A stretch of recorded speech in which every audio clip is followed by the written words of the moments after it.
Do you find yourself waking up in the middle of the night drenched in cold sweat screaming, "Oh my God, he just asked me if I needed to cut my lawn"? Do you experience a sudden surge of adrenaline and uncontrolled rage whenever you see a man wearing a tan suit or eating Dijon mustard?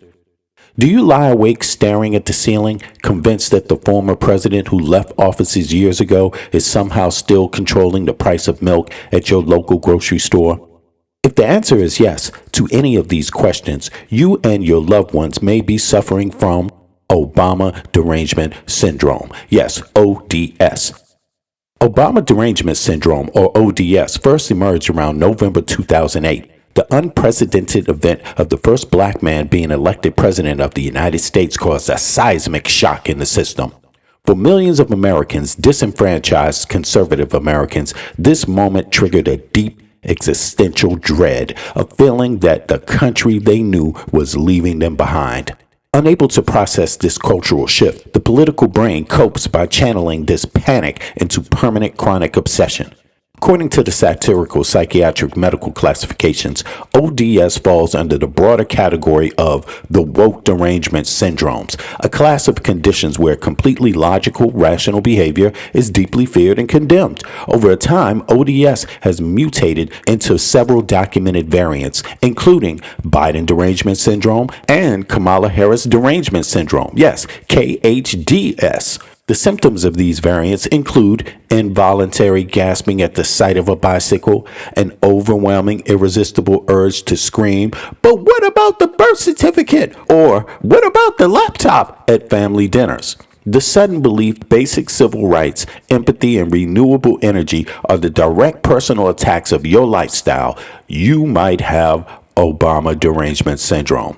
Tragically, these syndromes thrive on extreme disenfranchisement. They are actively weaponized by corrupt politicians who exploit the genuine fears of working class people and the poor, Americans in largely red states, convincing them to vote against their own interests while offering them nothing in return except a common enemy.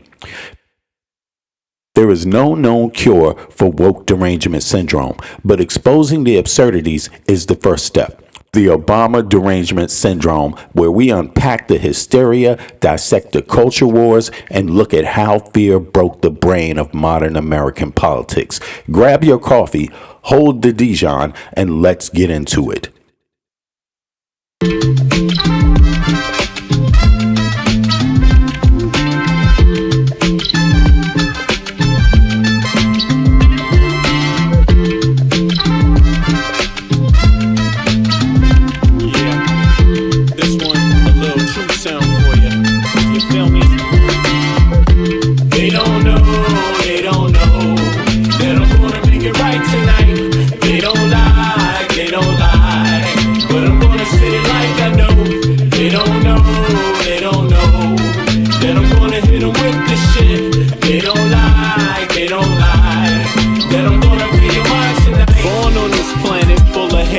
Inherited from our harshest past, embedded in our society's identity. But then again, can you tell me that's free?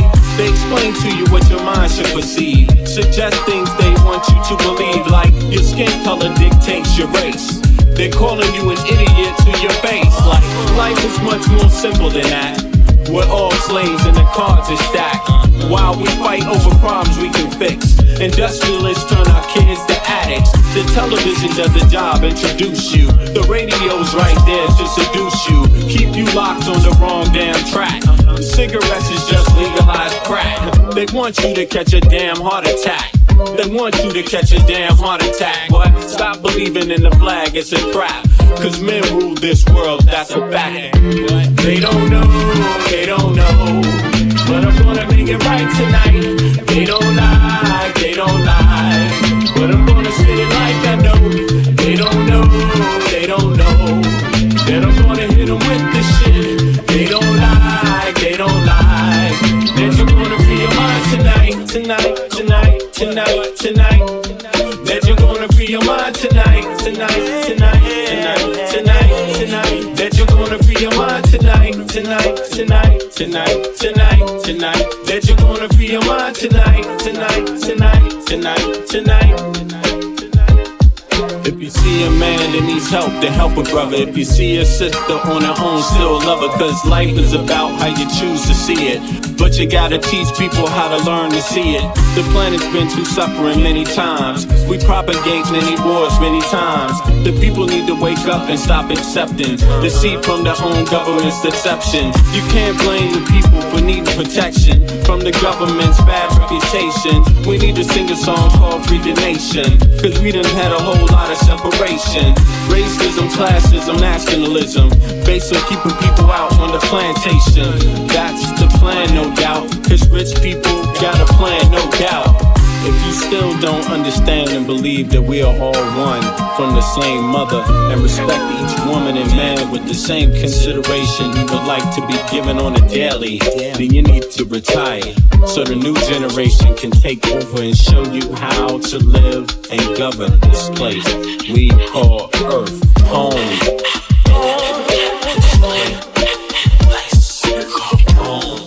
To the human bliss. Everybody here, yeah.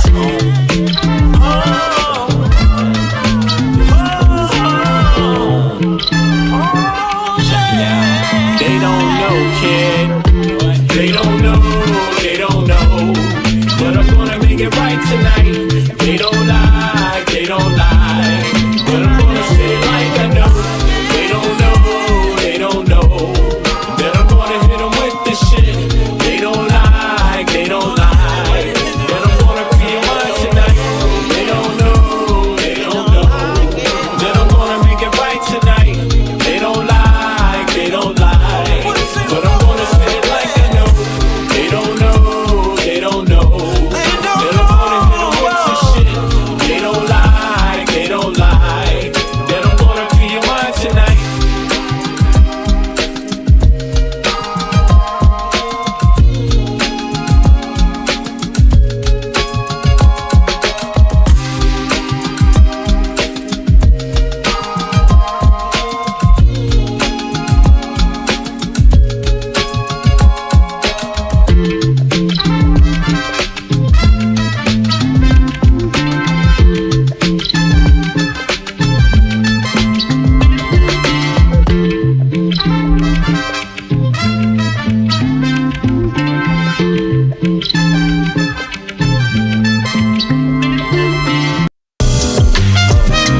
Yo, the time, the place, where you just focus on the things that are real in your life. Cause the others, they ain't got what's necessary, the necessary ingredients, but we do. Check it. We got what you need, you want it. We know what you want, we got it. We know what you feel, you want it. We got what you want, you can have it. We got what you need, you want it. We know what you want, we got it. We know what you feel, you want it. We got what you want, you can have it. Orientation in this place we call Earth. Love from conception, from your mom, your birth. Pops planted the seed in the turf. From there, you must find out what life is worth. Grew up learning your do's and don'ts before working on your motor skills, working on your coordination, right? And orientation to what you like. The brand new thing, so gentle the soul we're capturing. In this distance, the alphabets the kids sing. They celebrate when it's time to go outside. As you get older, you learn to let all the troubles in your life just glide away. Stay focused, keep it smooth, keep you cool. Things in life can make it get rude. If you let it, don't let it. If you let it, don't let it. If you let it, don't let it.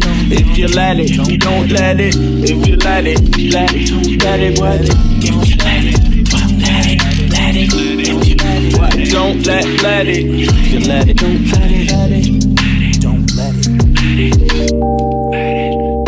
We got what you need, you want it. We know what you want, we got it. We know what you feel, you want it. We got what you want, you can have it. We got what you need, you want it.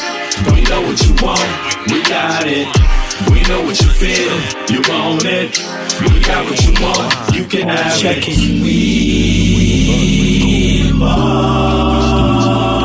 on this journey to your soul. We wanna have a good time. We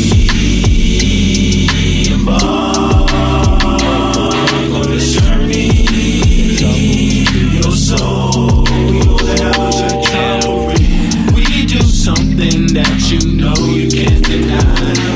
We're just slipping in and out on a journey, you and I, on a mission to salvation. Our spirit be our transportation. We think you're due a little love, and that is true. For real, we bring something that you know you can't deny. We're just slipping in and out on a journey, you and I. Bring it. We got what you need, you want it. We know what you want, we got it. We know what you feel, you want it. We got what you want, you can have it. We got what you need, you want it. We know what you want. Every day the children dying. Yes. About the children crying. Yes. Yes. Let's get it going. The kids. Don't forget Obama the derangement syndrome. Patience. Welcome. Welcome. We got what you need. We got the antidote. Yeah. Digging, scratching, working, struggling, hoping. Some is hustling, every man hustling. Stay alive, that's the game. Oh, It don't shit. matter if another gets slain. Pain, recession, other cats run a war. We got the weapon. Denmark People in the world house. bound, so they gonna USA get 'em. in the This house. is the rhythm, the politics What? ticking. Sad how we live Come in on. this life. It's gonna be a time that we change. Africa Shit in is the not house. finite. Life Asia in is the house. same. Middle East Motherfuckers in the house. killing each other to make a claim. What's Stop good? that What's bullshit. good? You have no respect for each other. You know the truth you come from your mother, your sister, your brother. So love one another. We make that change, the whole world will do the same. So listen. All we need is one love. Every day the children dying. What about Oh, the yes. children crying? All right, y'all. Yo, it is Thursday, the 23rd, July, 0906 Central European Time. That makes it 0306 Eastern Standard Time, America. What's good, everybody? Yeah, and unfortunately, yo, I wanted to start off today and just say, listen, I appreciate everybody that comes through the stream. I appreciate everybody that's been coming through here for the last year or so. You know what I'm saying? My original listeners, my listeners that know me back when I was debating on Shaka's channel, Shaka and Dugu Komet. A lot of people know him for doing his history debates, right? And his analysis on history, on African history, right? Which is global history. Obviously, if you know anything about the migration of mankind throughout the millenniums, you know, it's been a long time. We've been on Earth, and we've all been here, and we've been moving around different places, reforming, changing, building societies, you know, everywhere. And we're all part of that family, the human race. We are all part of that family. So I appreciate everybody, no matter where you're from, no matter where you're listening from. I appreciate you. I respect you. I understand your story. And we are all equals in this story. No matter what anyone else makes you feel, we are equals, you know. So I just wanted to say that you're welcome. I appreciate everybody also that's been engaging in the chat.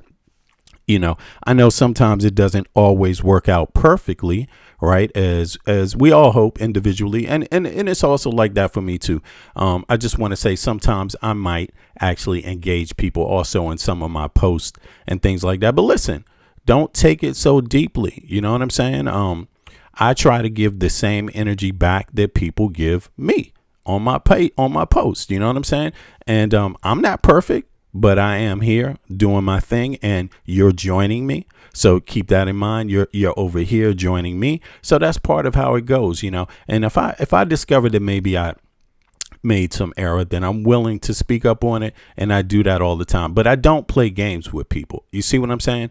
When I engage people, I like to ask a series of questions, not just one question. I like to ask a series of questions because I find that qualifies, you know, the whole purpose, you know, and wherever we trying to go with our conversation, right? And so I am for people that do not hide their identities when engaging me. If you want to engage me fairly. how I engage you. I don't hide who I am. I don't hide how I look. Hey, I let everybody know. And if you just do a tiny little bit of research, everyone will know everything they need to know about me, because I've been doing this podcast for a minute.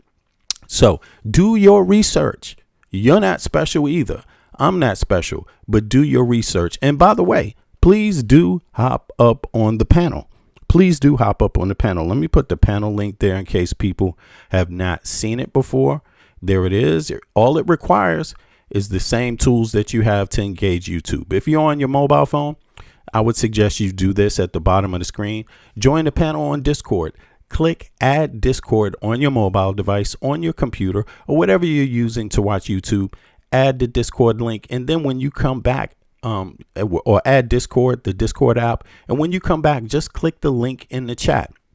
Even if you're timed out on the chat, you can still hit that link and actually come up to the panel and talk, right? So having said that, I appreciate everybody.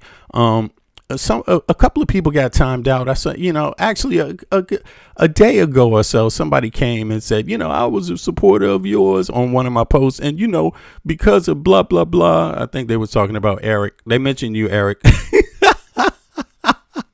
They mentioned me too. And they said they was never going to come back here again. And I just actually blocked their ass. I'm going to be honest with you. But I did unblock them later. But it's like this. I mean, on that little instance, I'm not here to babysit. I'm here to be an equal with you. If I make some mistake, then give me an opportunity to dialogue with you on it. Don't just tell me I'm never coming back here again, because I'm not chasing you. You see what I mean? And it is difficult doing what we do every day with so many people involved. I don't always remember everybody. I don't always see everything said in the chat. But when people engage me in some of the posts, I do, see it often, more often than less. It might take me a day or two to see it. But, what I'm saying is, like, it's not for everybody here. It is not for everybody. This is not the channel for everybody. Now, we might all be on the same side. A lot of us aren't. Some of us aren't, and you can come here. You don't have to agree to come here and to be able to have a word. That's what the panel is for. The only thing I don't allow is blatant disinformation. So I don't rush to judgment. I take my time. But if I notice that you're just reciting Russian talking points or disinformation talking points that the U.S. government, the Pentagon, right, and their intelligence agencies have warned people that they actually exist and are designed to undermine our democracy, then I will block you. You understand that? It doesn't matter if you're in the chat or if you're on a post. I will block that, because that is unfair and undemocratic. OK, so I'm not trying to destroy anybody else's country. Even look, when I say Russian talking points, I mean their government. I'm talking about their active agencies out to do harm to our electoral process. I'm not talking about Russian people. I know Russian people are a whole different thing. They're people like everybody else. And if you pay attention, guess what? Russians are also pissed off about their governments. That's not a new thing. Americans are pissed off about their government. Russians are pissed off about their government. So there you have it. You can't have the yin without the yang, right? You can't say it's only true in one place that people are pissed off about the government, and then in another place that doesn't exist. No, this is a democracy. The difference is, how do the governments deal with the people that are pissed off? And when you have totalitarian or authoritarian governments that are hoarding the wealth to a few at the top, and they beating down the rest of the people when they want to have a vote or when they want to have a word, keep in mind, I'm not beating you here with a stick. You don't come here because you're getting beat with a stick. No, you come here because I'm not beating you with a stick. You see what I'm saying? I want to hear your words on it. So keep that in mind. We have issues in the United States of America, issues throughout the world, and we do have challenges, and some of us are united on those challenges and some of us aren't. But I can tell you one thing for sure. I am real. I am not a troll. I'm not sneaking around, with 5 different accounts. I'm here doing the same thing every day. And if you want to hop up on the panel, let people know who you are. Talk so people can hear your voice. Come in a conversation where I can ask you a series of questions also, and then we can know more about your mind state and what you think and what you're actually up to. If you're willing to do that, come on up to the panel. No problem. Now, having said that, we got serious business to discuss today. We actually have this NDA that passed, National Defense Budget that passed. It's 1.5 trillion. Congress passed it. It's not law. It still has to be debated in the Senate. But yesterday, our trifling ass Congress went out there and passed it, and they didn't really, legacy media didn't talk a lot about this at all. It just went to the floor of the House, and luckily we still have systems in place in our democracy where the debate does have to happen in the open if it's in the House, right? If it's in the Senate, if they have to have votes, right? You do get to see it. And so we're going to review some of that and see some of the debate, what they had. But it did pass. Now it's going to be fought in the Senate, and we're going to find out. Now, what makes it so controversial is that it has a section in it called 224. Now it's called 219. And what makes it really interesting is that, and controversial, is this time it has the Israeli military budget implemented within our national budget, the United States national budget. That has never existed before, not in this way. And what that does by critics is it means that Israel, when it comes to funding Israel's military budget or aid we give them, it doesn't have to be debated openly on the floor of Congress in the same way.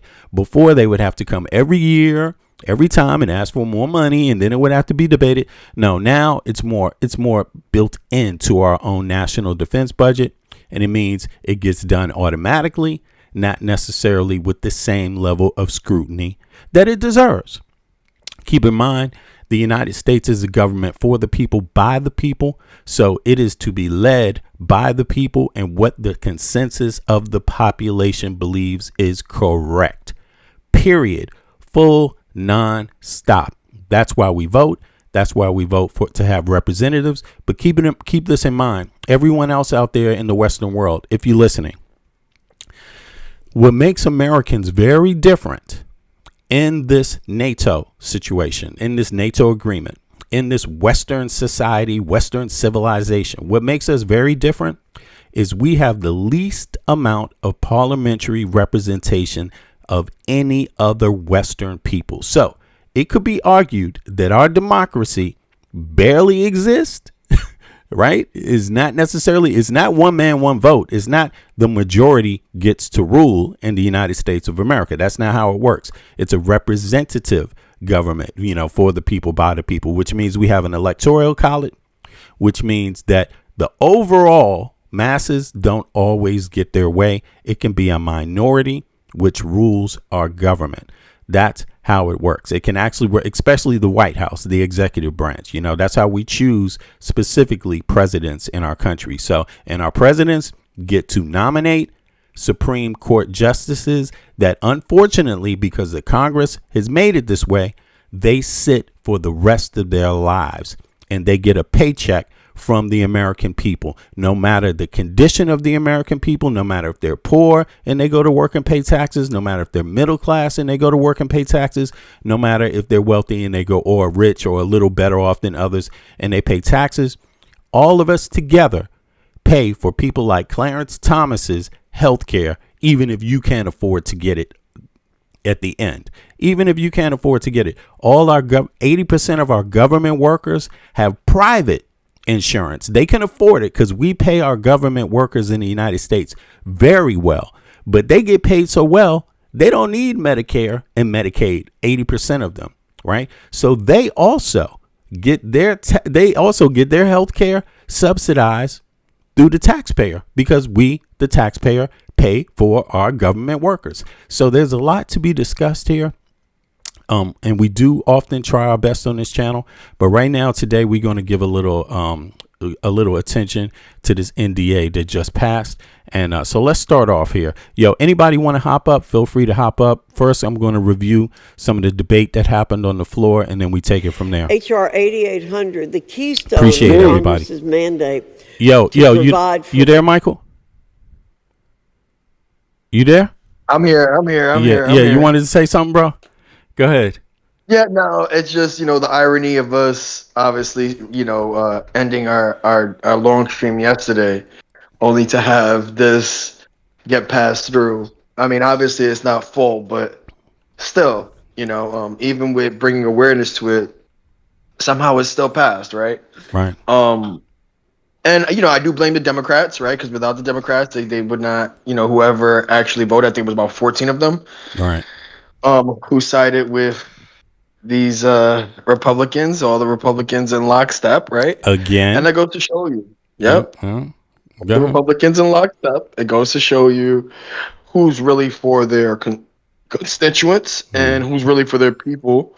And, I'm sure the rhetoric is going to be that we need to pass this bill in order to deal with the Iran issue or whatever other issues. And they're just going to obviously conflate national security and the budget, and disregard that particular section of 219. So Right. it's sad. It's sad to see. But I do think that, as it moves up, I do think that it will get dropped back down, and rewritten, or that particular section will have some sort of rewrite. I don't think it'll be fully amended. I don't think that it will be fully amended. I think it will be maybe slightly reduced in terms of terminology and the way it's written to kind of lessen the power. But Yeah. I don't think it'll be eliminated, especially since it passed the House so quick. But yeah, we'll see.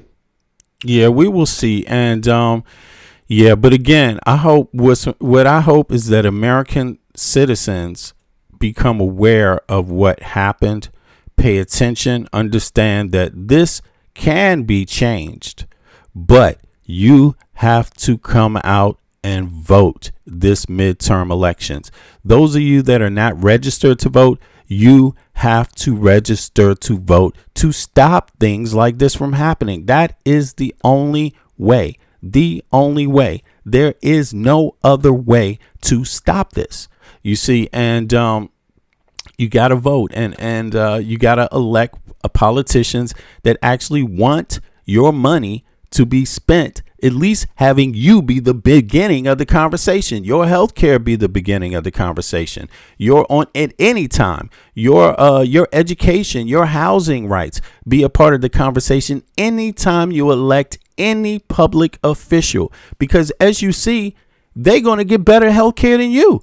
They're going to get largely a better salary than you. Their kids are going to go to private schools, damn near. They're going to have private insurance. And what are you going to have?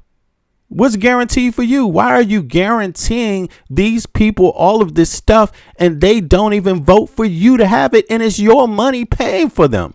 Like, we just got to do better in the United States of America. We got to stop blaming other people for thinking that other people are the boogeyman trying to get us when it's us getting us. It is us doing it to ourselves. Nobody else could ever have the power if we don't fuck ourselves over first. And how do we fuck ourselves over? By voting for elected officials that goddamn don't care. Don't care. Like, you're never going to get anywhere in life when you select people to represent you that don't give a damn about you. And I'm not talking about saying and acting like they do. Vote like you do. Pass legislation on your behalf that makes sure that you have some basic security that everyone in the rest of the Western world has. Everybody in the rest of the Western world has way more security than you. And you know why? They turn out to vote more than you. You know, they know those are the stakes. They know if they don't come out and vote, they won't have a representative government for the people by the people. You know, that's what it means. So, yeah, well, in any case, the good part is that we're going to be here for the interim until 2028, until past 2028.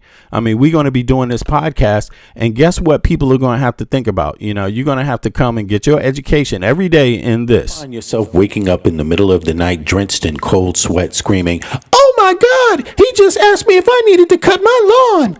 Do you experience a sudden surge of adrenaline and uncontrolled rage whenever you see a man wearing a tan suit or eating Dijon mustard? Do you lie awake staring at the ceiling, convinced that the former president who left office years ago is somehow still controlling the price of milk at your local grocery store? If the answer is yes to any of these questions, you and your loved ones may be suffering from Obama derangement syndrome. Yes, that means you may be suffering from Obama derangement syndrome. And the United States is. They're like, oh my God, khaki suit. Fuck my health care. Khaki suit invasion. Oh my God, black man president can never happen again. They're going to take everything from us. Ah, let's join Russia. I'm going to move to Russia now. It's like, I mean, this is absurd. And it has to be said. It has to be said. You elect one black man to be the president in the history of your country. You give up all your other rights. You don't even care, just to make sure that never happens again. You give up First Amendment, Second Amendment. They're out here talking about women shouldn't even have the right to vote. Then to make it worse, another type of derangement syndrome, the Kamala Harris derangement syndrome, the second black person to ever be, or partially black to ever be anywhere near the White House. That was just too goddamn much for our country. We've never had one woman serve as the president in the country's history. And because we had one woman become the vice president, these same people that sit up there and support Trump, they now want to move to make it so women can't even vote. I mean, this is ridiculous. But it's us. We got to look in the mirror. We have to own it. No, we're not perfect. The same people wanted to invade Greenland and take Greenland. The same people wanted to insult NATO nations because they have health care, because they have universal education. The same people want to diss them. You see what I mean? It's just it's on display for the entire world to see. Our enemies are laughing at us. You know, obviously education plays a big role, and civics plays a big role, or the lack of understanding of civics plays a big role, because if we had education, if people learn how to do their math, 1, 2, 3, they would realize that you're getting screwed over just out of your fears. You're being manipulated with your tax dollars are being stolen, put in wealthy people's pockets who are making you afraid of boogeymen that don't even fucking exist. They are your boogeyman. They're the ones pimping you. They're the ones ripping off your check, your paycheck. They're the ones making it impossible for you to get ahead. They're the ones that make it that way, and you just keep voting for them and voting for them and voting for them. Well, in any case, here it is. Here's how we got sold out today. Just no special day, just another day we getting sold out. Few people vote again. Few people stood up against it, but we will see. We will see how many people register to vote this year. We will see how many people vote in their house in their midterm elections to elect officials that do not pass shit like this. We will see. So let's go. Common defense of the nation delivers for our nation's service members, allocates the resources necessary to maintain a strong posture of defense and deterrence, and confronts waste, fraud, and abuse head on. H.R. 8884 allowed disabled Americans. Okay, so they're talking about one part of it. So let's let it go. Let's let it continue. Who want to They passed various bills this day, but let's be patient and hear through it. Join the workforce to better their own lives, to do so without having to worry about whether their disability benefits will disappear abruptly. H.R. 7008 prohibits members of Congress, their spouses, or dependent children from purchasing publicly traded stocks, while also implementing the requirement. Now, this was one of the good bills that passed. This is like the only good bill that passed, and we're going to discuss that too, but let's go. That the American people overwhelmingly support of requiring a photo ID to vote in federal elections. It's entirely disingenuous for the other side to use fear-mongering tactics to scare people into believing that Republicans are trying to take away anyone's right to vote. They just want you to carry your ID when you go to vote. That's all. Make sure you have your ID when you go. I mean, I don't know how many people already have that ID, but it gets more complex than that. right? Because what's on your ID, according to them, has to be 100% accurate. So in other words, if you're a married woman, did they deal with that? If you changed your name all of a sudden, is that going to be an issue? If your name is different on your birth certificate because you got married and changed your last name, is it going to be an issue for women? Let's find out. That's downright false. Finally, H.R. 6955 makes life more affordable for Americans while also empowering Main Street by ensuring that community lenders are no longer burdened by ill-advised mandates that make it. So you can see she's discussing a few different things. It's not all about the NDA, but we want to get to the part where they're discussing the NDA, not the voting, not the, so they kind of mixed it up here. So let me move forward a little bit to some other, obviously this is a Republican who wants to talk about the voting because having an ID is much more important to a lot of people than their tax money, how their tax money is being spent. They haven't found much voter fraud. They found 0.8% of people that voted illegally, so-called. But here's the thing. The people that voted illegally, I mean, take a look. Take a look at this. 1 second. Take a look at this. This is crazy. Have you ever seen a Here we go. Have you ever seen a voter fraud? Let me peep this. Let me pull this up real quick. This is who they're talking about, which is not what the average MAGA person thinks. And I'm curious what this is going to do in the end to make any kind of difference. But let me pull this up for everybody so you can see what's going on here. 2 seconds. Where is it at? Is it right here? Right. Here we go. Right. Here we go. Now peep this. This is who they caught. Yeah, me, I did it. You committed voter fraud? What'd you do? Voted twice for Trump.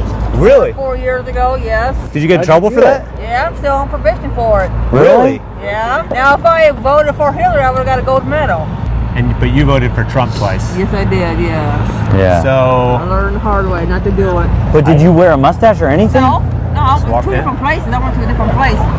A different time. I voted one time, like maybe a couple weeks later, trying to vote at another place, someplace else. I don't know. I'm having like a big crisis because I honestly thought it was like libs that were doing it. yeah.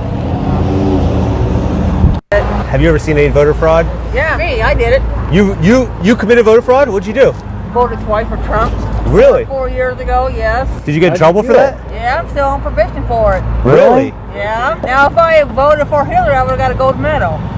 But you voted for Trump twice. Yes, I did, yes. Yeah. I So, learned the hard way not to do it. But did you wear a mustache or anything? No, I was walked two in? different places. I went to a different place. There it is. So she voluntarily tells them that she went to do 2 different places, right? She voted for Trump twice, right? And in the presidential election, and this is the thing about it. Even this is 0.0008% of the time. It's not. So it's not going to influence the election. And they did have standards in place to catch her when she voted illegally as an American citizen. So you could see this voter ID thing is just a sham because it's already illegal and they already have checks and balances in it. So what they want people to do is all of a sudden everybody else has to go out and pay for a new ID. That's what that means. Everybody's got to go out and pay for a new ID. If you moved to last year, pay for a new ID. Sorry, that's not the address on your voter registration card listed under your voter registration this year. Did you change your address? So it's ridiculous. What this affects is only American citizens. This doesn't affect anybody else. Nobody else. But this is what they got. They had to do that so they could have a victory to cover up things, to cover up the conversation. But in any case, let's go further. Let's go further here. Let's see what they did. This is just another day in the USA. Oh well.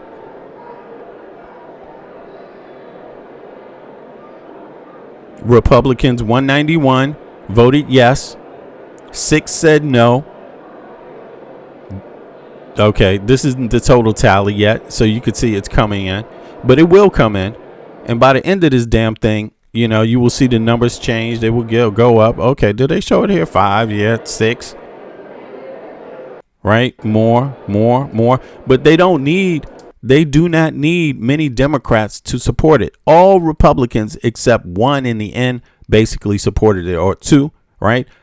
So this means Israel, if this passes the Senate, Israel will get their money regardless of any conversation in the Congress. It won't be a special vote that has to happen to aid Israel every year or every time they need more money. No, it's embedded in the U.S. defense budget now, and it's going to take a lot of time to get it out. It's going to take more than one election to remove it. You see, so even when you don't like it, it just won't. You just have to live with it until you get enough representatives that are willing to stop it from happening. But that's the gist of it. Now let's hear some commentary on this, some breakdown. Here we go. The House just passed the National Defense Authorization Act with Section 219 in it that basically calls for the merging and cooperation of U.S. and Israeli military technology. This just happened less than a couple hours ago. Here's just a quick clip from the hearing. The yeas are 216, the nays are 212. The bill is passed. Without objection, a motion to reconsider is laid on the table. And you hear clapping in the background. So just so you guys know, only 7 Republicans said no. 6 Democrats voted in favor. It ended up becoming 216 to 212, and it passed. Already now, we're seeing mainstream media trying to... So you see this, 216 to 212. So that's how narrow of a margin it was to pass it. 216 to 212. So what does that mean in a democracy? Actually, what is really, really interesting here is that, to get out of the Senate, I think they need more. They need maybe 60%, hopefully. But let's see. We'll find out. Trash people that are calling this out, stating that they're stoking Jew hatred for this. This is a Fox News headline. I'm not kidding. I mean, this is being broadcasted to millions of Americans that if you speak out against this, you're stoking Jew hatred. Chaos erupts as House bill passes the $1.15 trillion defense bill with the Israel provision, stop stoking Jew hatred. Listen, Lauren, please don't start, stoking fears or anything like that. Lauren says, be careful, open channel, not encrypted. Yeah. Anyway, just don't do that anymore, Lauren. Okay. You're not a mod here. So stop doing that. If you don't want to be here, if you don't think it's safe here, don't come here. It's very simple. You follow your own advice from the beginning. But please, we want people talking. We want people communicating. This is about saving our country, right? And freedom of speech exists, whether you like it or not. Okay. And if we want to continue to have the First Amendment, protect our rights, everyone needs to speak their mind. Now, I know, and our mods know when to time people out, right? We're not always perfect. Maybe we do it a little too much. That's what we get complaints for, right? But actually, I'd rather get complained for people saying you do it a little too much and time them out for specific things than to encourage people to just not speak in general. Okay, so let's continue. I can't that part. I just don't get me. I don't want to get too into that part right now. James Lee posted, here's what's next for 2027 with 53 Republicans. 7 Democrats will need to flip to reach the 60 vote threshold on the motion to proceed. Right now, it's basically just kind of in pause. Here's my list of Democrats who I think are most likely to betray America and vote yes. So basically, right now, there's about 53 Republicans who all will support it. If it gets to 60, it'll be able to advance to the next section. So just for those who don't understand, it passed in the House, the National Defense Authorization Act. There's a twin bill in the Senate that also needs to pass. After both of them pass, and they basically have a conference to basically merge them into one National Defense Authorization Act that moves forward. That's basically kind of what's going on. Right now in the Senate, they also have Section 219, its own version of it. I believe it's Section 224. Its own version of it that they also want to try to strip out of the Senate bill as well. It was put in both sides of Congress. Same thing's happening right now in the Senate. It didn't pass all the way through the same way it did in the House yet. So there's still a chance. However, what we know is going to happen is that Democrats are going to jump on board with the Republicans in order to advance it. So James Lee's basically stating these are Democrats that I would basically be calling up right now in the Senate because these are ones that are most likely to betray us. Of course, John Fetterman is on there as well. I mean, it's really important. The Senate switchboard number is here. I would say you could also go to my website, votelog.org, and check out who your senator is. So if you go to votelog.org and you check out who your senator is, then you'll be able to go ahead and give them a call. You can click Senate right here, or you could just search up their name. If I go to a random senator. Right. So what Wally is speaking right now is facts. Now the conversation moves over to who your Senate representatives are, but they have elections too, you know, and many of them are up for, you know, their seats will be up at some point. So pay attention. But in the meantime, put the focus on the Senate about this bill. You can write your senators. There's actually less representatives in the Senate for each American. So keep that in mind, too. You don't really have that great of the representation that other Western countries have when it comes to how many representatives you have per person. So it's even more important to be involved. You know, American citizens have essentially the least amount of representation. So you can't really get anywhere not paying attention. You know, it's a very slim margin for error. Okay, so there we go. And then you'll be able to see their contact information right over here. So make sure you guys definitely do that. Now, here's the thing that's really, really unfortunate is if you see the amount of people that have supported, that went ahead and voted no, for example, on the National Defense Authorization Act amendment, the one that Thomas Massie put forward, that only got one Republican voting yes. Only one Republican voting yes and about half of Democrats. The only Republican, of course, being Thomas Massie. Don't give the 6 Republicans that recently just voted no on the National Defense Authorization Act. Don't give them any sort of credit as if they now all of a sudden love America. For example, Anna Paulina Luna. You guys might have heard of her. You might see her on social media. She's one of the few that voted no on the National Defense Authorization Act as a Republican. She also voted no on Thomas Massie's amendment. Okay, so now people are stating, you know, trying to frame these 6 Republicans that right now, you know what, Michael, you actually talked about this yesterday. How we saw on Breaking Point how there was a Democratic representative up there, right? And the Democrat was saying that they voted against it in the House, right? They were going to vote against it in the House.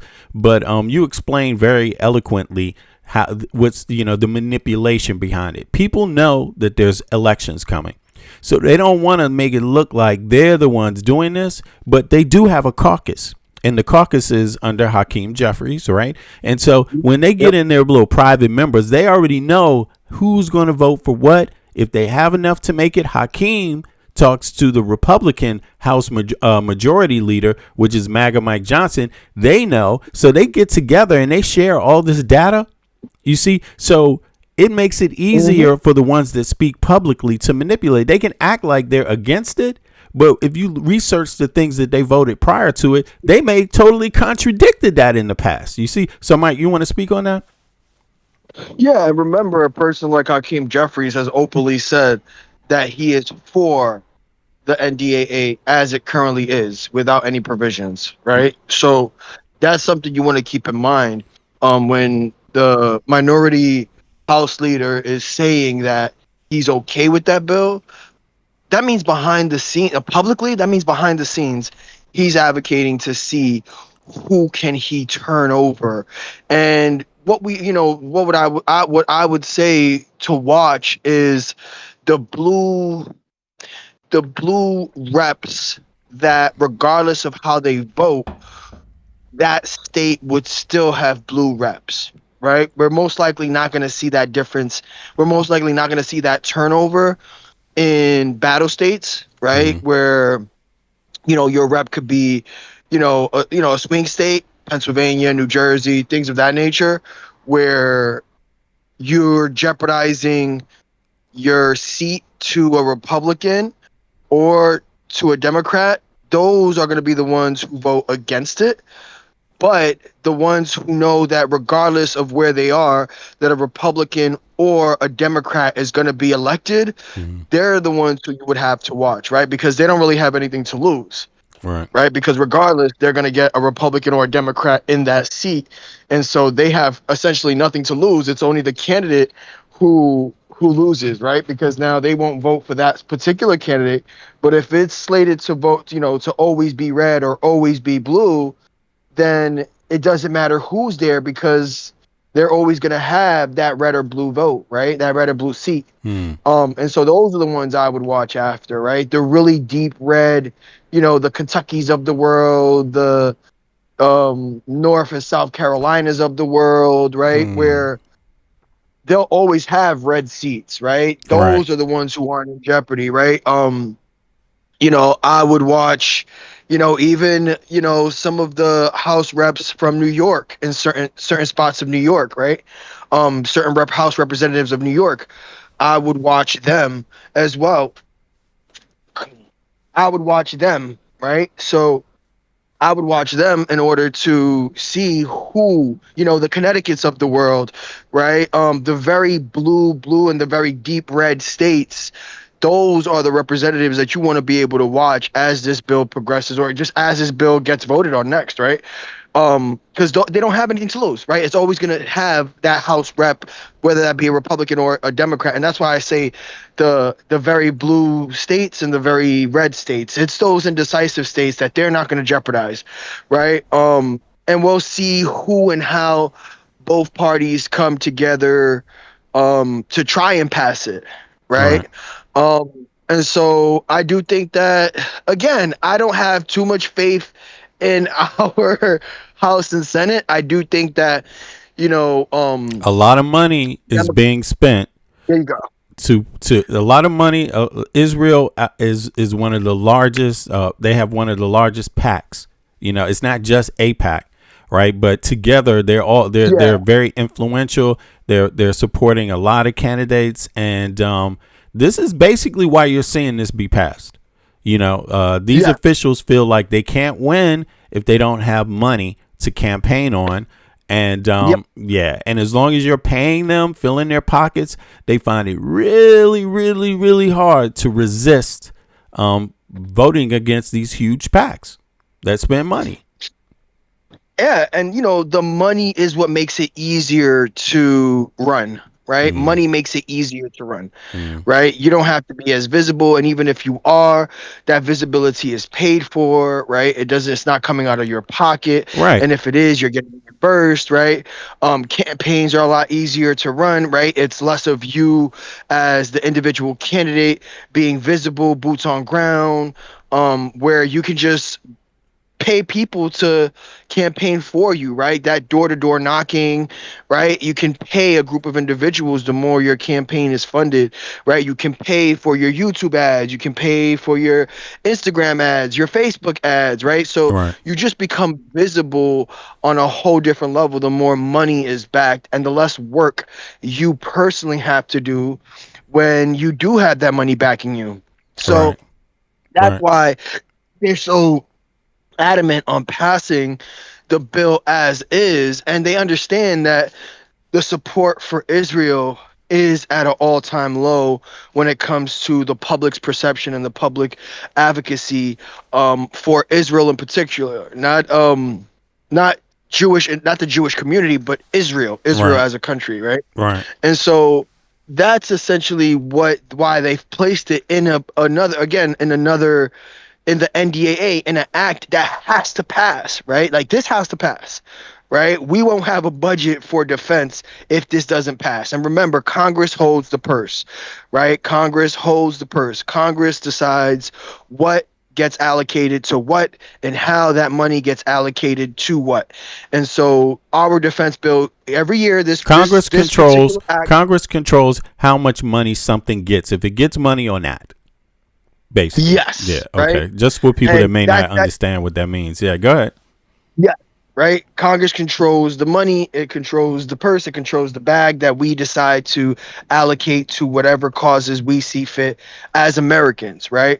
And so this National Defense Act happens yearly, right? It just so happens to be that within this National Defense Act, now they put in this section because they know this section wouldn't pass as an act or bill on its own. And so they Exactly. tie it to a must pass. It's called a must pass act or must pass bill, right? This has to pass, right? In other words, it gives the corrupt representative an ability to go out and just talk all kinds of rhetoric openly. We have to pass this. Our military is in a fight. We can't do anything else. And they can put all the attention in through speech on that, where at the same time they know that what's attached, what else is inside of that bill wouldn't pass if it had to be spoken about in Congress alone. If it had, because it looks bad when you have to debate this on itself, it looks even worse to the American people. So they added to a bill that everybody's like, yeah, we need to defend ourselves with, have to pass, must pass. Right. There you go. So good. Yeah. And so they did the same thing with the Save America Act. And they tried to tie that to another must pass act, and they shot that down, right? So they shot that down on the committee level, which they haven't done with this particular with Section 219 in this one, right? So when we look at it, it's something that you know. But did you're they pass? seeing Did they how- pass the Save America Act yesterday too, separately? No, no, not to my knowledge. Okay, let me just check that. I thought that they did too, man. Or maybe they were debating it. Maybe they didn't get a vote. Let me see. It's Hold on. it's probably up.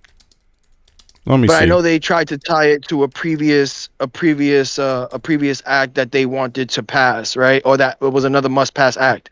If I'm not mistaken, they try to tie it to the Housing Act that recently passed with overwhelmingly majority. Okay. And so it got shot down. So they wouldn't even allow it to be tied to the Housing Act that passed more recently. Okay. But that's what they're trying to do, right? They try to tie these straggler bills in sections of these acts to get them passed. Go ahead, B. Well, it said, this is what it said. It said the House legislative status passed. The House passed a standalone version of the bill in February 26, and the House Republicans have since attached components of the bill to spending and reconciliation resolutions, including in July 2026 to push it forward. So the Senate version stalled, right? The bill lacks 60 votes, right? So proof of citizen. Okay, so in summarizing it, mail-in voter restrictions let me see. Proof of citizenship requires a present documentary proof of U.S. citizen, passport, birth certificate in person, voter ID, and post photo identification. Mail-in. Okay, but let me see something. Because it essentially what it is they voted for it to be an act, right? Mm-hmm. But they're attaching it to other bills and acts in order for it to pass through Congress. Okay. Right? So it is an act in itself, right? They created the act, they voted that this should be an act, and now they're trying to tie it to other bigger acts like the housing bill, like there's another spending provision that they try to tie it to, so that way it can kind of pass through unseen, right? Similar to how they're doing with this Section 219 in the NDAA, right? On its own, it will not stand, right? So they're tying it into a bigger act that's a must-pass act. But go ahead. When these acts now hit the floor, they have to vote on the act as is, right? Okay, is everything in this act and every section and provision that we are seeing, do we want it included? So the Save America Act got kicked off the last major act, right? Okay. The must pass act, the last must pass act. Oh, the infrastructure. So it was an infrastructure bill. Okay. And so they tried to tie it to that, where they said, no, we're not going to tie that because we need this and we don't want it caught up in limbo, right? We don't want it to get set back, right? We don't want it to get voted up to a certain point and then it reaches the House and now the House says no because it has the Save America Act tied into it. So they keep tossing it out, right? It still exists as an act, right? But they're going to continue to try to, because they understand, like we spoke about before, it won't, how can I say it? It'll disenfranchise a lot of red states. So a lot of Republican both House and Senate aren't going to pass it because they don't want to be disenfranchised, right? All right. Because whether it helps Trump on a national level, it's going to hurt every single Republican in rural area on a local level. Okay, right? so this is what could be a whole lot less. Yeah, I got you. So this is what MAGA Mike Johnson was just previously talking about. It says yesterday. Wait, sorry. That's okay. It says yesterday. Yes, partially. Yesterday, July 22nd, 2026, the House passed measures to advance key elements of the Save America Act through an alternative legislation vehicle, right? However, it has not passed into law. So what passed in the House yesterday, because like you said, because the standalone Save America Act has repeatedly stalled in the Senate due to the lack of 60 votes, right? House Republican leadership deployed two procedural maneuvers yesterday. Budget reconciliation framework passed 216 to 214. The House voted to pass the budget resolution framework containing roughly $10 billion in federal grant incentives for states that adopt the voter registration and citizenship proof rules outlined in the Save America Act. By shifting it into budget reconciliation, Republicans hope to bypass the Senate filibuster, which is just a majority. It's a third majority. 60 representatives have to vote for it out of what, 100? Right, something like that, and pass it within a simple majority. Congressional stock trading and voter ID bill. Yes. The House also passed a separate bill combining a ban on the congressional stock trading. Okay, so that's what we were hearing about. Who was that? Who just spoke? That was you, Michael. Go ahead. No, that was me. I was in my head, but yes. Yeah.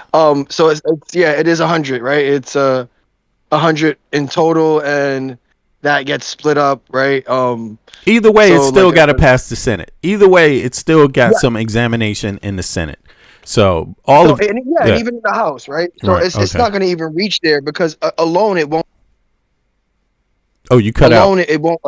Alone it won't stand, right? Okay. And so again, they're continuously finding ways to sneak it into other must-pass acts and bills in order to get the support, right? Because they're hoping that the average voter is ignorant. Right. And so they which hear we the are, headline, which we are, bro. Yeah. Which we are largely, We are. And it's so funny because MAGA Mike Johnson, where was it? He was just speaking about. I just had it up. He was just speaking about it like it was a big victory and la la la. But actually, it's pretty much not guaranteed to go anywhere fast right now, anyway. And it comes down to a lot more work on that specific thing, right? So The Save America Act has to go through more scrutiny than the actual 219 in the DNA, right? Is that what it sounds? It sounds like that to me. Like I'm sorry, you said what? So the Save America Act with the voting ID, all that, it has to go through more scrutiny at this point than the NDA. Yes, it does. Okay. Again, there's not. How can I say it? It's not such a big comprehensive act. Right. It is strictly surrounding voters. So when we look at it, it's not as must passed as the NDAA. Right? Like the NDAA we have to vote on regardless of section 219. Right. That has to get voted on. We don't have to vote for the Save America Act immediately, if that makes any sense. Right, because nobody because the Save America Act for the midterms. To stop it. But Trump won under the prior rules. Trump won twice under the prior rules. So if the rules are so bad, how did he become president anyway? There you go. But they won't lose that. They won't use that logic, right? They won't use that logic, right? Because what they're going to say is going to go, voting's rigged. The elections was rigged. Yeah, somehow. they're just talking about it now. They're just talking about it now because they know they're unpopular and an election is coming. So so now voting is the issue, right? But in any case, let's get back to the NDA. Let's hear some more. Thanks for helping us with that, bro. All right, you ready? You want to say one more thing, or should I just keep it going? No, we could keep going. We could keep going. Because we got a lot. Yeah, We got a lot here. So all right, let's go. Well, actually, here's that clip again. I want to remind you guys from Fox News, just like about a week ago now, where the Fox News host uses the word merging U.S. and Israeli military in front of Netanyahu, because Netanyahu's the one who proposed this idea in the first place. I want to remind you guys, take a listen to this. Mr. Prime Minister, do you have a timeline by which you would like to see that U.S. foreign aid down to zero? Yes, it's military aid, actually. We were talking about beginning it this year and going for 10 years, but we might shorten it. And that was something, by the way, that I did when I was first elected and came to Congress. We had financial, not military support, but financial aid to Israel. And I said on my first speech before the joint session of Congress that we're going to bring it down to zero, and we did that in 10 years. Every year went down until it finally disappeared. We could talk about that model. We're talking about that with the administration right now. Well, Prime Minister, will that drawing down of foreign aid from the United States to Israel be compensated by the proposal to have a merging of some sort between our Pentagon and your military? Yeah, I'm calling it from aid to partnership. So we take away the money that is given to Israel, which is one part. Let's play that back one more time. That you heard the question. Between our, you hear that? Let's play foreign aid from the United States to Israel be compensated by the proposal to have a merging of some sort between our Pentagon and your military?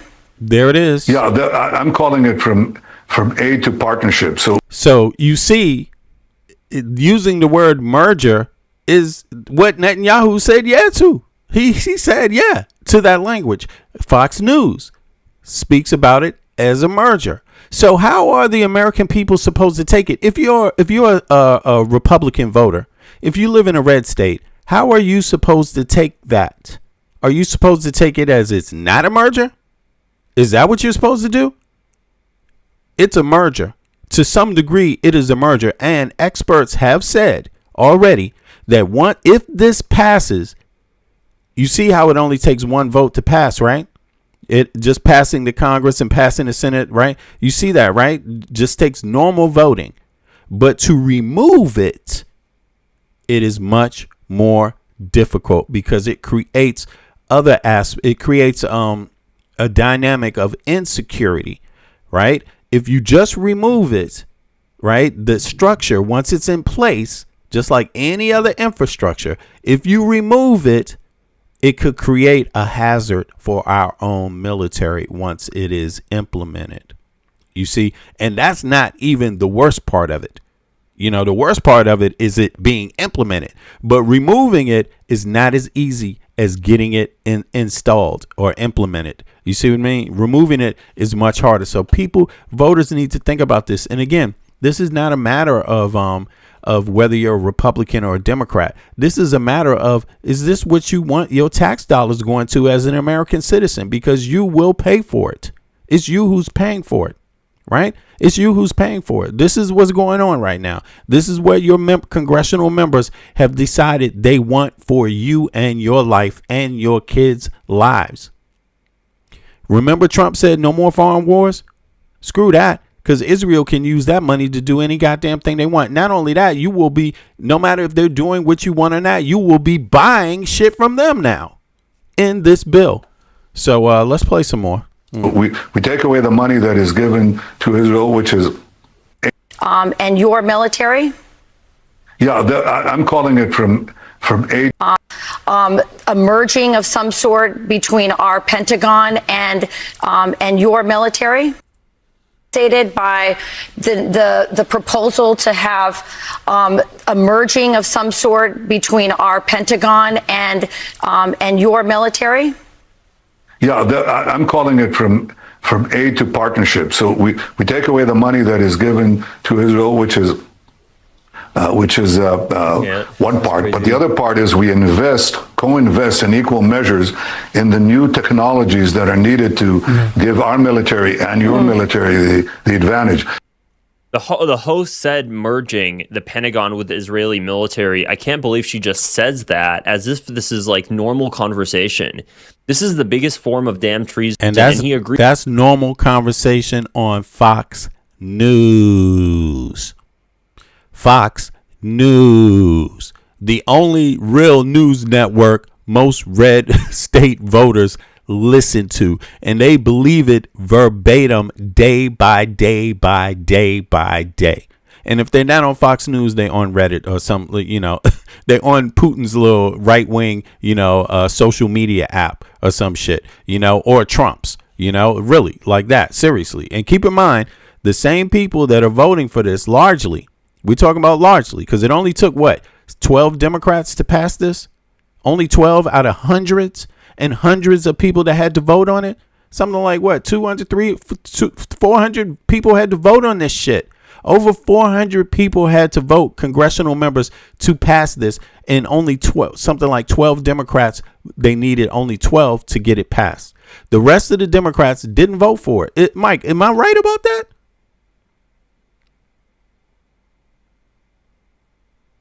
Let me see. Maybe he's not there. Okay, he might be caught up. You said, what was that? Yeah, Go again? It took like 400 congressional members to vote on this, right? And it was only 12 Democrats that voted for it. Is that what happened there? It was 14 Democrats, if I'm not mistaken. Out of 400 representatives, over 400 representatives, right? Well, it's different when it comes to the committee. I'm not too sure when it comes to the committee. Okay. Let me look that up. Go ahead. Yeah, no worries. I know it's a lot to remember. Let me see here. What was the vote? Okay. It was a bit different. What was the vote on the NDAA, right? Let me see here. Let me just make sure we got it. I think he covered it earlier. We just mentioned it, but let's just go back. Let's make sure we have this accurate. All right. It says, listen, this is the final vote. Yeah, I'm pretty much correct, right? Damn, look at this. The U.S. House of Representatives. Let me pull this up so people can see also, so you don't just, I know I say this all the time. I know people that normally watch know I don't make shit up like this. But let me put it up for people that don't normally watch. It says here, the U.S. House of Representatives, right? And this is according to, look at who, this is the office of the clerk of the U.S. House of Representatives. Vote details, House Gov. So this is our government's information, right? Very simple. The U.S. House of Representatives passed the FY 2027 National Defense Authorization Act, H.R. 8800, yesterday. That's the one we've been talking about for a month now. The vote breakdown. Final vote, 216 to 212. It passed. Republicans, 209 said yes. 7 said no. Democrats, 6 said yes. 205 said no. 3 abstained from voting. Michael, look at this. Hakeem is the caucus for the Democrats, right? He must be in a delayed. The stream must be delayed on his side, I think. Hello? Yes. Yeah. Yes. Right. Yes. So yes, the House did vote on it. I thought you were talking about the committee, but yes, the House. Right. And look at. Yeah. Go ahead. No. And every Republican, right? And so it goes to show who's overwhelmingly supporting the act with this section in it, right? It goes to show because. Otherwise, and again, the cover-up's going to be, well, we need national defense. We're at war right now, or we're at conflict, and this is what's needed. Yeah. But, bro, look at this. Bro, look. Hakeem Jeffries is the minority House. He's the whip. He's the head of the caucus, the Democratic caucus. Yep. Look, only 6 Democrats said yes. 205 said no, and he's one of the Democrats that said yes. He voted against his caucus, bro. Didn't I tell you this when we started it? I told you that he publicly said yes. So Democrats in New He York, probably advocated for this. yeah, Democrats in New York, Democrats across the country. You need to understand this. Hakeem Jeffries voted against the overwhelming majority, not even super majority, extreme majority of his own caucus. What the hell? That is He already said it weeks ago. I think it was about 2 weeks ago. Yeah. He publicly said But that look, that he will vote for it. Yeah. That he is okay with the bill, Yeah. with the current provisions in Section 219. He didn't state the section in particular, but he did say he is in support of fully funding Israel and the merger. He said this publicly. This was public. He said it about 2 weeks ago. It was like a short clip that he stated. But he talked about it 2 weeks ago. Look at what happened today, just yesterday, in less than 24 hours. When he talked about it, the vote didn't happen. So we didn't know how many Democrats disagreed with him.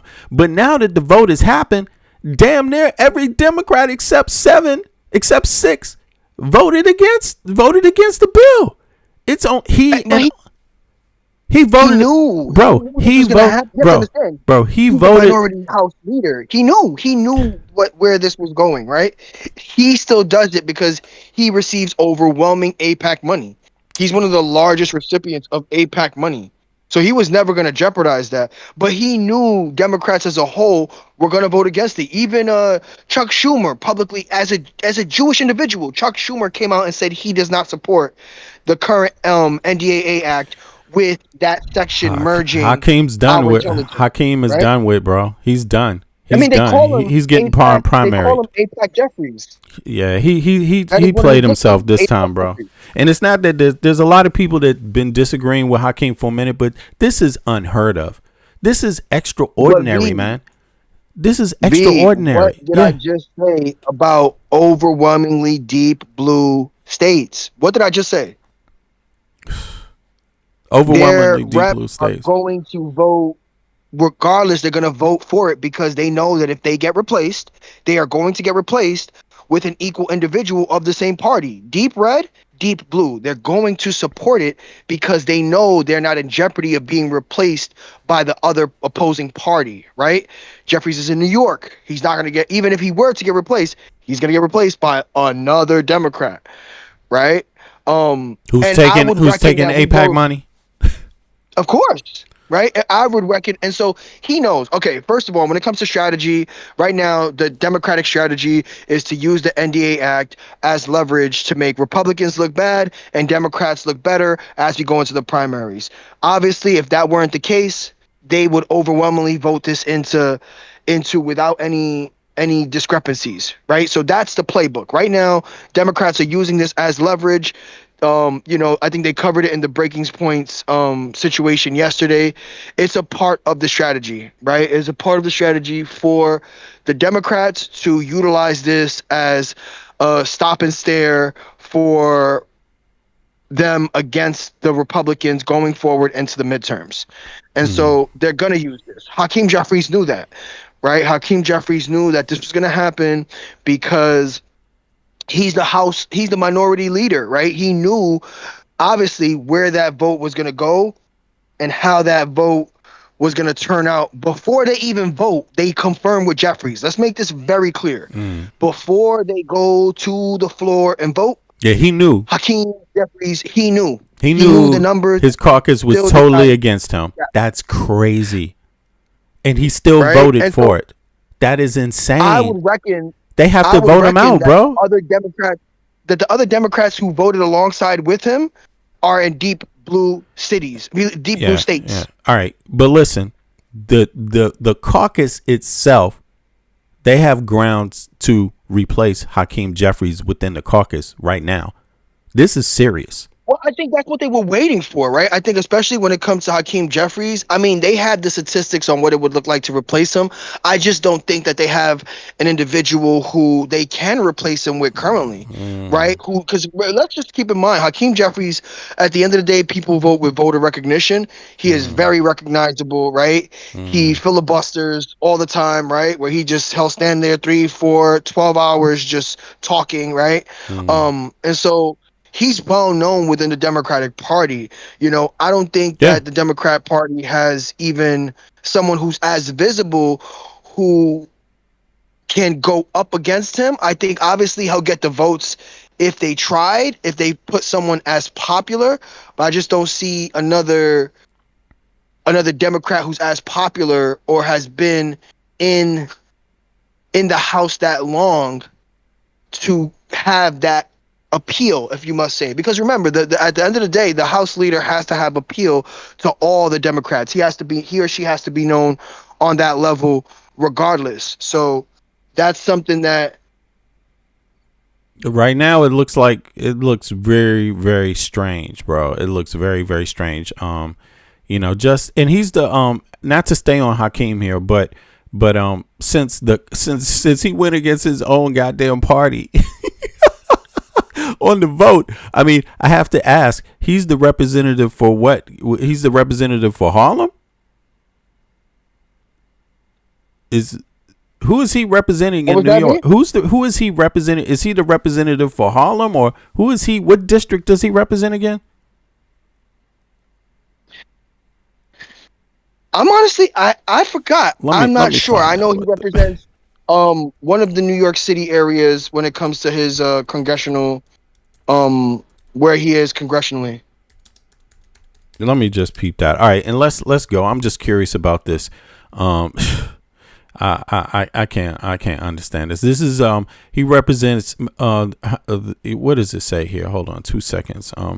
It says Hakeem Jeffries, right? House minority leader, right, of the 8th Congressional New York 08 District, is anchored in Brooklyn, along with some smaller sections of Queens, and includes neighborhoods such as Bedford-Stuyvesant, East New York, Brownsville, Canarsie, Coney Island, and Marine Park. He has represented the district. So his district is not even Harlem, bro. They ain't even mention Harlem. I thought it was out of Harlem. Damn, sorry, Harlem. I apologize. What's crazy is he's my congressional district. He's like, yo, bro, he's in trouble. You better get your ass out there on the street now. This is like, oh no, I'm you super already active, are. So yeah, but damn. What? I will be at every neighboring polling site when that does happen. God damn, bro. And I gotta say this, Hakeem, man, you fucked up, bro. Like, this is bad. This is bad. And I haven't even been, I've been very proud of Hakeem in a lot of ways. In certain ways, I know that he is a savvy representative. No problem. He knows his politics, but this is a stretch too far, bro. This is a stretch too far. I'm sorry. He's a well-educated, again, he's a well-educated man. Yes. Yeah. Of a centrist, of a established Dem. This is him, right? And in some kind of way, in some kind of way, I want to move forward, but in some kind of way, in the United States, you know, Black Americans often find themselves in this position. If they're moving up in the ranks, they have to take some poison with them somehow. Like, you know, that's been the status quo before, right? Now it's not the status quo anymore. You know, Hakeem is like a relic in a sense. How long has he been serving that? Let me see. One more thing here.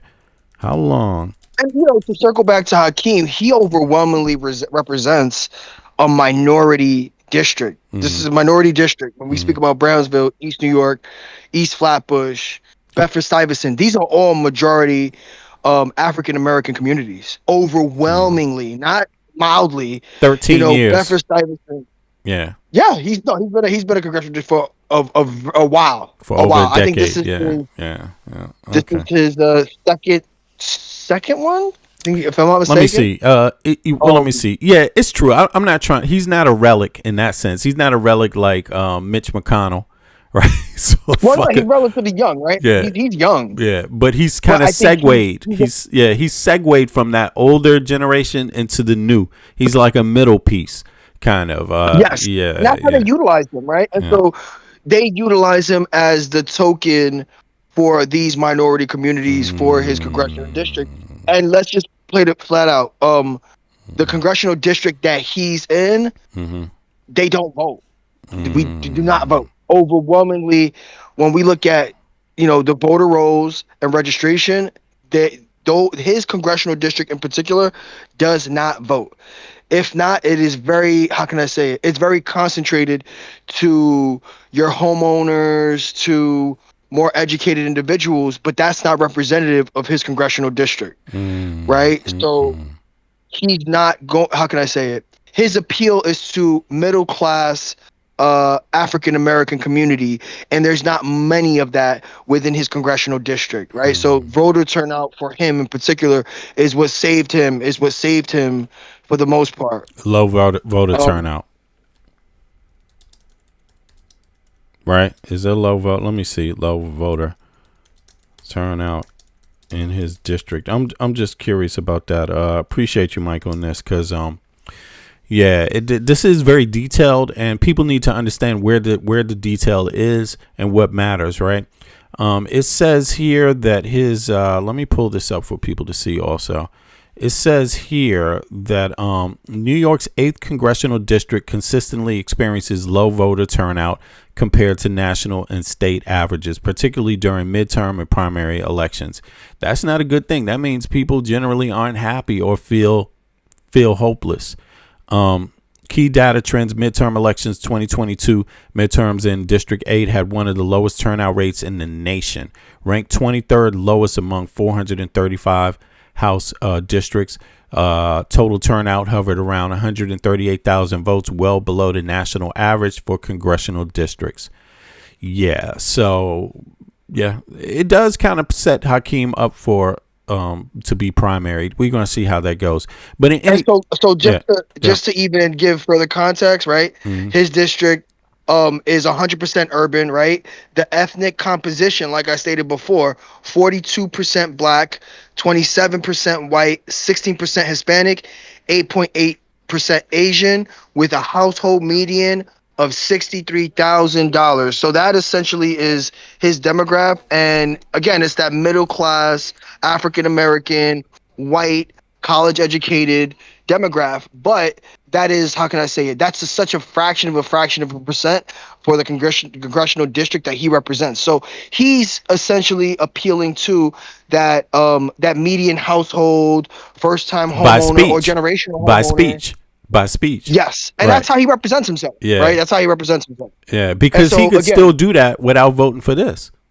No, he can, but he understands that even if he were to get primaried, that one, his recognition kind of holds some weight, however, right, in a median household. And when we look at median household, especially when it comes to he's relying on black voters. Is he relying on black voters to turn out for him?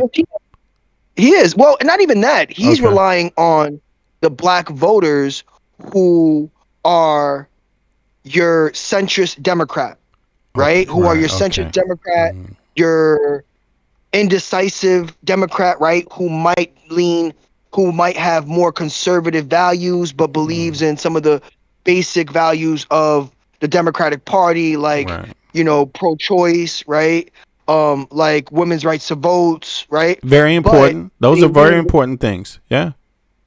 But they lean conservative in how they deal with economics. They're more libertarians who are Democrat than they are non-libertarians who vote Democrat, if that makes any sense, right? They are pro-free market, right? They don't want anything regulated. These are the individuals who want to vastly increase their net worth, right? And that's his appeal, right? Even though it's not representative of his full congressional district, that's his appeal, right? To that average median household income who has, again, either one generational household or first time household, college educated, right? And so they'll always, how can I say it? They're more likely to vote for Cuomo. To give you an example, they were more likely to vote for Cuomo in this past election than they were for Mamdani. That's his constituents. Those are his voter. That's his voter demographic. So it was the black voter turnout that was low. I'm trying to understand this. Yes, it says here. Look, it says, check this out. Damn. It says lower voter turnout, including among black voters who represent the largest demographic in the bloc. 42 to 43% is documented trend in Jeffries district non-presidential cycles. Okay, context behind turnout among black voters. Overall, low midterm and primary participation in midterm and local primary election years. Voter participation drops across central and east Brooklyn neighborhoods with high black populations, such as Bedford-Stuyvesant, Brownsville, East New York, and Carnegie. For instance, in 2022 midterm general election, overall district, that's November, obviously, right? Overall district turnout was among the lowest nationwide, right? We went through that, but what does it say? The safe seat dynamics. Because New York 08 has heavy Democratic partisan advantage, Cook PV1D plus 24 general elections are not competitive, with Jeffries routinely winning 70% to 85% of the vote. As a result, That's what I was saying. yes, that is what you were saying. But I'm trying to figure out who is it just a general trend, like among all voters across all ethnic groups or whatever, that it's low voter turnout, or is it one specific group? This is where it depends on who's running. That's what I kept trying to explain even before earlier, right? When it comes to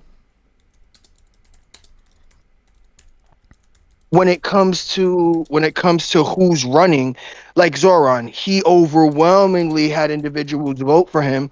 Why? Because of who he is as a candidate, right? And so when we look at Jeffries, what did I just say? His voter turnout is always historically low because his demographic is the median income, college educated, first time or generational homeowner, right? And that is a fraction of a percent within his current congressional district. That is how he's always won, right?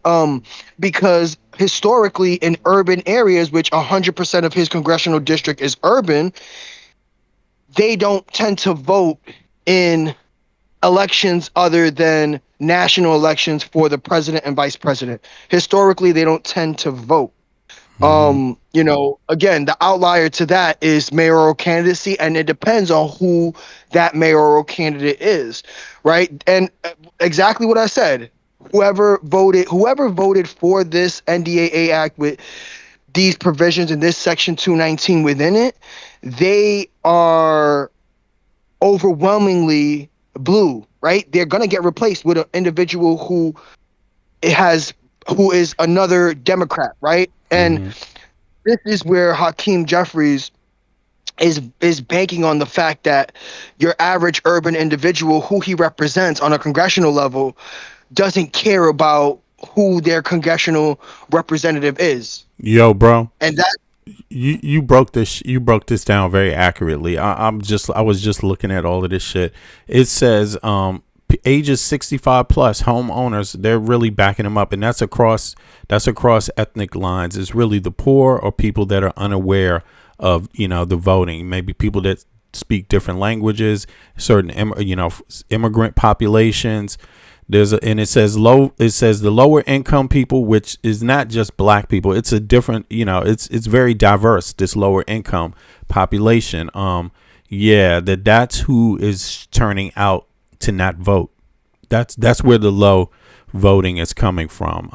Right. And the high voting turnout is the homeowners, like you said, age 65. It says conversely, the demographic that consistently shows up in the highest rates during the midterms in the district consists of older residents, ages 65 plus, homeowners, conservative, like you said, and highly established community voters, particularly long-term black homeowners in areas like Bedford-Stuyvesant, Carnegie. But it says the low voter turnout here is among a wide demographic. It has more to do with finances. Look, the gap, medium. Oh, first of all, young people.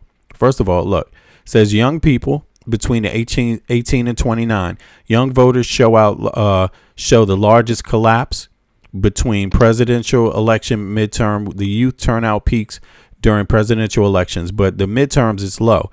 Drive a lower awareness of non-presidential elections. So when it's not a presidential election, they're not even aware of who to vote for or what's going on, right? That's exactly what I was saying. They don't vote if it's not a national election.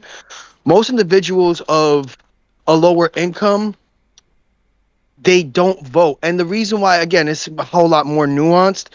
But when you're older or when you have a median income with either a first time or generational home, you understand that that congressional district or that congressional member can directly impact your everyday living. Right. When it comes to your lower income, maybe non-college educated individual, they don't understand that, right? They don't understand the nuances of how our system works and what the implications of not voting, even on the most local level. So, and I've experienced it a ton out here, and so even for, again, like I said, even during our more recent mayoral run, his congressional district, Jeffrey's congressional district, because ironically I live in it, and I've lived in almost, I want to say, 3 or 4 of the areas mentioned.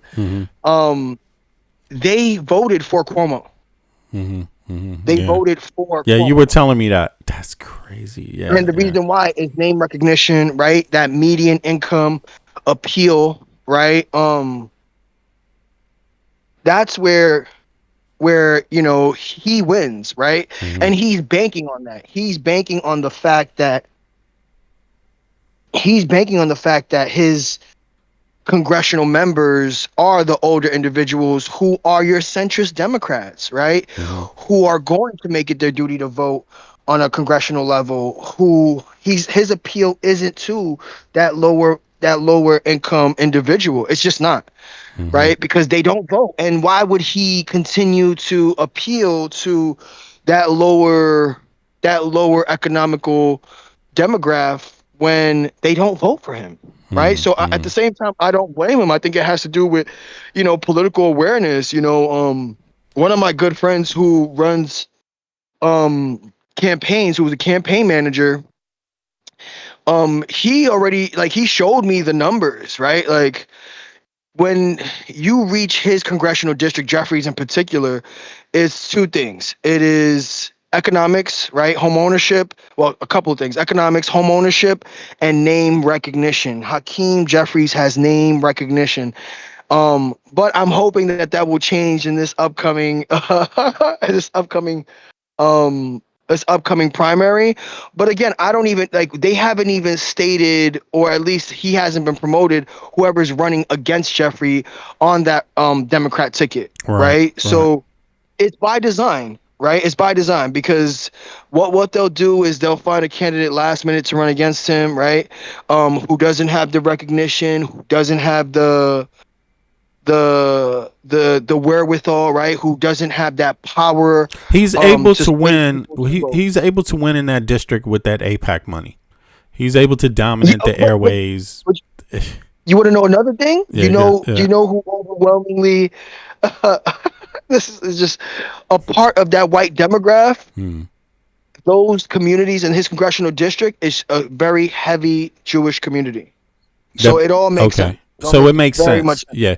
Well, he has one of the lowest voter turnout in his district across the country, especially in these midterms. So there is room for people to do something about this. But if they don't raise the awareness, if there's not activists in that community raising the awareness, it's not going to happen. And the reason why we're talking about this, just to give a recap to people that are just joining the stream, we're only talking about this because 200 and something Democrats voted against the NDA, which has Israel implemented inside of the U.S. infrastructure in terms of the U.S. defense budget. It has Israel implemented in that. It will remain that way until it's removed. But 200 voted against it, something like 200 and maybe some odd number, I forget. But only 6 Democrats voted for it. So that means Hakeem Jeffries, he's the whip, right, for that caucus. He's the head of that minority caucus, the Democrats in the Congress, right? That means he voted against his own caucus. He voted against over 200 other Democratic representatives across the country. That's the only reason why I'm saying it. It's unprecedented. You rarely hear this. And like Michael was saying from Brooklyn, Even Schumer says he's voting against this shit, and he's from New York in the Senate. He's the Senate caucus leader for the Democrats. He's saying he voted against it. So Hakeem just went almost damn near against the whole Democratic establishment. Like, it's wild. It's wild. But just in the Congress, he went against 95% of the Democrats. How do you fucking do that? Like, and it is. We're showing you how. It's because of low voter awareness in his district. But this is not just a problem for Hakeem Jeffries' district, for the voters in his district. I've been saying this. Disenfranchisement, that is what it looks like. You know, it can also look like that, being unaware. And Republican voters, MAGA voters, they're totally disenfranchised. They have also limited options. You know, yeah, go ahead. You have to look at how much money Jeffries has received from AIPAC. You have to. Yeah. Okay. Yeah. It's. Yeah. Okay. So let me see here. Yeah. Let's top it off with that. You have to. You have to show it for the chat. I know how much, but you have to look at it to understand why he is voting the way he is voting. Right. Received from AIPAC alliances. Yeah. Let's see here. Yeah. This is crazy, man. But these are very interesting times. People need to pay attention. People need to pay attention to what's going on, because you could be confused into thinking that it's hopeless, or no, it's because you're unaware. So let's get aware. Let's pay attention. I saw somebody, I don't know if they were talking about this podcast or whatever they were listening to, but somebody in the chat said something to the likings of talking about nothing. It's like, yo, we're talking about your goddamn life. If you're talking about this podcast, we're talking about your life that you find yourself in if you're an American citizen. It ain't good right now. That's what we're talking about. So if that's nothing, if your life is nothing, then, oh, well, that's how you think of it. I can't convince you any different.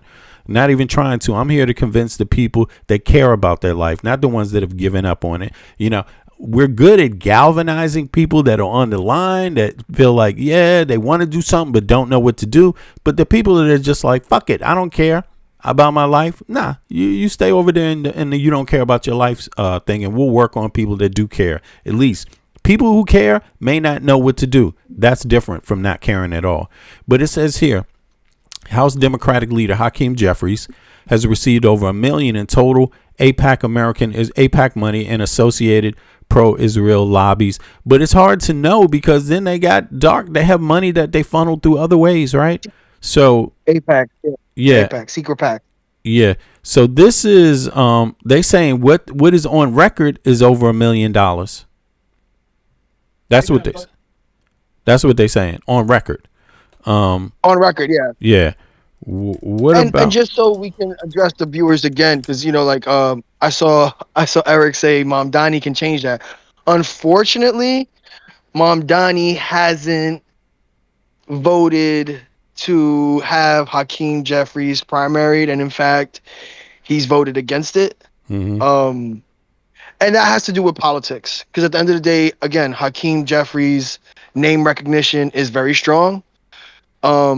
But I do think that hopefully, with consideration to acts like this, and an aware and educated voter, and obviously just advocacy, I'm definitely, trust me, I'm going to do my part to make sure that Hakeem Jeffries does not get the support that he will get, unfortunately, because he will get the support.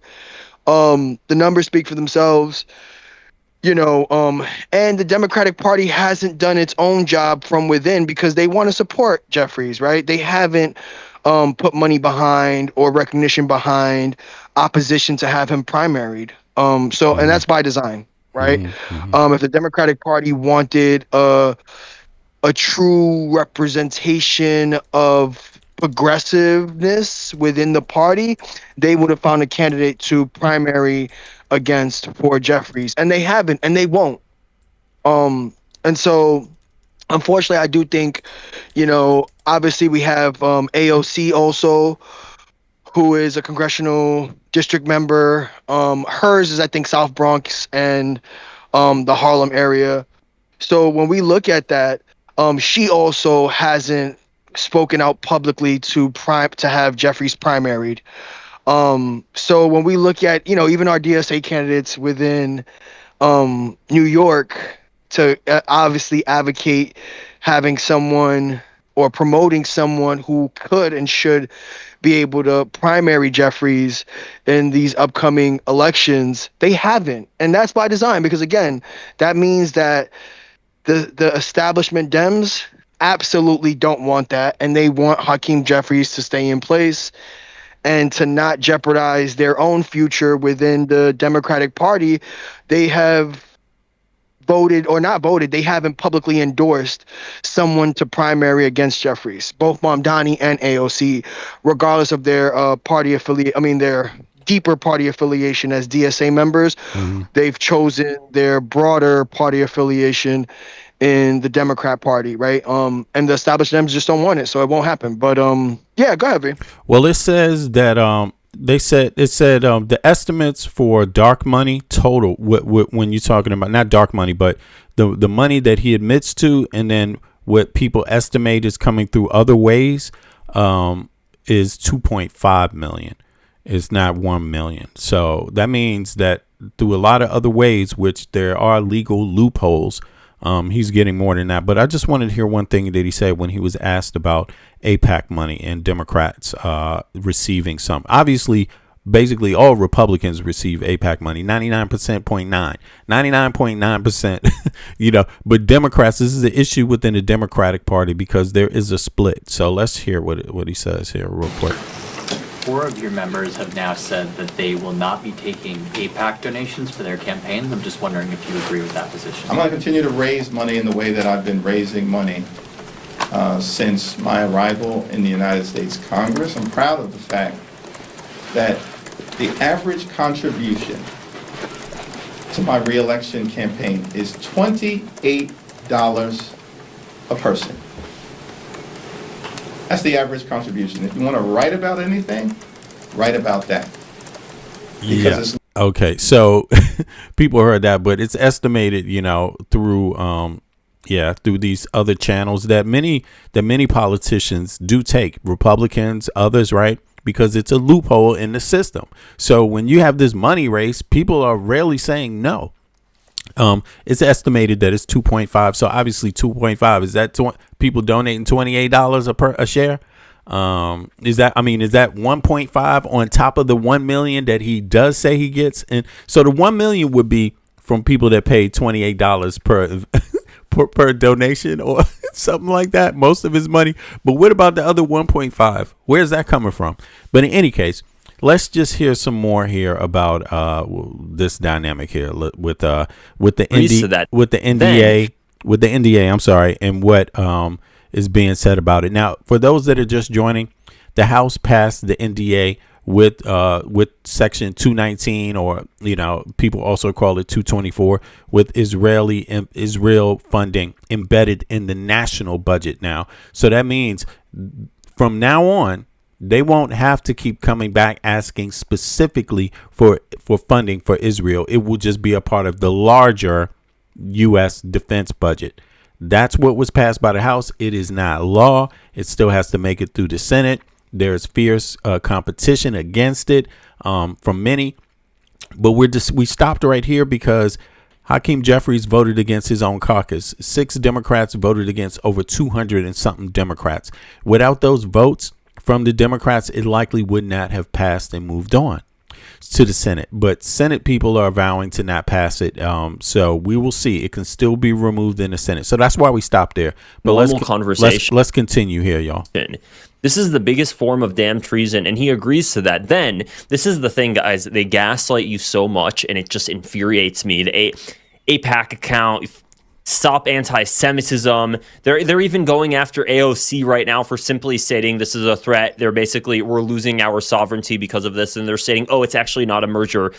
Netanyahu says it's a merger. God damn it! I don't care. Oh, we're gonna have somebody oversee pilot programs and oversee programs where we can do joint efforts to work on sort of military technology. We're giving away our sovereignty. If we have a weapon or we have a plane or we have anything, some sort of fighter jet, something that's been co-developed, and we know we rely on their technology for this piece of equipment, for this ammunition, for whatever, and we know we rely on them for it, do you understand the leverage that gives them in a time of war? The leverage that gives them when we need to resupply our stockpiles? Do you guys understand why that is so bad? You understand why?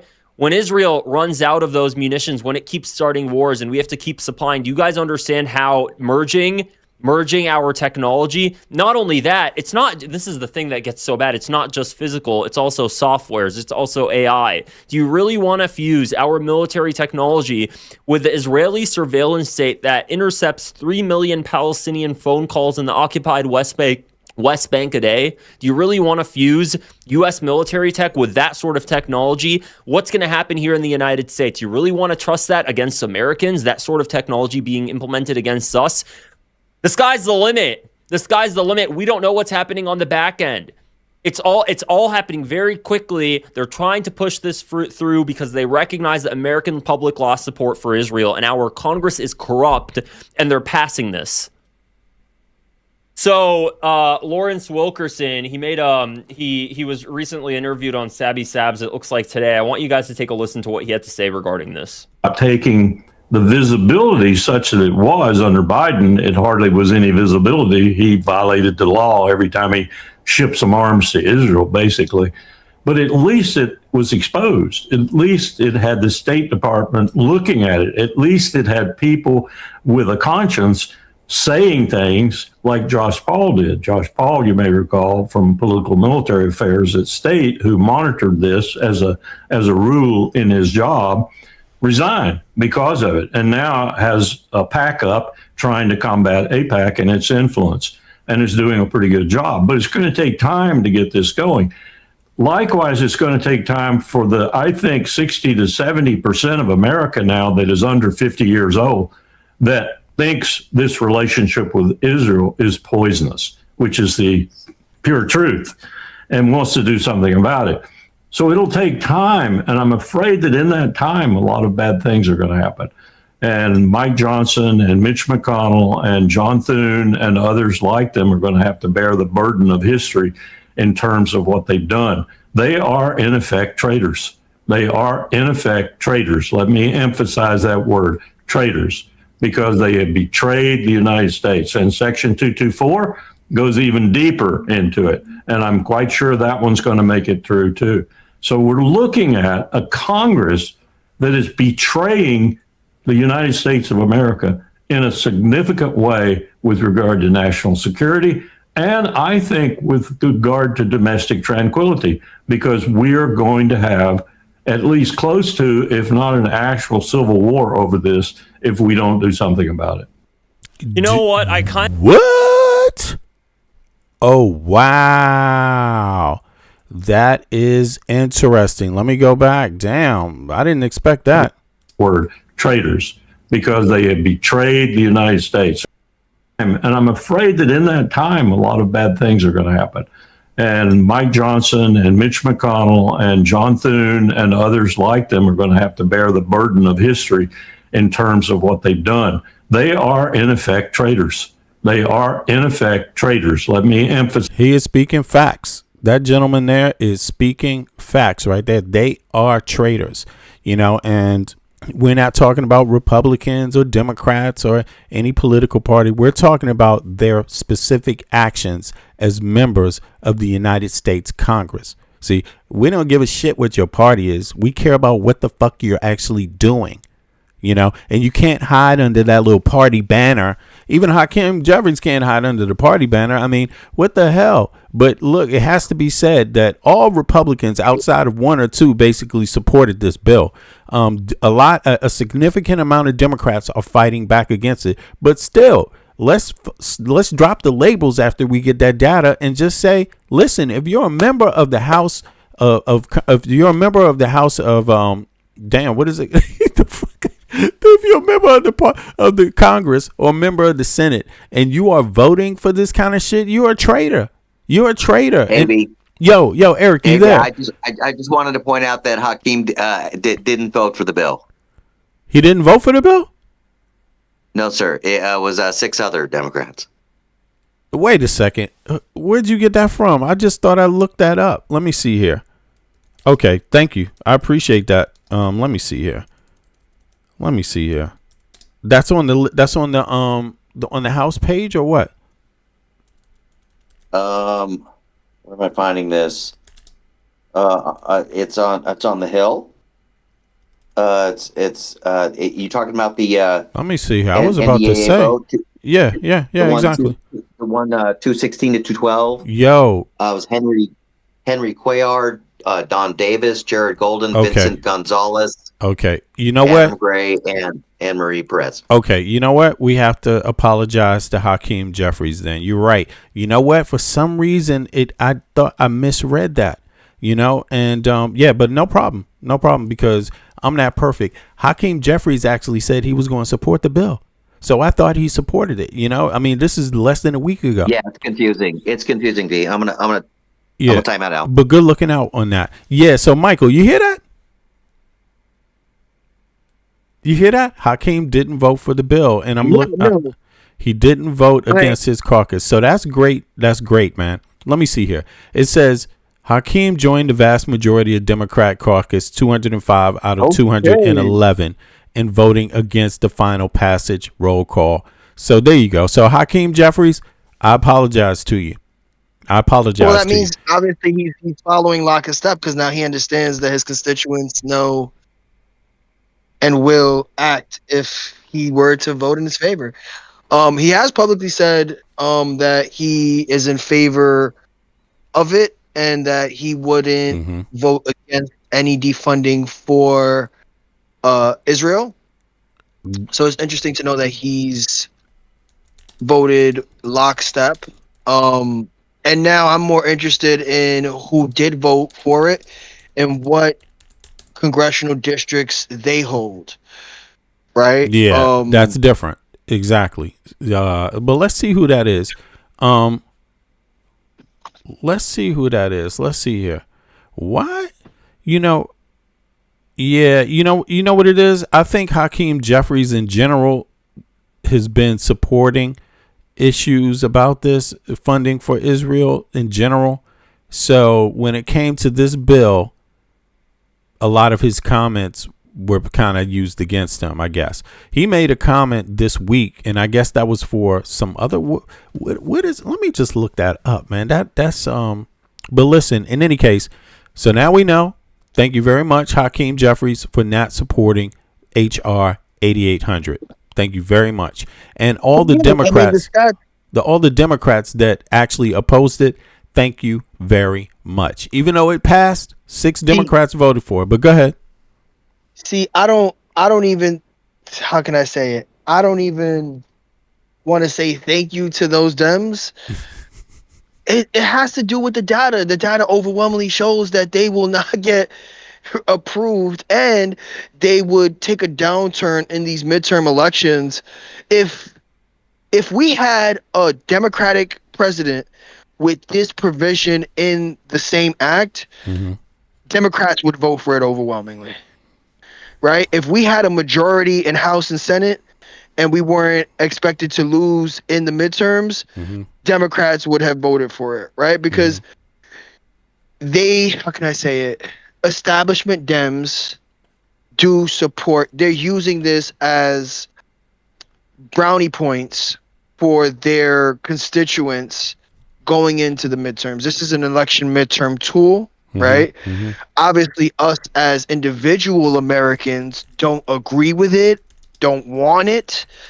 And so, again, they're using this as a got you moment for Republicans, right? To continue that motion and that motion and appeal going into the primaries. And the reason why I say that is because we haven't seen any of these other Democrat congressional members speaking about it publicly. We just haven't. It's very they have not secretive bill. highlighted. Yeah. They have not debated it. They have not gotten up on stage and said, I am against. And again, this goes down to, and again, the reason why we know it's a contentious topic is because even, current mayor Mamdani, as forward as he is, he hasn't spoken on the NDAA. He spoke about Netanyahu, right? Like, he specifically highlighted Netanyahu, but he hasn't spoken about his disapproval or approval of Section 219 within this current NDAA Act, right? And I get it. At the end of the day, someone like him wants to hyper focus on New York City and the issues in New York City and not get too national. And he already has a target on his back. But when we look at other, and he's obviously a mayor and not a congressional member, so that's a different story. Our congressional members have not spoken about it. We have not heard an outward disapproval of it, right? I mean, we wouldn't be nail biting trying to figure out how this is going to pass in the House if they and spoke Senate. out in the first place. Exactly. Yes, that's what I'm getting. This shouldn't be like having to pull fucking teeth out of a tiger's mouth. This should be, this is so straight up insulting. People should be worried about it. Members of the House should have all been speaking openly about HR 8800, and they weren't, bro. This only came out. And they weren't because they're waiting. They're Legacy waiting for the media. data. They now are seeing the data. Legacy media didn't speak about it. This shit hit the floor in secrecy. If it wasn't for independent media, no one would even be aware of what it was. No. Like, that's crazy, They man. wouldn't. And that goes to show that what their motives are, right? If this bill or this section in this act were to be less known, they would pass it in a heartbeat. But at least thank goodness that you have channels like V Media and other independent channels who have brought enough attention to it that has the constituents aware, who are like, wait, I don't want this, right? And it helps platform more and more information and publicity for this particular section within the bill. And I do think that, again, obviously it's still, the pressure is no longer on the Democrat side.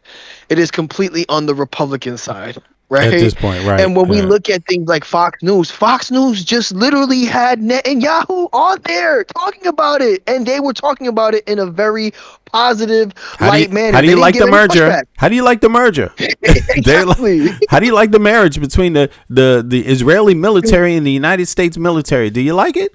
Yeah. How's that sound? I just want everybody to know the conversation about Hakeem is not about his race. It's not about his ethnicity. It's not about his gender. It's not about his sexuality. It's not personal. It's not that. It was only about this thing, about the bill. I'm happy he didn't vote for HR 8800. I'm happy he stayed with his caucus. I'm really, really happy about that. And don't get me wrong, shit, I've been carrying a little water for Hakeem Jeffries for a while too myself. But for me, this bill is so important that everyone deserves scrutiny. You know what I mean? Anybody. And luckily I was wrong about it. I'll take that. I'm happy that I was wrong about that than wrong in some other way. You see what I mean? And thanks for Eric for coming up and correcting me on that, like straight up, because the man was out there basically, like you said, Michael, not speaking much about this bill publicly, and not just him. Nobody was speaking publicly. It was very few people. It was Ro Khanna. It was Massey, who's the only Republican pretty much up until this point. No, the legacy media didn't really talk about it, and others, So outside of those two, So yeah, I'm glad that the Democrats, at least only 6 of them voted. Only 6 Democrats voted for this bill. Republicans are responsible for this bill, right? But could they get it without those 6 Democrats? But there you go, right? And not even that. You took the words right out of my mouth. Could they get it without those 6 Democrats? Could they? Right? And then guess what? Who knew how these 6 Democrats would vote ahead of time and couldn't do his job to have them vote in lockstep with all the other Democrats? Whose job is that? That's Hakeem Jeffries' job. Oh my gosh! There you go. It's his job. So he's responsible for the 6 too. Like they call it a whip. So get to whipping. Get to whipping, Hakeem. Get to whipping. Sanction them. You know who did their job the way they were supposed to? Who's the majority House leader? Republicans. Who's the majority? Yeah. Mike, what? Yeah. Mike Johnson did his job. He whipped There we their ass go. into shape. Mike Johnson did his job. Yeah. Right? We're not talking about how the Republicans didn't pass the act, right? We're talking about how the Democrats who did dissent from the group of Democrats helped this get pushed forward, right? That's what we're speaking about, really. Right. Yeah. And it doesn't matter who they were. It just turned out, thank God, it wasn't Hakeem this time. I don't have to dish you, brother, but it ain't about being a brother, but it's about how you vote. You know, now look, check this out. This is the data. The Democrats, no, they could not have passed it without those 6 Democratic yay votes. The bill would have failed to pass. Here's how the math works out based on the 216 yay, 212 no. Damn. The votes broke down scenarios. Okay, if those 6 Democrats voted nay, instead it would have been yes 210, no 218. Result failed. If those 6 Democrats had abstained, not voted, it would have been 210 yay, 212 no. Result failed. So actually, those 6 Democrats helped the Republicans pass. They didn't even have to vote. Yeah, they could have abstained. They could have abstained, and they refused to even abstain. So the Republican Party did its job by being lock in step outside of one, maybe, which is Massey. They did their job lock in step. The Democrats failed to vote lock in step or anything that seems like lock in step. That's why this bill got passed, and that's why people are talking about it, and that's why folks out here like this are calling the man on this. This is Sabby Sab's channel, are out here calling them treasonous. Listen Think about it. So it'll take time, and I'm afraid that in that time, a lot of bad things are going to happen. And Mike Johnson and Mitch McConnell and John Thune and others like them are going to have to bear the burden of history in terms of what they've done. They are, in effect, traitors. They are, in effect, traitors. Let me emphasize that word, traitors, because they have betrayed the United States. And Section 224 goes even deeper into it. And now Section 224 is the same as Section 219. One is in the House version of the bill, and then when it gets in the Senate, it's called 219. So just to keep that in mind. Quite sure that one's going to make it through too. So we're looking at a Congress that is betraying the United States of America in a significant way with regard to national security, and I think with regard to domestic tranquility, because we are going to have at least close to, if not an actual civil war over this, if we don't do something about it. Yeah, big up to Sabby, by the way.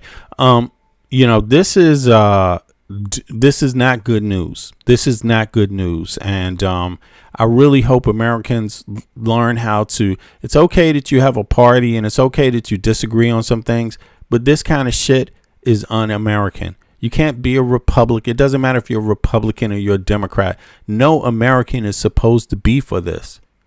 No American's supposed to be for this, and keep in mind, the Pentagon has already issued a warning regarding Israeli espionage happening right now, and they reward them.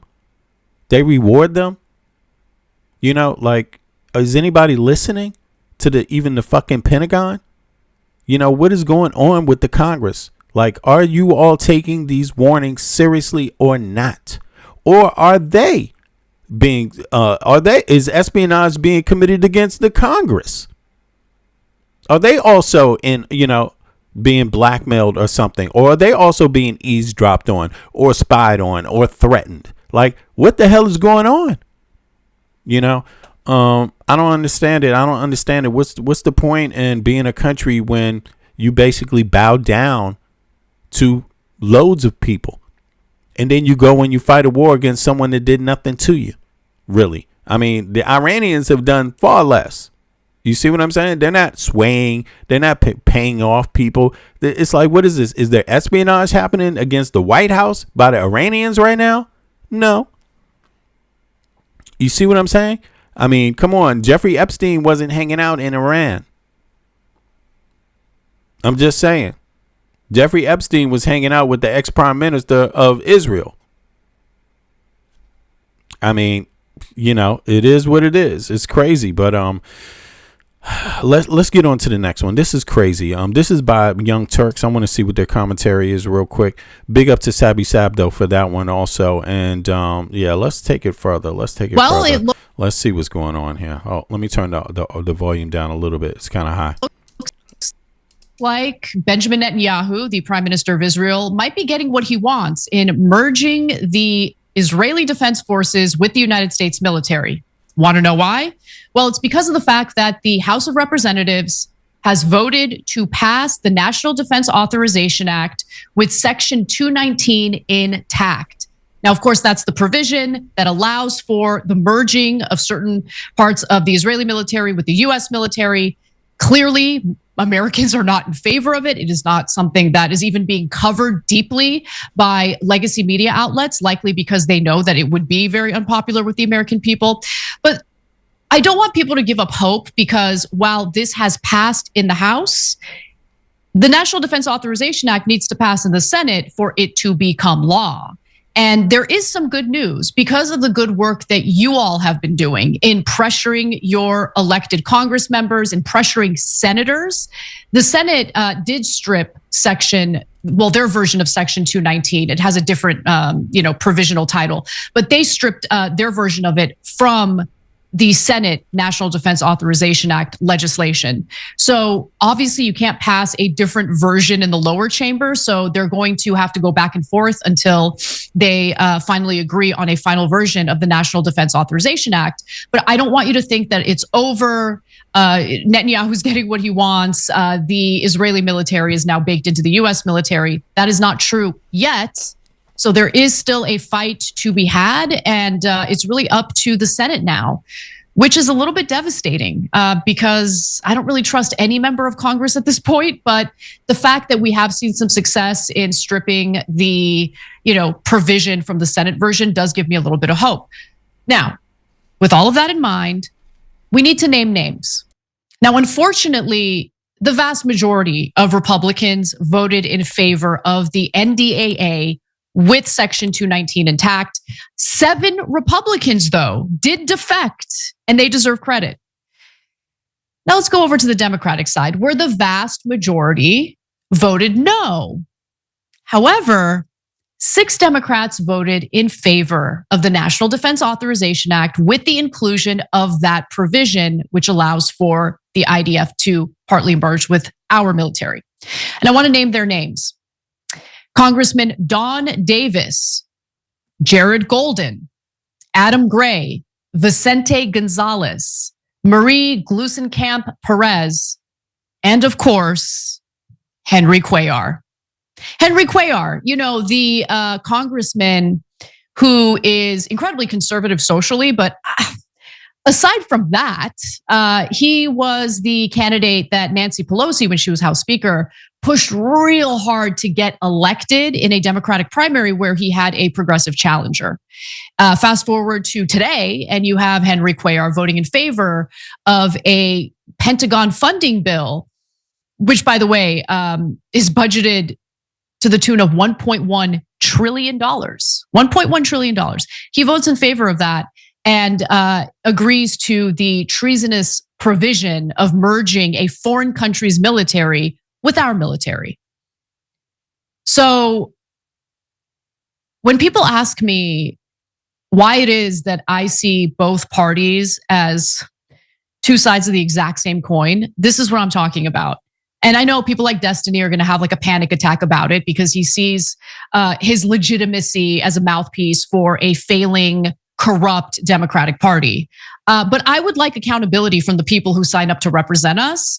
And the fact that you have 6 Democrats who voted in favor of $1.1 trillion to a Pentagon that has failed every single one of their audits and includes a provision that I find absolutely loathsome and disgusting, which merges a foreign country's military with our own. Destiny and people like him really do not have the upper hand or a moral leg to stand on here. Okay, their arguments are not righteous. Their arguments are just partisan brained. And we didn't sign up to be public servants for members of Congress. They signed up to be our public servants, and they're doing a pretty poor job on it, especially the Democrats who purport to be such strong fighters against big bad Trump. What have they done? What have they done in their big fight against Donald Trump? Nothing. I mean, literally last night for the first time, AOC posted something about Section 219 on X and talked about the importance of voting no on the National Defense Authorization Act. The reason why I'm so hard on AOC is, because she has been disappointing in some areas for sure. But aside from that, she knows what kind of power she has. I mean, the second she opens her mouth, everyone's paying attention, both her haters and the people who love her or the people who are indifferent. People pay attention to what she has to say. It would have been far more effective, and it would be something that I would personally appreciate deeply if she had pushed a campaign, much like Ro Khanna, to strip the National Defense Authorization Act of Section 219, but she didn't do that. So I do have high standards for her because she told us to have high standards for her. And unfortunately, she hasn't delivered to the extent that I think she could deliver with the type of power she has in this attention economy. So let's keep in mind, we got a lot of different views out here, and I don't know which way. Obviously, she's not Anna's not a member of the Democratic Party, right? I don't believe. But also me, sometimes I don't follow young Turks, view of things. However, everybody is worth criticism. Nobody's above criticism. Having said that, I don't follow her 100%. But here, let me bring up some data real quick, and then we will get right back to this. Let me see here, because I want to go through. I noticed the first thing that got my attention was was this part. Let me remove my camera real quick and go over this. It says, when she said that she focused on the Democrats. What did she say? 7 Republicans voted against it, 6 Democrats. Yes. Okay, they're the minority party. So that 6 is significant, right? So I understand that part, but I just want to make it clear to people. Oh, go ahead, Michael. Go ahead. What did you want to say? No, so to circle the Young Turks, they were really progressive earlier on. Now they're more centrist established Dems. And they tend to lean a bit more right now. In their earlier career, around 20. Is it the healthcare? Is it the healthcare and the education, free healthcare and education that's scaring them? Well, no, they fully grifted. So they grifted for the money, right? Okay. They grifted for the money and the views. There isn't too much money when it comes to the progressive movement. There's more money in the centrist movement and the center right movement on both sides. Okay. Right. So Young Turks has slowly become more of that center left, center right kind of news area. They kind of do both. They kind of play both. Yeah, they wiggle. Devil's advocate. Yeah. And so before that, they were very much progressive lefts, and now they aren't. Notice that, and notice the timing. Notice the timing of that too. Like, what is up with that? It's like you damned if you do, you damned if you don't. If you follow what they criticize about you and you change your ways, then they go against you anyway. It's like, what the fuck? And so, some of the individuals on. So what I'm seeing is some of the individuals who did, some of the Democrats who voted in favor of this, they are being primaried, right? But they also serve congressional districts in some red states, so they're a minority within their district. At least a few of them that I've seen so far. They tend to be minorities within their district. So one of them is in North Carolina, another one is in Texas. So they are essentially, they're obviously up for primaries this November. They're up for primaries this November. And so my assumption is that they're trying to appeal to the center when it comes to how they're voting in this particular act. Okay. But yeah, maybe how I kind of see it is like, it's okay to push politicians to be more of what they say they are. No problem.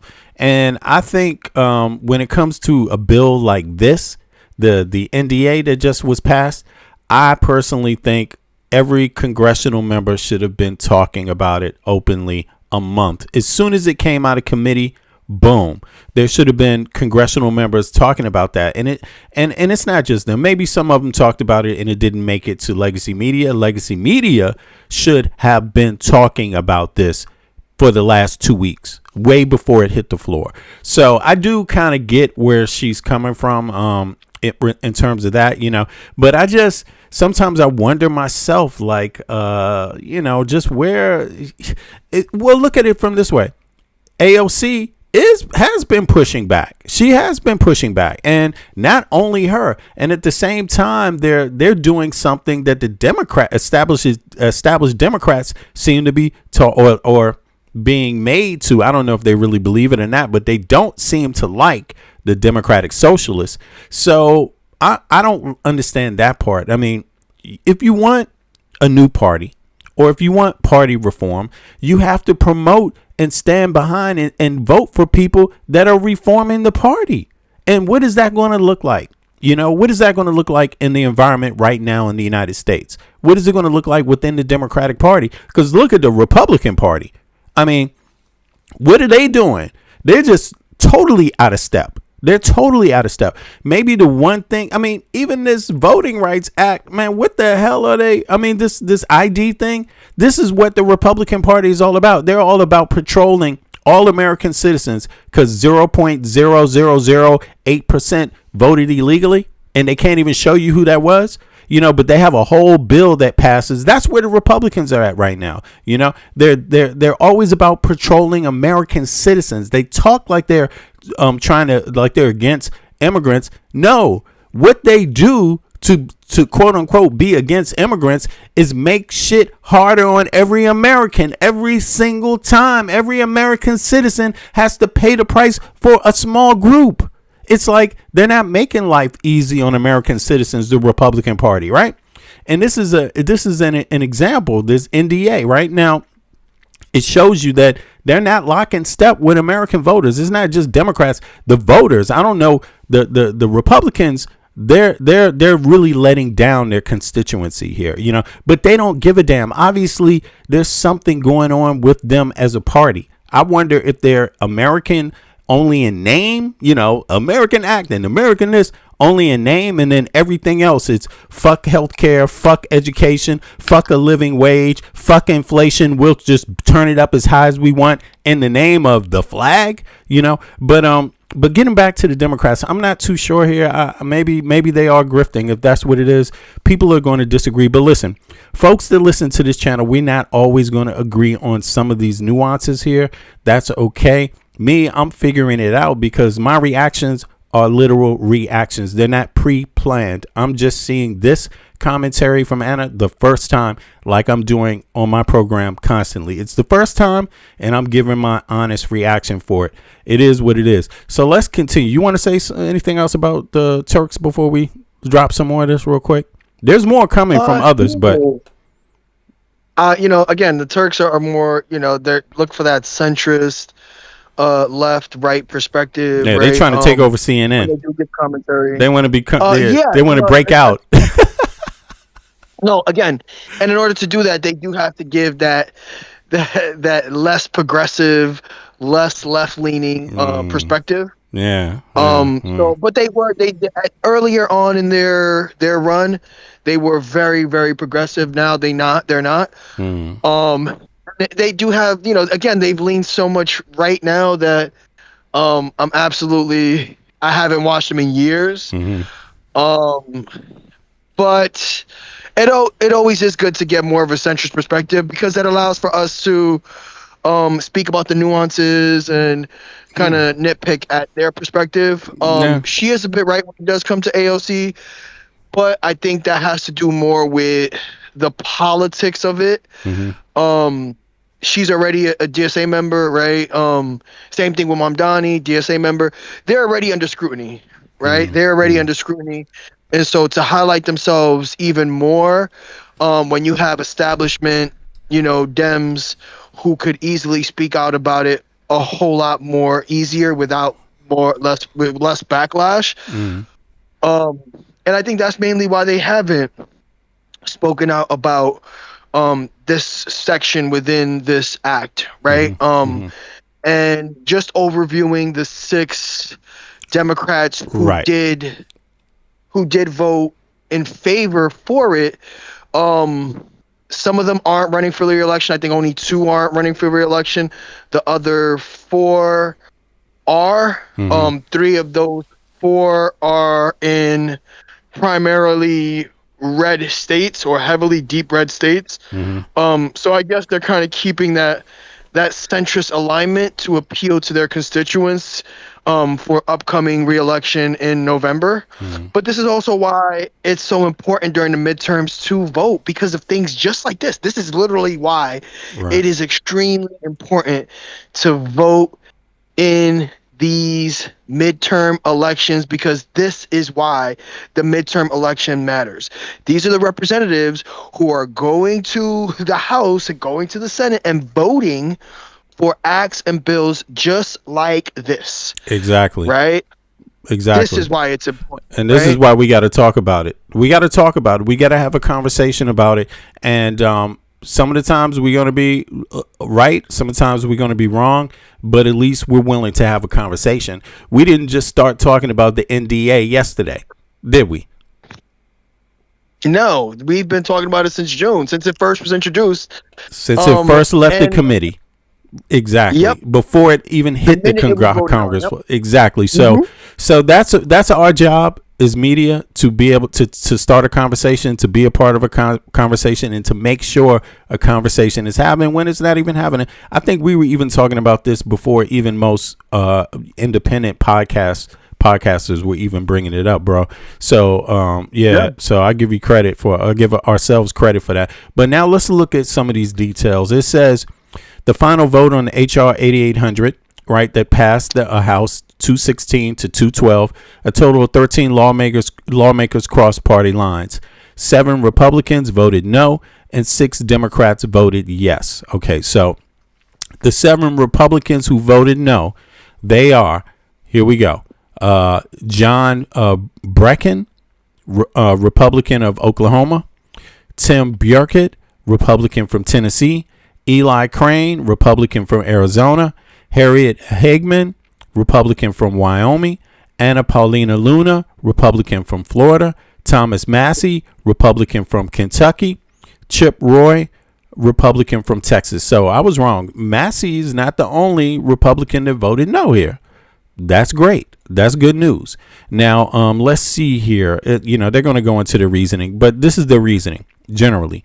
The GOP defectors, fiscal conservatives, and member of the House of Freedom Caucus opposed the bill's $1.15 trillion. Damn, it's $1.15 trillion now. Price tag on overall spending levels. Additionally, members like Thomas Massey and Anna Paulina Luna objected to specific foreign policy integration provisions. So there's less of them that voted specifically over the Israel thing. There's less of them. The majority of them, it was just the number of the amount of money. But a smaller group of them voted because of the Israel thing, specifically objected to the foreign policy integration provisions such as Section 219 and the refusal of leadership to allow floor amendments stripping the sanctions. So MAGA Mike Johnson did not allow any type of communication and vote on stripping it. He didn't even want to have it up for debate, right? So let's go back to this now. MAGA Mike Johnson could have, but he didn't. All right. So the Democrats who voted yes, okay, they voted yes for this bill as it is, with the integration of the Israeli military. Okay, so the 6 Democrats who voted yes, these 6 moderate and defense-minded Democrats voted party lines to support passage. Henry Culler, Democrat from Texas. Is he up for election? Don Davis, Democrat from North Carolina. Is he up for election? Maria Gluesenkamp Perez, Democrat, Wyoming. Is she up for election? Jared Golden, Democrat from Is that that's Michigan, right? Or is that Missouri? ME. What is that? Maine. Maine. Oh, Maine. I'm sorry. Sorry about that, Maine. Yeah. They got an interesting election happening, midterm election happening right now too. I think the other Democrat was just replaced. Supposedly, they say that the other Democrat that replaced the last one for the sexual, et cetera, is actually leading now. But in any case, Vincent Gonzalez, Democrat from Texas. I'm wondering if he's running, and Adam Gray, Democrat from California.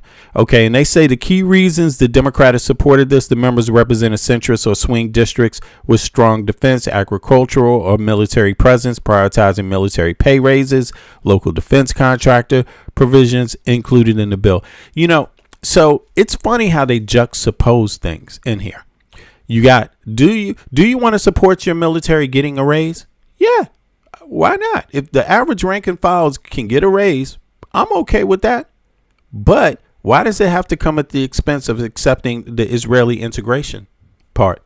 What does that have to do with it? Still, you see, and this is because MAGA Mike Johnson essentially didn't want it to be any other way.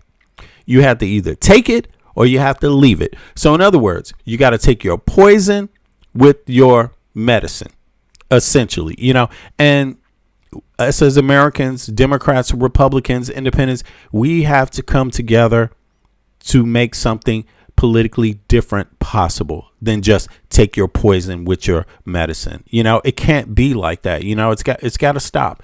But all right, let's continue with Anna and see what else she got to say about this. I think it's pretty much done. Before we go forward, all of them are up for re-election, with the exception of one who isn't running for re-election, the Dems, who essentially voted in favor of it. Okay. All of them except one, right, is up for okay. So that's great. All right. So let's see. Actually, Anna was finished. So let's get on to what Marjorie, was it Green Taylor or Taylor Green? Marjorie Taylor Green. I always get her name backwards. All right. Let's see what she had to say about this. I wanted to make you guys a quick video just to explain the NDAA vote. That's the National Defense Authorization Act.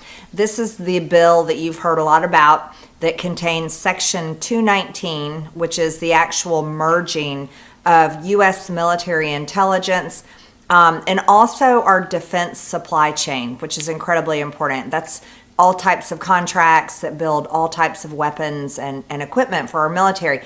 That Section 219 merges the United States military with the Israeli military. This is something that should never happen with any foreign country. It's a complete destruction to our sovereignty and is completely America last.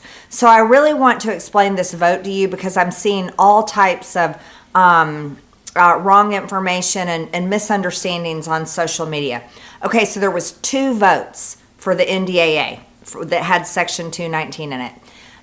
Yesterday, there was the rule vote. The rule vote is basically a vote on the House floor that everyone is voting on the rule that will move forward the actual bill. So the only Republican that voted no on the rule yesterday was Thomas Massey.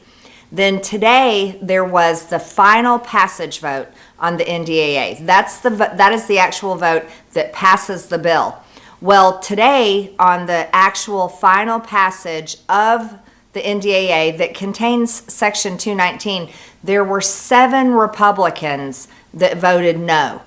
Now, mind you, those same 7 Republicans, 6 of them voted yes with all the other Republicans on the rule vote. Thomas Massey was the only no vote on the rule. But today on final passage, there were 7 Republicans that voted no. They voted no to the NDAA, which contains Section 219. I'm going to tell you who they are. Okay, so the total 7 that voted no today was Josh Burkeen, Tim Burchett, Eli Crane, give me one second, Harriet Hageman, Anna Paulina Luna, Thomas Massey, Chip Roy. Let me make sure I got that. 1, 2, 3, 4, 5, 6, 7. Yep. Those were them. So again, those names are Burkeen, Burchett, Crane, Luna, Massey, Hageman, and Roy. Those were the Republicans, the total 7 that voted no on final passage. Let me explain the difference between the rule vote and the final passage vote. Now, any bill that goes to the House floor for a final passage vote has to go through a rule vote, and sometimes it'll be in a rule vote by itself, and sometimes they pack in other bills along with that bill and have just one rule vote for a whole package of bills.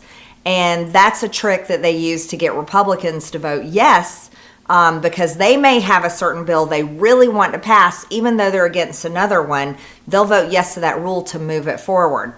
And then a bill will get voted on in final passage. That's a second vote, totally separate. The final passage vote can be a standalone bill, or it can be a package of bills. That's another thing they do to trick members of Congress to vote for something that another bill they really want to pass, even if they're against another one. It'll trick them to vote yes when they really want to vote no. Well, the rule vote for the NDAA, this is really important. If the 7 total Republicans that had voted no on final passage, if they had all voted no on the rule vote, guess what? That would have totally stopped the NDAA. Yep. It wouldn't have moved forward. They would have stopped Section 219. So I really appreciate those 7 Republicans that voted no to final passage. However, I wish 6 of them had voted no with Thomas Massey, because Thomas Massey had the courage to vote no on the rule. If those 6 Republicans had voted no on the rule, then I don't think the NDAA would have moved forward, and there would have been a much bigger fight on Section 219. So I wanted to break that down and explain it to you. Also, I totally agree with you, because right now you're saying, why are there 2 votes? This is ridiculous. Look, it's a complicated system. All of it's ridiculous, but they make it complicated on purpose, and they do that. Let's keep in mind here, too, right, about the House leadership, right, and the role that MAGA Mike Johnson plays in all of this. I mean, it's a very strategic role, and the bottom line is he closes the House down. They go away. They disappear. Anytime the president says, looks hot or looks like he's in hot water, they just close down all voting. So they close down even just people coming to work. That means these people aren't even really communicating on behalf of the American people, because the proper place to really talk and dispute issues is in Congress, live on CNN, so everyone can, and all the public who pay their salaries, can hear a thorough debate about every single part. That's the best that a democracy would have, that you could get. Now, keep in mind, we're already dealing with the fact that Americans, we have less parliamentary representation than any other people in the Western world. We have, at best, half the representation. That means in terms of who's in the House, how many members can join the House, how many people one member represents, that's half. That population is double. One member is representing twice the mass of population than what happens in the EU. More people come out and vote in the EU because they have more representatives to choose from. They have smaller districts. So that means they can refine what their views are. The members can go out and get a good comprehensive look at what their constituents' lives are like. In the United States, they're just jumbled all together. So they kind of neutralize a lot of views that way, right? So you have basically less democratic representation in the United States. So at the same time they pull these little tricks, you already have less democratic representation. So let's keep that in mind when she's saying what she's saying. I agree with her 100%. She's just spitting the facts here. It doesn't matter what her past was. It doesn't matter what her views are about other topics either.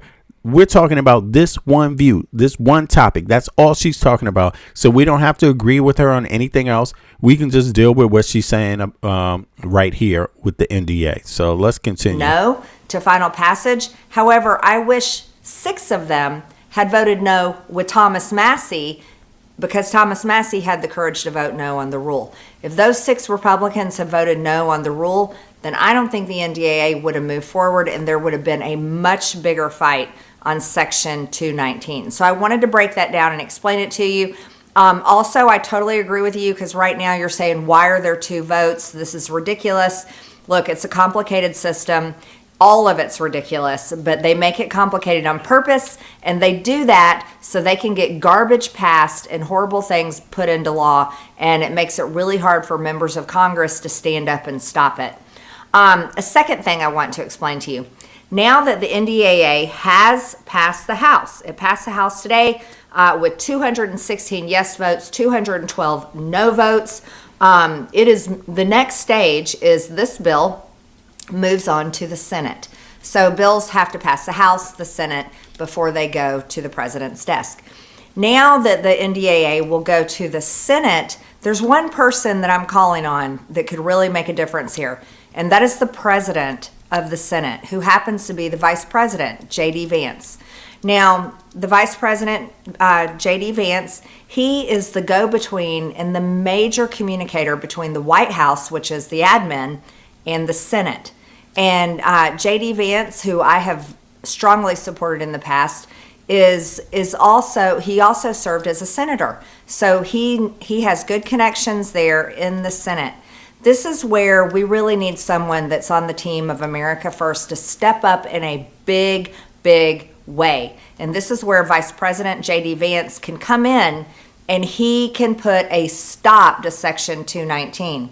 He could come in and do the negotiations between the admin and the Senate where they can completely wipe out Section 219, remove that section from the NDAA in the Senate, do that work in the Senate, and then it'll come back to the House for another vote where it should get full support from the GOP. I would imagine that most of those 7 would vote yes for a final passage on the NDAA if Section 219 was completely stripped out. So I wanted to explain this to you because one of the most confusing places in the world is the United States Congress.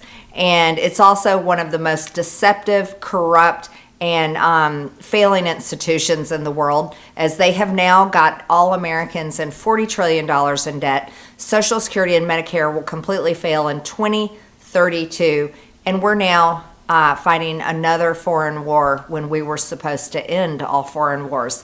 So, I just wanted to communicate this to you, give you a simple explanation about the NDAA vote in the House, what Section 219 is, which is a complete betrayal to the American people. I think it's such a betrayal, I call it treason. And then lastly, I'm calling on Vice President J.D. Vance to completely strip Section 219 out of the NDAA in the Senate, get that work done with Leader Thune, work with everybody there, Republicans and Democrats. This is about the United States sovereignty. There should not be political teams on this one. Okay, share this message. Wow, I actually agree with her. Now let me ask you this in the chat. Put a 1 in the chat if you agree with her perspective on this. Put a 2 in the chat if you don't. And we're not talking about anything else she believes in, only this one specific topic. Only what she just said right here. Put a 1 in the chat if you agree with her. Put a 2 in the chat if you don't. I actually agree with her on this, so I'm going to put a 1 in the chat. And listen, Bezu, I don't understand you because you don't want to come up and talk to us. You saying we're only playing videos. No, we're actually talking. I'm talking to you, Bezu. Come up so we can talk about your ideas specifically. You're here because you like something. You're spending a lot of time here. Come on up and join us on the panel. Have some fun, man. Don't just hide down there in the chat, okay? So that's the safe space. You know what I mean? I don't get to ask you questions and here you go, sorry, I don't know. All right, so in any case, let's move on. I really liked what she said. So, and I think this is a no-brainer. What she's saying.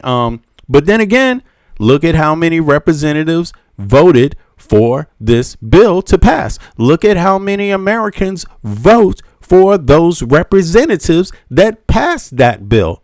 It's a lot of Americans. It's in the millions. It's in the tens of millions. I mean, is it 20 million now? I mean, a lot of them disagree with this, right? But the people they voted for them still going to do it, right? So how many Americans feel this way? It's obviously not an insignificant amount.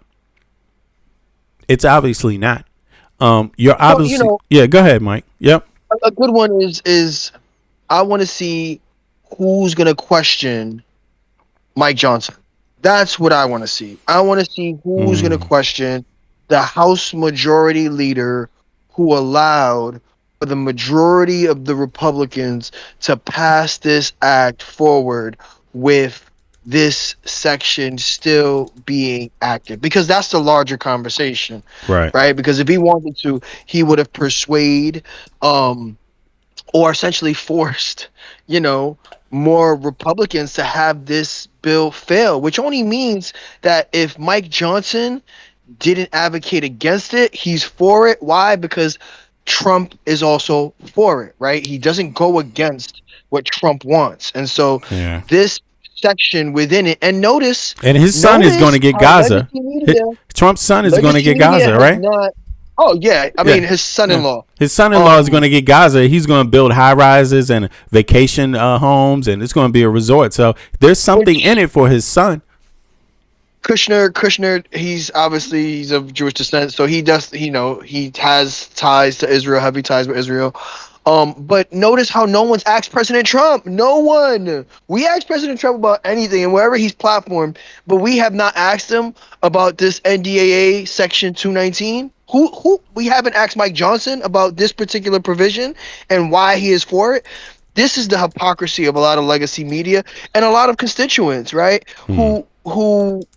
Yeah, we can blame these individual reps, but these reps are only following orders. They're only following Mike Johnson's orders, because there's no world where you can convince me that someone in a deep red state is advocating for this particular National Defense Act with this provision in it, with this Section 219 in it.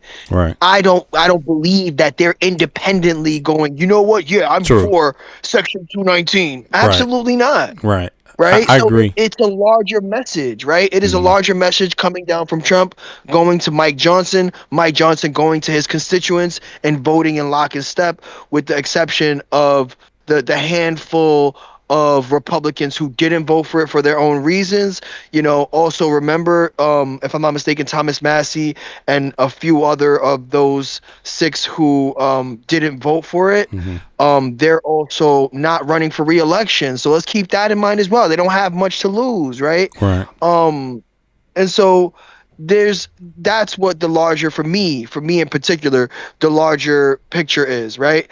Where are the individuals, including legacy media, who are supposed to be asking and interviewing Mike Johnson when they get a chance to ask him about this particular section within the NDAA, and also why is he pro it? Why aren't they asking Trump about this particular section within the NDAA? And it's the reason why it hasn't overwhelmingly passed like it has in the past, because of this section. Why does he feel that this section deserves a space in this current NDAA? Right. That's for me, that's the larger question, and that's what I would like to know personally. Why are they pushing for it, right? What excuse can they give other than the fact that they are beholden to Israel and AIPAC money, right? But go ahead, B. Yeah, well, it says here neither Speaker Mike Johnson nor President Donald Trump has directly been questioned by mainstream press corps about Section 219 in dedicated press conferences, but Speaker Mike Johnson has addressed the overall package, right? And this is what he said: General NDAA praise. Okay, so he praises it generally, right? When asked by reporters about the passage of H.R. 8800 on the Capitol steps, Speaker Johnson focused on the GOP talking points, highlighting the 5% to 7% military pay raise, defense spending caps, and advancing President Trump's national security agenda. He has not publicly addressed Section 219 specifically when fielding press questions. Procedural handling. Instead of answering questions on it, Johnson's leadership team managed Section 219 procedurally. The House Rules Committee blocked a bipartisan amendment, right? So that means Republicans and Democrats, right? They blocked an amendment made by Republicans and Democrats, all right? Rep. Thomas Massey and Rep. Ro Khanna, that would have allowed a floor vote to strip the Section 219 from the NDAA before voting on the main passage of it, right? Regarding Donald Trump, no direct response. Trump has not been directly asked by reporters about Section 219, nor has he released a specific policy statement targeting the clause. The White House executive alignment. The administration supports the overall FY 2027 NDAA, which is this bill, while Section 219 aligns with broader U.S.-Israel defense technology integration goals. It has not yet become a focal point of press interactions with the president himself. So here's the thing. They can still ask the president because it's still got to go through the Senate. But it doesn't have to really go through Congress now, right? It's passed. It's done something significant in Congress. It passed. The media, they were supposed to be there before this. Legacy media. I mean, this was like 2 weeks, 3 weeks. This shit, or maybe even a month. It was dead between the committee that voted on it to bring it to the floor and to the time it hit the floor. There was like media silence, absence on it. So, all right, let's see here. Who's talking about Section 219? While the top leadership has largely avoided discussing the specific provisions in press space, Section 219, which establishes the U.S.-Israeli Defense Technology Cooperation Initiative to integrate defense research, AI, and supply chains, has sparked intense debate among rank-and-file lawmakers and independent media. Keep in mind, a lot of persons in the Congress, I mean, it's hard to get 7 Republicans to vote against it, right? That's not easy. You rarely see that many. So that's interesting right there. But the 6 Democrats who voted for it nullified that. So it didn't even matter in the end. Now, libertarian and fiscal conservatives. Thomas Massey, people are just used to him doing good shit, but they didn't even, his own constituency in Kentucky didn't even goddamn vote for him, bro. They didn't send him back to Congress, man. This is what America is doing.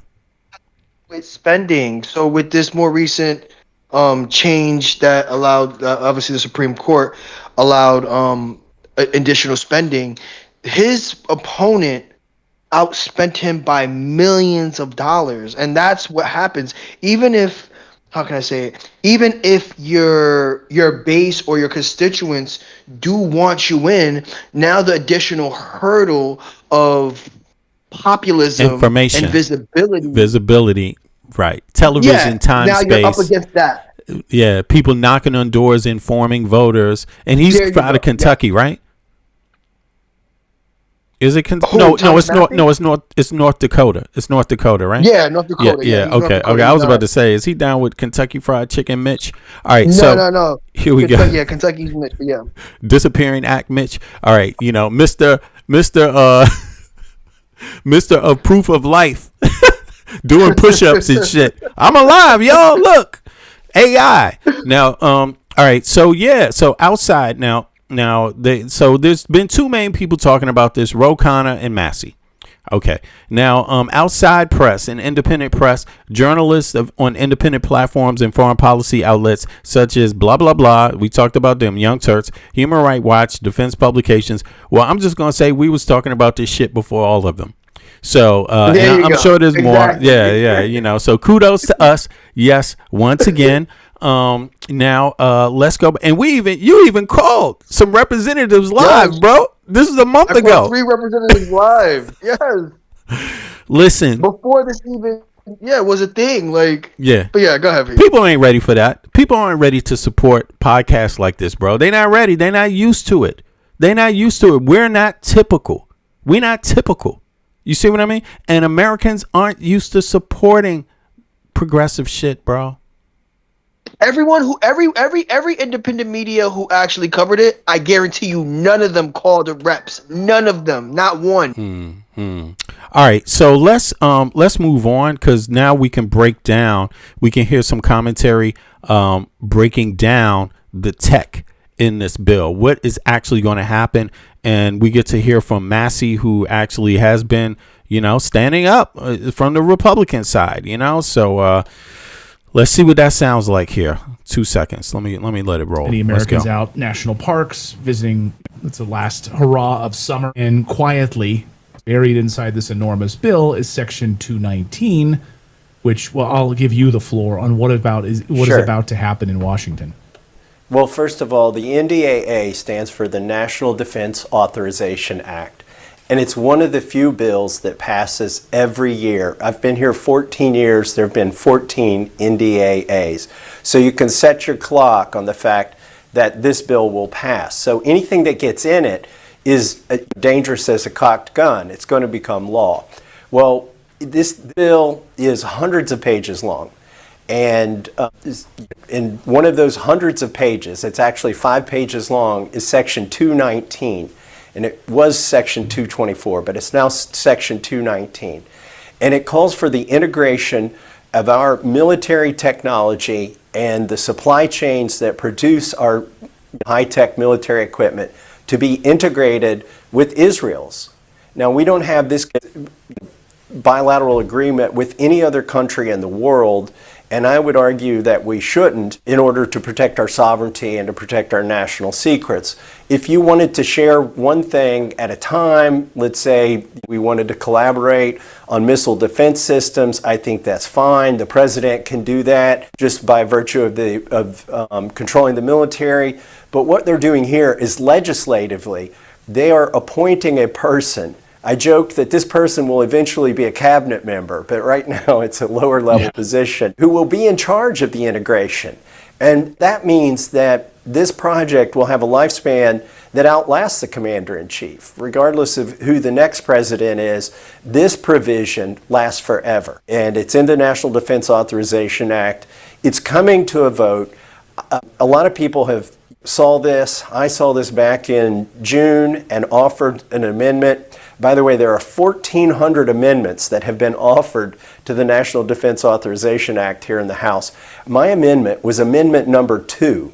I was the second person to offer an amendment to the NDAA, and that's because I saw this troubling provision in there. Now, what they've decided to do is they've decided to block my amendment. So there will be no vote and no debate on Section 219 and whether it should be in the NDAA or whether it should not be in the NDAA. Wow, did it just cut that fast? Hold on, what happened? What happened? Wait a second. Sorry about that. It cut off. What the heck? It cut off. Okay. Well, let's move on. We'll go back to that and find out what happened. Sorry about that, y'all. Let's see here. Welcome back. Reporter time. Love it. Julia Manchester, White House correspondent for The Hill. Dave Leventhal, senior editor at Notice. Remember, news of the U.S. Yes, is what Notice stands for. All right, Dave, very quickly. We try to keep our audience apprised of what's happening on the House floor, because sometimes that's chaotic, but today they actually got some things done. The National Defense Authorization Act passed. Stock trading ban, limited though it was, also passed. And there are components in each of the president's never-ending obsession about the SAVE Act. Without question, they're doing everything that they possibly can to try to slice and dice and splice and salt bills with the president's priority. The stock bill in particular, which bans members of Congress from buying stock, although it allows them to hold on to stock, has a voter ID provision in it. Nevertheless, even though every Republican voted for it, 13 Democrats joined them as well. So it shows what a priority is, and it's incredibly popular among Republicans, Democrats, and independents when you talk to real voters in this country. Right, and when you put those two together and send them to the Senate, their fate is uncertain. Dubious at best, Right. and it's likely that the Senate will just give it the big thumbs down. Julia, your thoughts on legislation in the House, what's going on in the Senate, and this idea that Congress is trying to figure out a way to avoid a shutdown, but also pay for this war.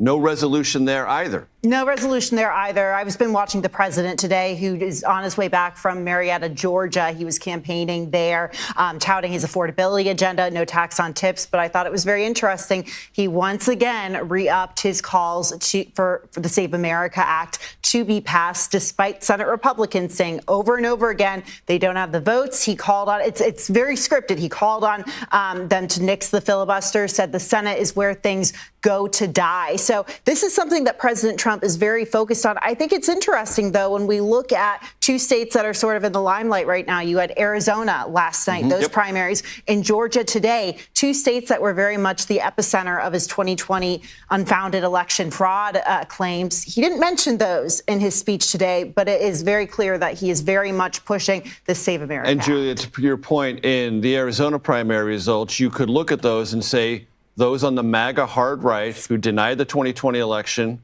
rose. Absolutely. I mean, you have a Secretary of State nominee on the Republican side, someone who will be overseeing elections in Arizona. If elected. Adrian Fontes, a Democrat, is a formidable Secretary of State seeking re-election. But it's notable that they got through a primary.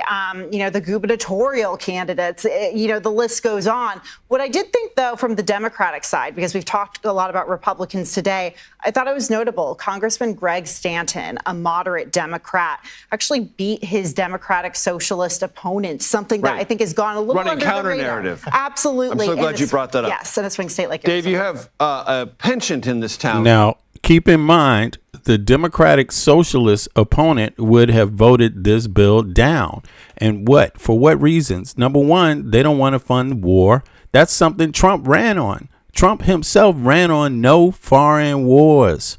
So you could see really where the split is here is with some things like education, healthcare. They're calling Democratic Socialists housing because they want fair housing. They're calling them communists, So it's interesting that they point this out as kind of a victory. Obviously, this is kind of right wing, but let's hear some more.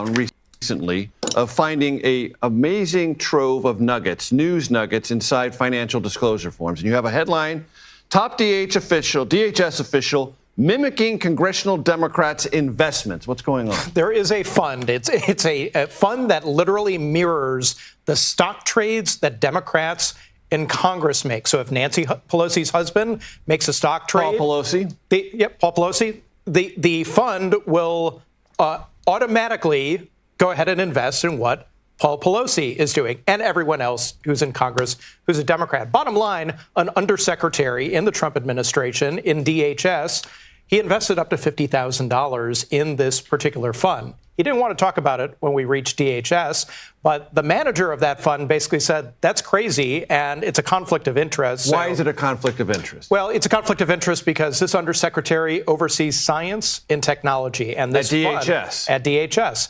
And this fund in particular, well, it's incredibly tech heavy. So every big one, the Apples, the NVIDIAs, and all the rest of them populate most of this particular fund. So just another example of where the personal finances of government officials are intersecting and sometimes colliding with the public responsibilities that government officials have. I wonder, Julia, as your vantage point as a White House reporter, do you think this is a soft underbelly for this White House reputationally in the midterms? Because Democrats clearly are oriented toward making either corruption or sort of gaming the system one or two or three of the big issues behind affordability in the midterm. Yeah, no question. And I hate to bring this back to Georgia. I'm going to sound like a broken record, but that's what John Ossoff is doing, the incumbent Democratic senator. He's using phrases like Mar-a-Lago mafia, talking about how corrupt the Trump administration is. And they're tying it into affordability, saying these guys, these are the big guys. They're messing it up for the little guys who aren't making, for the little people to make. So this is a case of we're not going to really focus on corruption in the White House because Biden, he did something before. And again, this is what I'm talking about. Even if you don't agree with some of the actions of some of the Dems, and even if you agree that the system has been rigged, right? Even if you agree with that, because a lot of Americans feel that way.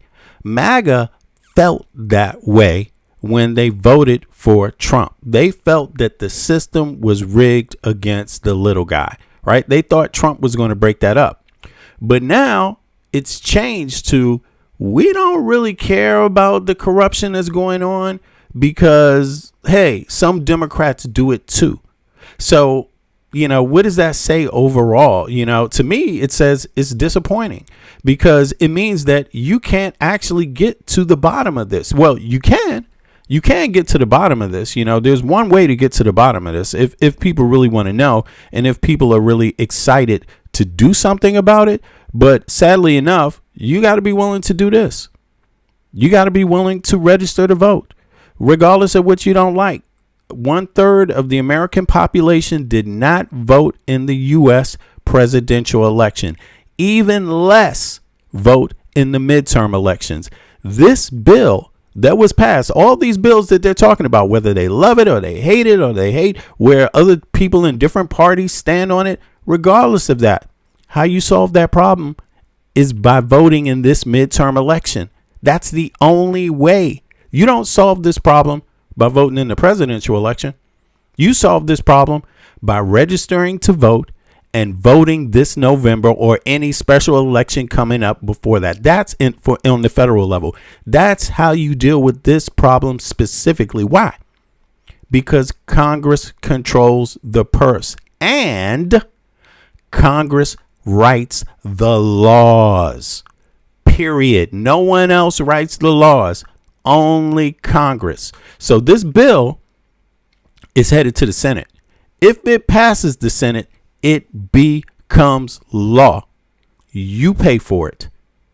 Republican, middle class, whoever you were who voted for Trump and you thought you were the underclass and thought you were being stepped on and thought that the system is rigged. If this passes the Senate, you're the one paying the bills. Democrats, Democratic voters, middle class, woke people. If this passes, you pay the bill. Nobody else pays the bill, and you pay their bills. The people that voted for this, you paying their bills too. And guess what else you're paying for? You're paying for them to have private insurance that you can't even afford. No, they got you fighting about Medicaid and Medicare. They don't even use that shit. 80% of government workers don't even use Medicaid or Medicare. They use totally private insurance. Who pays their salary? You do. You pay them, Republican voters, the people that voted for Trump. You pay these representatives a good enough salary so they don't even need Medicaid and Medicare. That's what you give them every time you vote for them. Democrats, middle class and poor, you pay for them to have better lifestyles than they even care for you to have. That's what's going on in the U.S. And if you don't like it, register to vote. If you don't like it and you complain about it and you don't vote, who gives a fuck what you think? You don't even matter. You don't matter. You don't matter. You got to be willing to do this. It doesn't matter if you agree or don't. If you don't vote, stop talking about what you agree and don't, and just go into your little cave somewhere and shut the hell up. This is a conversation for people that believe in democracy and believe in voting only. If you don't, get the fuck out of here. Period. Now let's continue. This is some right-wing news, though, that they're dropping. We're going to give our commentary in a second. Let's go. Main Street people, I should say, who aren't making as much and, essentially getting the raw end of the deal here. So I think this is how Democrats are running. The big question, though, is if they're attacking Trump, someone who is, the leader of the Republican Party, Trump's not at the top of the ticket, though. Nope. So how does this go up against Republicans who may run maybe state or local centric campaigns in their districts? And 20 seconds, Dave. Essentially, when you check with the administration, they just say no harm, no foul. The way we interpret the rules, it's all fine. And that's not the way they've historically been interpreted. No, not at all. And the administration, they just say no harm, no foul. The way we interpret the rules, it's all fine. And that's not the way they've historically been interpreted. No, not at all. And the administration, they just say no harm, no foul. The way we. Sorry about that, y'all. I had a little, as you can see, a little interference here. 2 seconds. Damn, what happened there? That is crazy. Here we go. Let's go back. Sorry about that.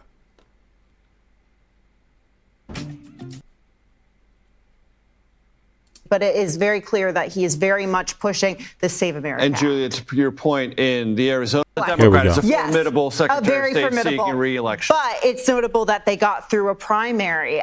The gubernatorial candidates, the list goes on. What I did think said that's crazy and it's a conflict of interest. Why is it a conflict of interest? Well, it's a conflict of interest because this undersecretary oversees science and technology and this at DHS. At DHS. And this fund and okay, that was my fault, y'all. Sorry about that. I was busy writing a message. Here, all right, let's get to the next one. Let's hear some more commentary about it. 2 seconds. Here we go. Sorry about the delays.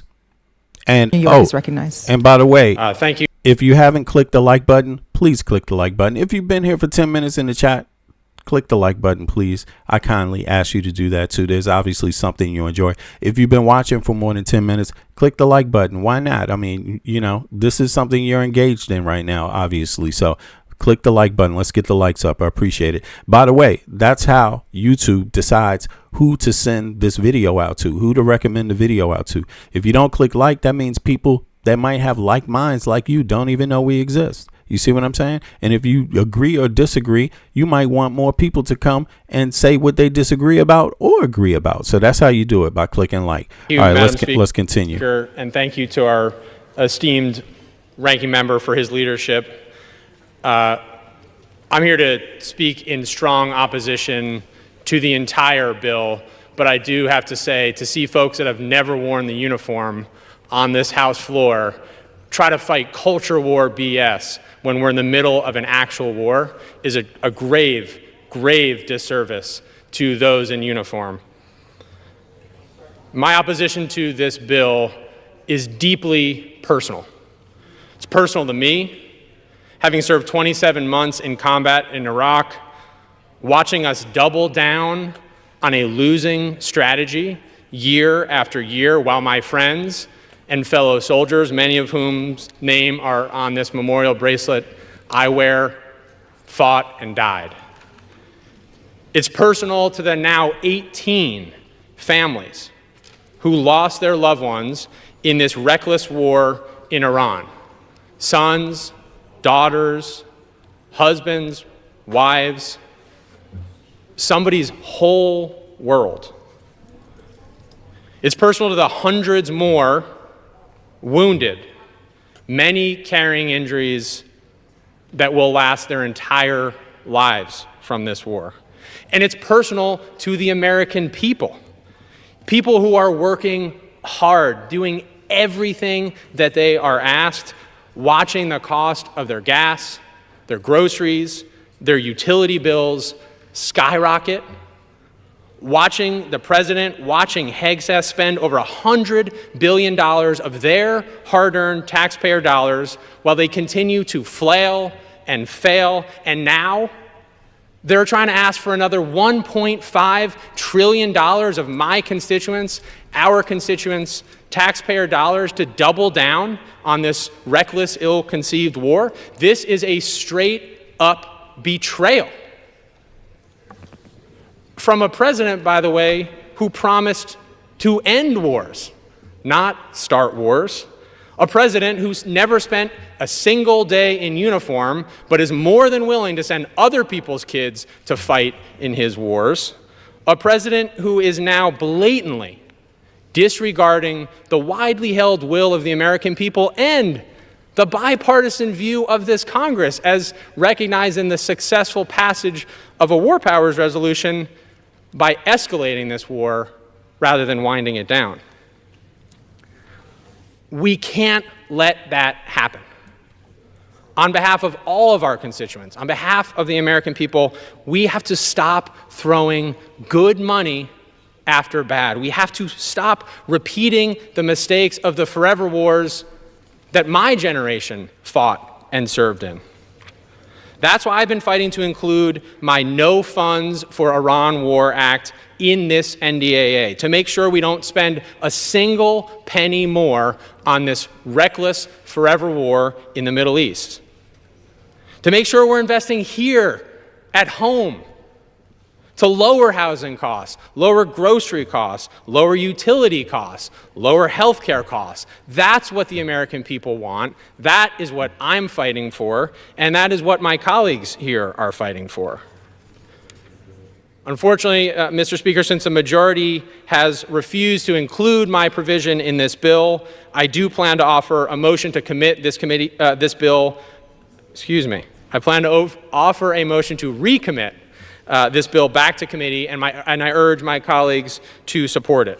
At the end of this debate, I will insert the text of the No Funds for Iran War Act into the record.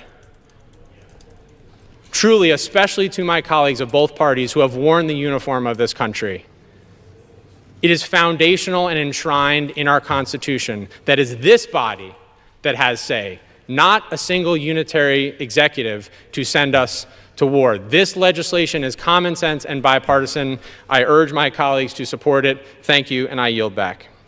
Okay. That is interesting, that perspective, but it goes to show you that there's dissent for different reasons across the aisle. Not as much dissent as we would hope for, especially since obviously what 90% of the Republicans, they just needed a couple more people just to say no, and it wouldn't even happen. But here's the thing, Republicans voted, they support Trump lock and step. Once he got elected, they've been supporting him lock and step. But the man voted on no more wars. The man voted on Make America Great. What is great about America right now? I mean, I'm talking about inside the country. What's great? What is great? Let me know what's great about the United States right now. Let me know what the Republicans have done for you to make the United States great right now. I'm not talking about what you wish for. I'm talking about what have they done for you. Name something they've done for you personally in the chat. If you're in the chat, let me know one thing. I'm curious about that because there is some dissent on the Republican side. Are they just traitors? Are they just traitors to the Republican Party? Those 7 Republicans that voted against it, are they just traitors? You tell me. Put a 1 in the chat. Oh, well, let me see here. Let me see what the chat is saying here. First of all, Ed, what's up? I see you. Graven, I see you there. You ready to crusade? All right. Let me see who else. Alan says Trump is the greatest president of the 20th century. I said in response, no, Obama is. Just because if we're going to have copy paste shit up here in the chat, you know what I'm saying, then, oh, well, I may as well copy paste that. What else? Let me see. Gen C says locker depression is locker depression. Well, a lot of Americans are depressed right now. Let me see who else in there. Okay. Ed said Graven, Donald Trump is currently looking for bodies. Just to throw at Iran. When the sun comes up, you should go down to your recruiter's office and sign up. Your fucking associate. Yeah, sign up. Go ahead and sign up. Go ahead. Sign up for the war. They need you right now. Sign up. Are you going to be volunteering to get your ass blown up? Go for it. No problem. I mean, I don't think this has much to do with what the soldiers choose. Obviously, they have to take the commands that they're given to a certain degree, unless they're illegal commands. But is this what you voted for? Is this what you voted for Trump for? A war with Iran? I'm just curious. I didn't see anybody answer the question. So here, if you voted for Trump to go to war to have foreign wars, put a 1 in the chat. If you did not vote for Trump to have foreign wars, put a 2 in the chat. I want to know from the Trump supporters, yeah, they don't answer. You notice how a lot of the Trump supporters never answer a direct question.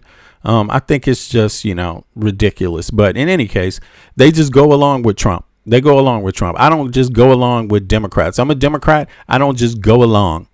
You see what I mean? I was up here talking about Hakeem Jeffries for how long, and the man didn't even vote for the shit. You know what I'm saying? So I'll talk about any Democrat anytime I feel like they're doing something that's not right. And yes, I'm a member of the Democratic Party. Will Republicans do that? Will Trump supporters talk about Trump?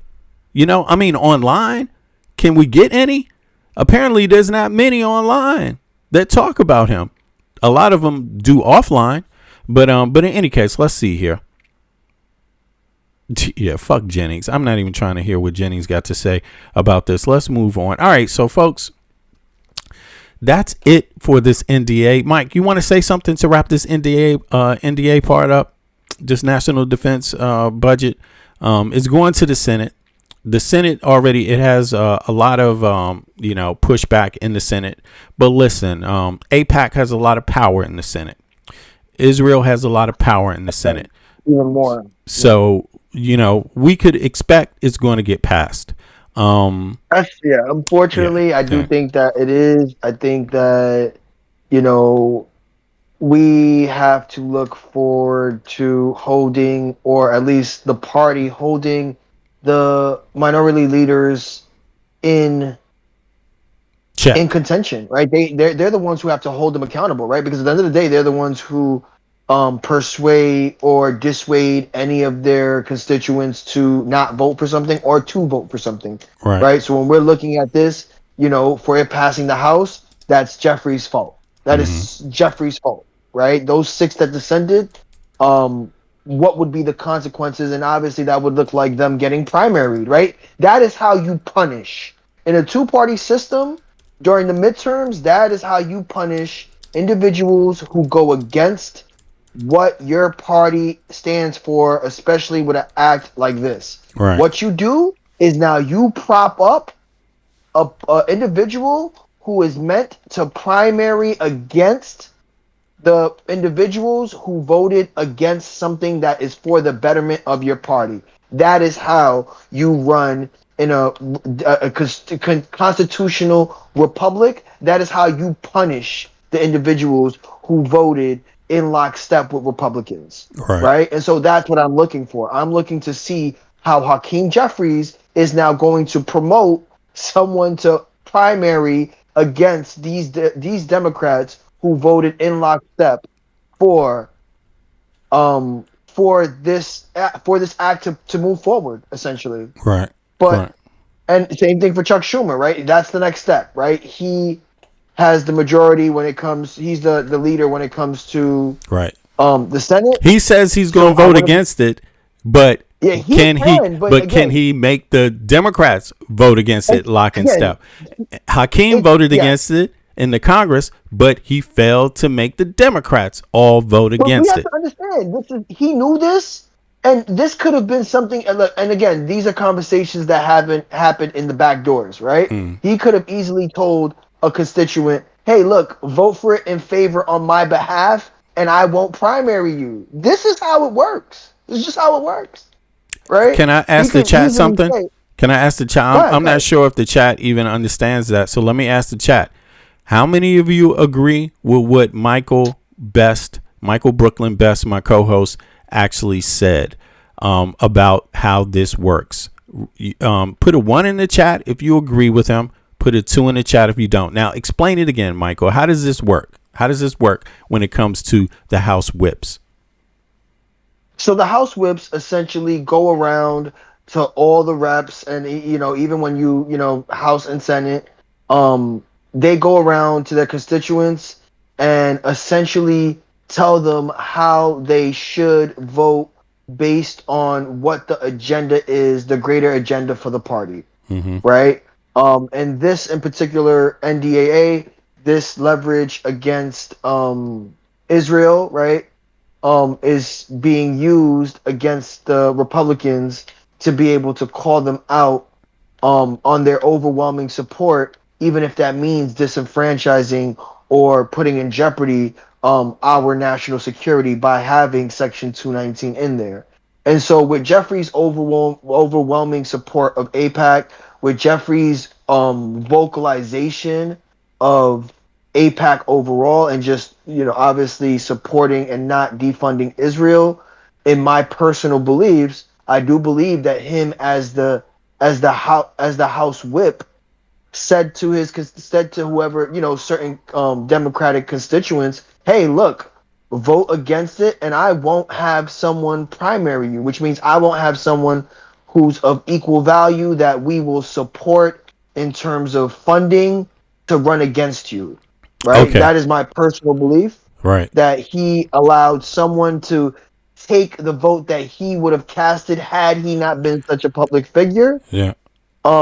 And instead he allowed for someone else to say, "Hey, look, so go ahead, do that, and I'll protect you." But go ahead. So what you're saying is this: the House whips, whether it be MAGA Mike Johnson, whether it be Hakeem Jeffries, when it comes to the party Democratic fundraising mechanism, right? They have some say in how the folks vote on, how the funding goes, how it's distributed, but how it's distributed, right? So you're saying that when even though Hakeem Jeffries voted against the bill, that he likely communicated, because he's the caucus leader of the Democrats, he likely communicated and knew who was going to vote for and knew who was going to vote against before He the knew that actual before they took right the open vote. Yes, and of so course. That's a given. yeah, and so since he is a higher up Democrat and has some say over how the funding works in elections, he can come out and say, I'm voting for against, but he knows already he's got people that are going to vote in the opposite way, therefore securing the votes for the bill that he claims to not represent. And you're saying that Schumer does the same thing in the Senate side, right? So they know they can stay clear of being primaried because they can go out publicly and act like, hey, I voted against it, but overwhelmingly they're speaking up for it all the time. They're in support of Israel getting funding, right? They never come down and stop it. In other words, they're just not good enough to stop it. Where on the opposite side, Republicans generally vote lock and step. Well, that's how they've been able to get everything done. Any backlash from their constituents, right? If that makes any sense. Yeah, right? because their constituents are more disenfranchised, meaning more unaware of civics and how this shit works, right? So look, exactly. They're more susceptible to this type of PAC control over parties. Now look at this. Yes. I saw somebody in the chat say Democrats and someone's up on the panel. Someone's up on the panel. I just heard someone. Okay, hold on. 2 seconds. 2 seconds. That's Ed. 2 seconds, Ed. I saw somebody in the chat say Democrats and Republicans both get AIPAC money. Right. Okay. But listen, the devil is in the detail. We're talking about the detail, right? I support detail. I don't support party. I support people that do things the way I think they actually make sense and actually bring the most positive benefit to the American taxpayer. That's what I do. So it doesn't matter. I'm a member of the Democratic Party, but I sat up here talking about Hakeem Jeffries. He's the leader of the Democratic Caucus. So I'm talking against Democrats also. And what we're saying is that Republicans rarely do that, especially none of their whips. Their whips don't do it. The leaders of their caucuses, like MAGA Mike Johnson, never do it. Now, here's the real behind who supports who, right? It says it right here. The vast majority of federal lawmakers in both parties receive financial support from AIPAC or pro-Israel donor networks, right? So it's not just, it's not just AIPAC. They have a few different names, but people, J Street, there's another one. But people generally just say AIPAC because that's what they know. But it's a few different ones, right? Overall, roughly 80% to 90% of all sitting members of Congress receive funding routed through AIPAC conduit networks or affiliated pro-Israel PACs, right? Now here, estimated member breakdown. House Representatives, 435 total members in the House. Okay, we're talking about the Congress, right? Republicans, 190 to 200 plus members. AIPAC backs the vast majority of House Republicans. The few exceptions are typically libertarian-leaning members such as Thomas Massey, who refused PAC money on the principle or opposed foreign aid provisions, right? Democrats, 170 Democrats to 180 plus, right? Members, right? So AIPAC supports the majority. See, there's a difference here. Republicans, vast majority. Democrats, majority. Two different things. So there's some detail that everybody needs to pay attention to in this conversation. Otherwise, you're not a part of it, right? And there's no need to just recite what we all know, generally speaking, because the difference could be in the detail and what happens next. So here, AIPAC supports the majority, right? Major leadership and moderate mainstream blocs in the Democratic Party. The main exceptions are members of the Progressive Caucus and the Squad, right? Rashida Tlaib, right? Representative, right? Okay. Representative AOC, along with a growing group of lawmakers who have pledged to not accept AIPAC money. Now, look, here's the general overall. Oh, this is the Senate now. Republicans, 45 to 48 senators get AIPAC money. Democrats, 40 to 45 senators, right? So let's see here. What is the actual? I want to see the final numbers, though, man. Hold on. Let me see something here. Give me the exact numbers on both party current. So from what I know on my own, I know that generally Republicans receive more larger sums than Democrats when it comes to just like overall funding. In terms of campaign funds, they receive from larger sums in terms of individuals. So Democrats tend to have more individual donors than larger donors, and that's true also for AIPAC as well. So you may have like individual wealthy ethnic Jews who do support the Democratic Party independently of AIPAC or any AIPAC adjacent PAC.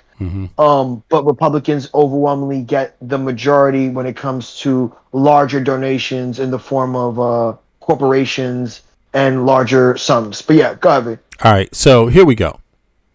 The Republicans, current party line percentages, U.S. House of Representatives. Okay, Republicans, 218 seats, right? They represent 50 plus now, right? A little over. So you could say close to 51%. Democrats represent what? Close to 59%. That's currently right now. That's right now. It wasn't like that at the beginning of this term.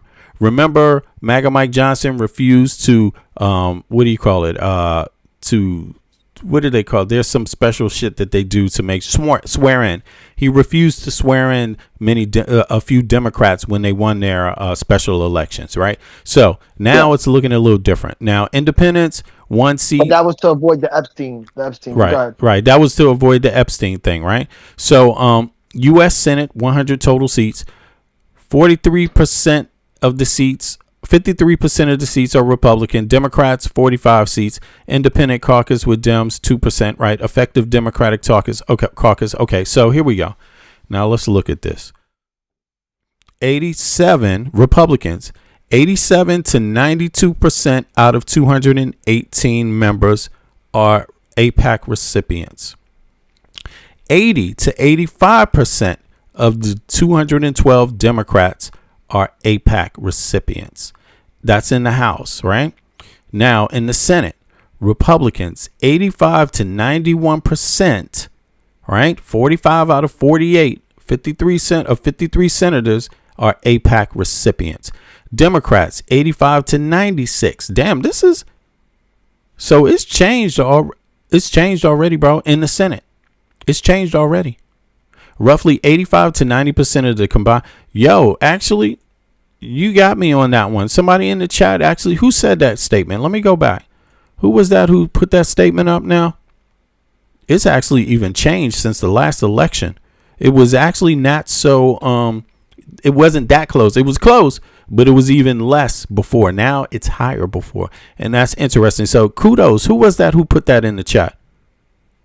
Somebody wrote that. And generally speaking, I get where you're coming from, but now it's even worse. So I got to give you some props there. Who said that? Somebody said, I think it was local neighborhood hater. I think you said it. Well, if you said that, big up to you.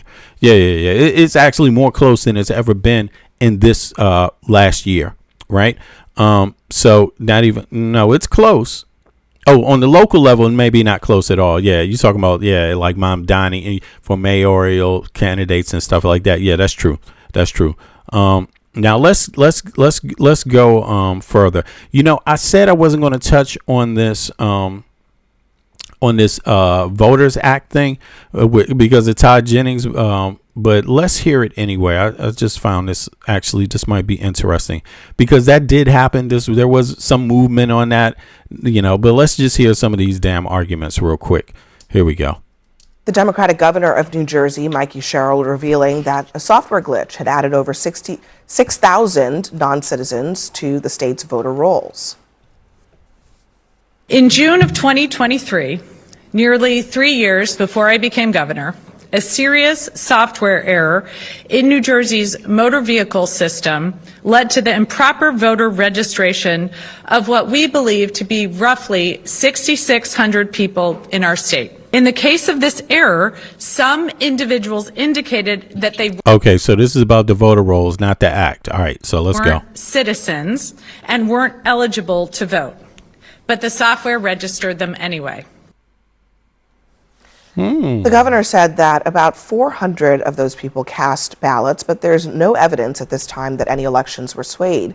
She made the surprise disclosure just days after President Trump's address to the nation, where he claimed that hundreds of thousands of non-citizens are on the rolls across the country. Cheryl promised accountability and said that the vendor responsible for the system is being replaced. She also took a swipe at the president. As the Trump administration tries to weaponize elections for political gain, I am ensuring that we protect our elections. Let me be clear. Donald Trump has zero credibility on the issue of election integrity. Well, damn. The White House obviously seized on the news to help push Trump's voter ID bill, writing, quote, Democrat glitch registers thousands of non-citizens to vote, another reason to pass the Save America Act. This is obviously not a great situation. She acknowledged that. But it also doesn't demonstrate that there's widespread voter fraud in New Jersey or anywhere. In New Jersey? 6,600 non-citizens made it onto the voter rolls. That's okay. To me, is pretty widespread voter fraud. That's widespread? Yeah, I think it'd be pretty bad if one person who's not a legal citizen in the United States. What's the number of registered voters in the state? Do you know? New Jersey spends $60 billion over that overall on its budget. So I think if we're seeing... but I mean, you just said it's widespread. So where's the proof that it's widespread? 6,600 non-citizens made it onto the voter rolls. That is 0.006% of registered voters in the state. Mikey Sherrill, she won her I don't think it invalidates her election. She won her election by 500,000 votes. There were 3.3. That is 0.006%. 600 non-citizens made it onto the voter rolls. That is 0.006% of registered voters made it onto the voter rolls. That is 0.006% of 100 non-citizens made it onto the voter rolls. That is 0.006%. That's 0.006%. That's, yeah. How many people vote in those elections in New Jersey? How many millions of people? Of registered voters in the state.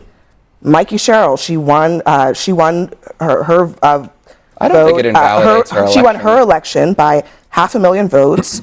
There were 3.3 million ballots cast in that election.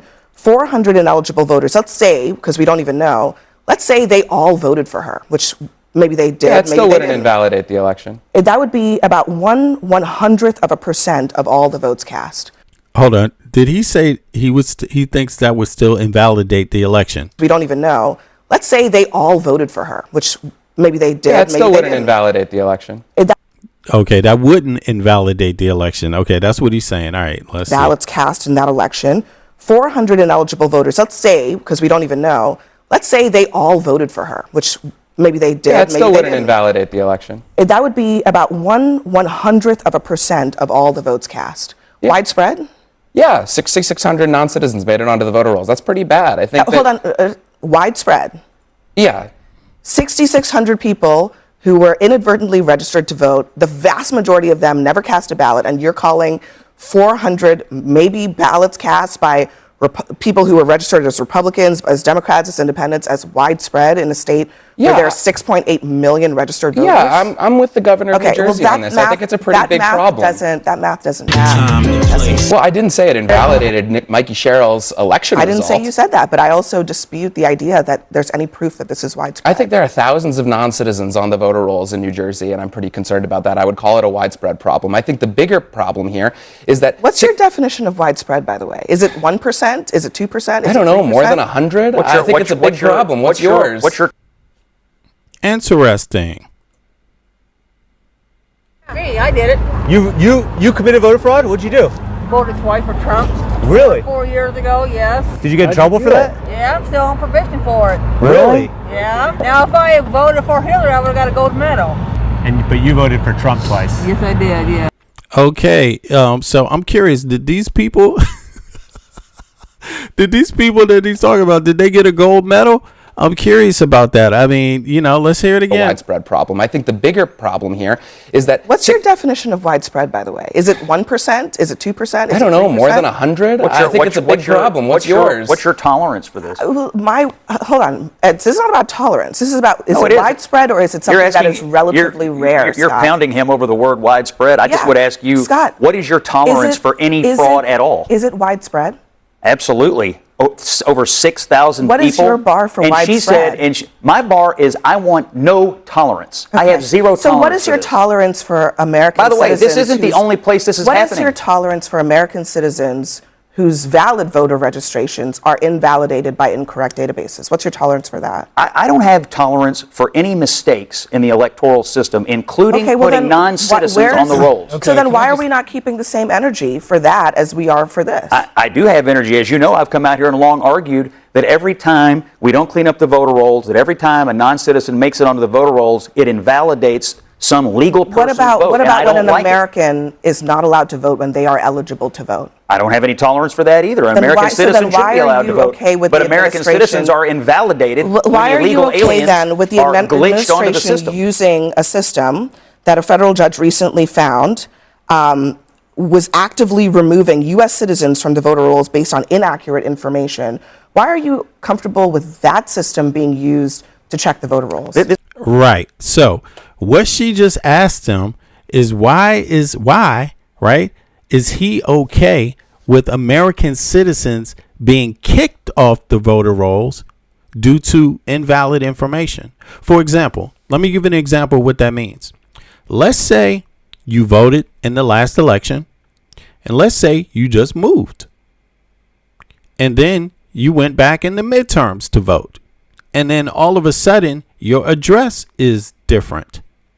And then your vote, you are allowed to make the vote because the state said, yeah, we know who you are. You just moved. Yeah, we know who you are. This is your social security number. We asked you a few questions because when you vote, they ask you some questions, now that's when you're at the voting station. But in any case, you're an American citizen. You just moved, but you're voting for the presidential election. You vote, and now your vote has been kicked out. It's been made invalid. Although you're an American citizen, and the people that kick it off, they know you're an American citizen, but they said that it's invalid because your address is different. Let's listen to that again, or something minor like that. Maybe there was some other slight little difference there. Maybe you're a woman who voted and your name changed. You just got married and your name changed. Something like that, right? And your ID still has your old name on it or something. You didn't get your new ID yet. Let's listen to it again. Was actively removing U.S. citizens from the voter rolls based on inaccurate information.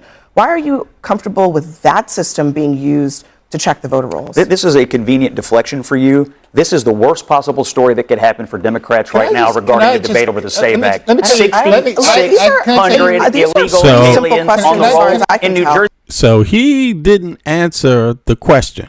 He didn't answer the question. Right. And that is because way more American citizens are being denied a vote than there are illegal immigrants that are even able to vote. And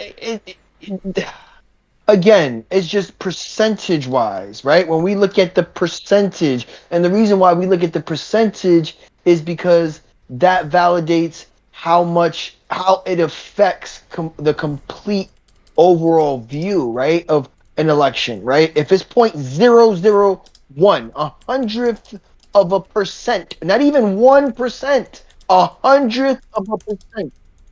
Mm-hmm. Yeah. Go ahead. I can't hear you. You broke up. Who's speaking? Yeah, you just broke up. Hold on. Wait a second, Ed. Go ahead. I see you there. 2 seconds. Hold on. Let Michael answer that real quick. Go ahead, Mike. Yeah. Okay. So I misspoke. 100th of a percent. We've covered it before, but yes, 100th of a percent is a fraction. Is a fraction of a percentage in comparison to overall vote. Okay. Now, go ahead, Ed. You wanted to say something? What's up? How you doing, man? Welcome back. I'm not for it today, Ed. Please stop. Go ahead, Ed. Come on, man. What do you want to say about this? Where you at, Ed? Oh, he's on mute. I don't know what happened to Ed. No, I mean, All right, Ed. he's on my end. I can hear him. I can't hear you, Ed. You're on mute, bro. You on the main thing is on mute. Hold on. I don't know why I just went on mute. Okay, go ahead, Ed. Hear me. Ed, now I can hear you. Go ahead. What you got to say? I'm making sure that Michael is done. Oh, no worries. He's done. Go ahead. Go ahead. Are you sure? Yes. He's done. Okay. Number 1.001 is 1,000th of a percent, not 1/100th of a percent. Okay. All right. You're off by a factor of 10. All right. So you and Michael going to debate? And when you're behind the decimal, that's fucking a huge thing. No, that's not what I'm saying. Okay. And all you right. want to get rid of the fucking problems like this idiot shill in your clip that's talking about 6,600 fucking people voting in Colorado that were illegal immigrants. That's a fucking blatant lie. You know that's a lie. They have 37 cases. According to the Heritage Foundation, this is a very right-leaning fucking wing of the Republican Party that writes their bullshit policy. Okay? They wrote the big, beautiful bill, for Christ's sake. Okay? They're the ones that want to disenfranchise voters. They make shit up. They absolutely lie. They say it, Fox News repeats it, Newsmax repeats it, OAN repeats it. Okay? You got to get rid of money in politics. This whole fucking problem I agree with you. started with fucking Citizens United and saying corporations are people and money is speech and shit like that. No. If the Heritage Foundation has only found 37 cases since 2000, but this guy is saying 6,600 people voted in Colorado alone. He's fucking lying. Then that's obviously a lie. Exactly. That's obviously a lie. This guy should be put against the fucking wall. He should be put in jail. What the fuck? He's a lie. He's thinking, man. He's undermining the elections. He's undermining the elections.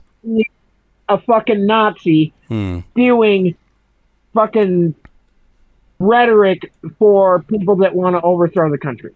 Basically, that's how I see it too. Disenfranchise you. They want to disenfranchise me. They want to disenfranchise women. I'm sorry. I'm fucking upset about this. Don't be sorry, Ed. Don't be sorry. You good, man. Don't be sorry. You good. I voted in every single fucking election since 1988, the very first time I was able to vote. Okay? I was still in fucking high school when I voted for president for the first time in my life. Kudos to you for that. Old. I don't appreciate people like this guy that you are given FaceTime to. I understand that You talking about Scott Jennings?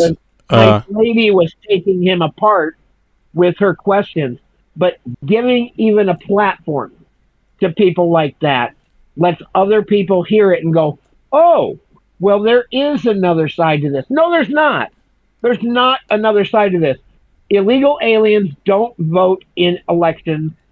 They can't vote in elections. They also can't get fucking SNAP benefits and welfare and shit like that. You've got to have a social security number to do any of this.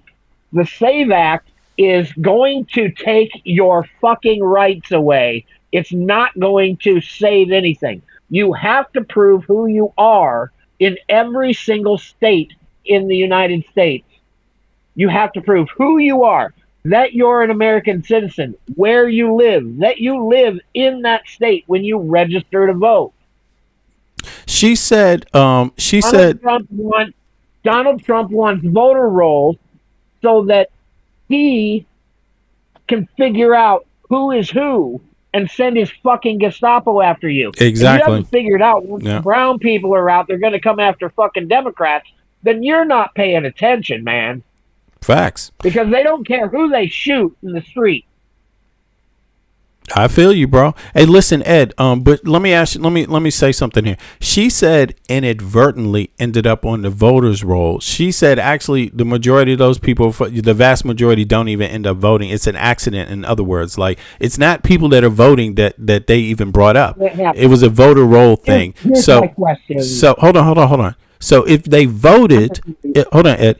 So if they actually voted, guess what would happen to them? Guess what they're liable for if they actually ended up voting? It's what happened to this lady right here. Hold on, Ed. Hold on. It's what happened to this lady right here. This is exactly. She voted right illegally twice, and she actually got a federal charge against her. Listen. Have you ever seen any voter fraud? Yeah, me, I did No, it. I know what you're saying. So my point is that how do you think that like every fucking? I know you don't think this, but do these people think that like every illegal alien comes into a state and the first thing that they do, instead of finding a job, instead of finding a house, the first thing that they do is go and sign up to fucking vote? Well, obviously, There's 6,600 people on these voter rolls. Are the flock cameras just driving around taking pictures of your ID in your pocket? Oh, wait, these people don't have IDs. They're here illegally. And I'm sorry that I sound like a Republican right now, but you understand I'll use their rhetoric to fight their rhetoric. right, I understand you, but let me say something. 6,600 people voting in Colorado illegally. See, they didn't say they voted illegally.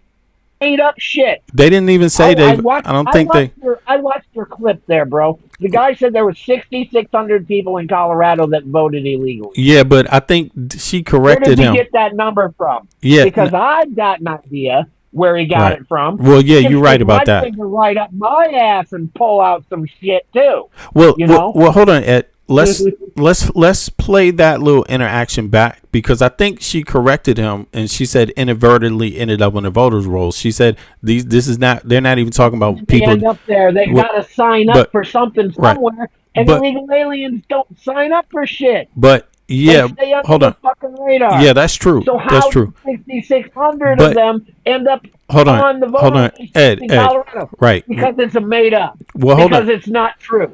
But- because it's a fucking lie. All right, Ed. Let me interject here. Right, I'm not I need to be disagreeing. against the fucking Let me, wall. Ed, let me interject here. I'm not disagreeing with you, but I just want to explain something because the Republicans have obviously lied and they manipulated a lot of people, right? But here's the thing. Yeah, but now it's just Hold on, blatantly Ed, come on, bro. Come on now. You got to let me interject here. So, what Republicans have been doing is they've been using illegal immigrant in a way that is not forthright and honest, right? So first of all, I agree with you. yeah. And So that's so what wait I a said second, earlier. Ed. Wait a second, Ed. If you want to use that rhetoric, I'll use it right back at it. All right. So let me just I say. don't mean to use illegal immigrant as a derogatory term, and I prefer not to use illegal immigrant to begin with. Pause. Now let me interject, Ed. Let me interject here because you're not letting me interject. They use that word illegal immigrant, and and they're not being forthright. They just use it in the most loosest terms. You don't even know what it means anymore. They just created a huge scare. But I do believe that she corrected him in that little clip right there, where she said they were talking about inadvertent voter rolls, not voting, not actual voting, because it doesn't matter in the United States of America. Anybody who votes illegally is subject to a federal charge. That is the fact. That is what happens. Once they find out, you need to be charged. That's already the law. And here's what happened when a woman actually attempted to vote twice. She's admitting it herself here. Have you ever seen any voter fraud? Yeah, me, I did it. You committed voter fraud? What'd you do? Voted twice for Trump. Really? There it is. So she voted twice for Trump and she got a charge because they do look into these things. And when they find out that you vote illegally, that's a federal crime. It doesn't matter who did it.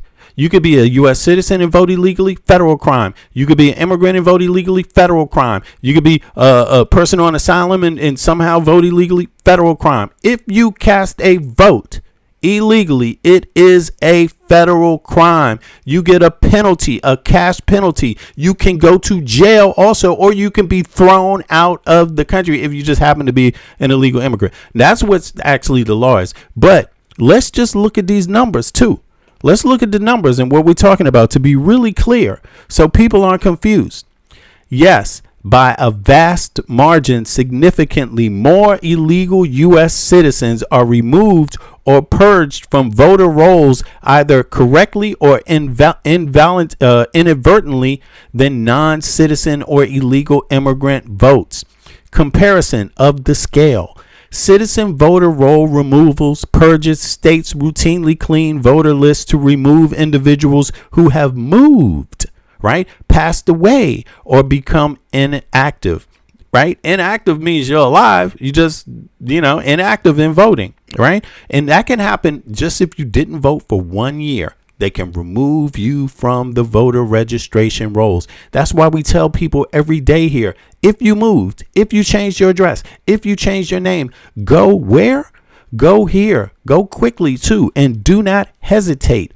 Go here and check your voter registration. All you got to do is go to vote.gov. Click any of these goddamn links where you find out you live. If you live in a goddamn Arizona, for example, go there. And it will tell you what you can do right here. Look, it says register or update your registration online. If you're in Arizona, you just click here and it goes right to your voter thing, to your to your state voter page, and you can start right there. That's how the law actually works. So anybody needs to be up on that. But let's go back to the numbers.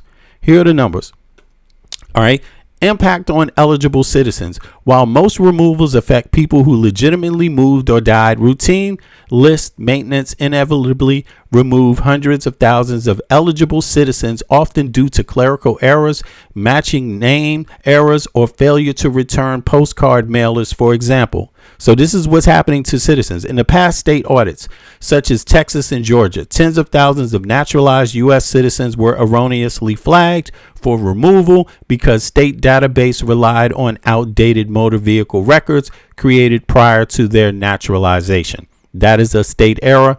They were not allowed to vote as citizens. It's their right to vote. It's called taxation without representation when you are denied a vote and you pay taxes in the United States of America and you're a citizen. Now, federal law strictly prohibits non-citizens from registering or voting in a federal election, carrying penalties of deportation, fines, and imprisonment. It is not in an illegal immigrant's interest to even try it. Now, numbers, extensive investigations, the state election directors, the Department of Homeland Security, and nonpartisan voting studies consistently show non-citizens voting is statistically minuscule, accounting for roughly 0.0001% to 0.001% of votes cast. So it's minuscule. Documents.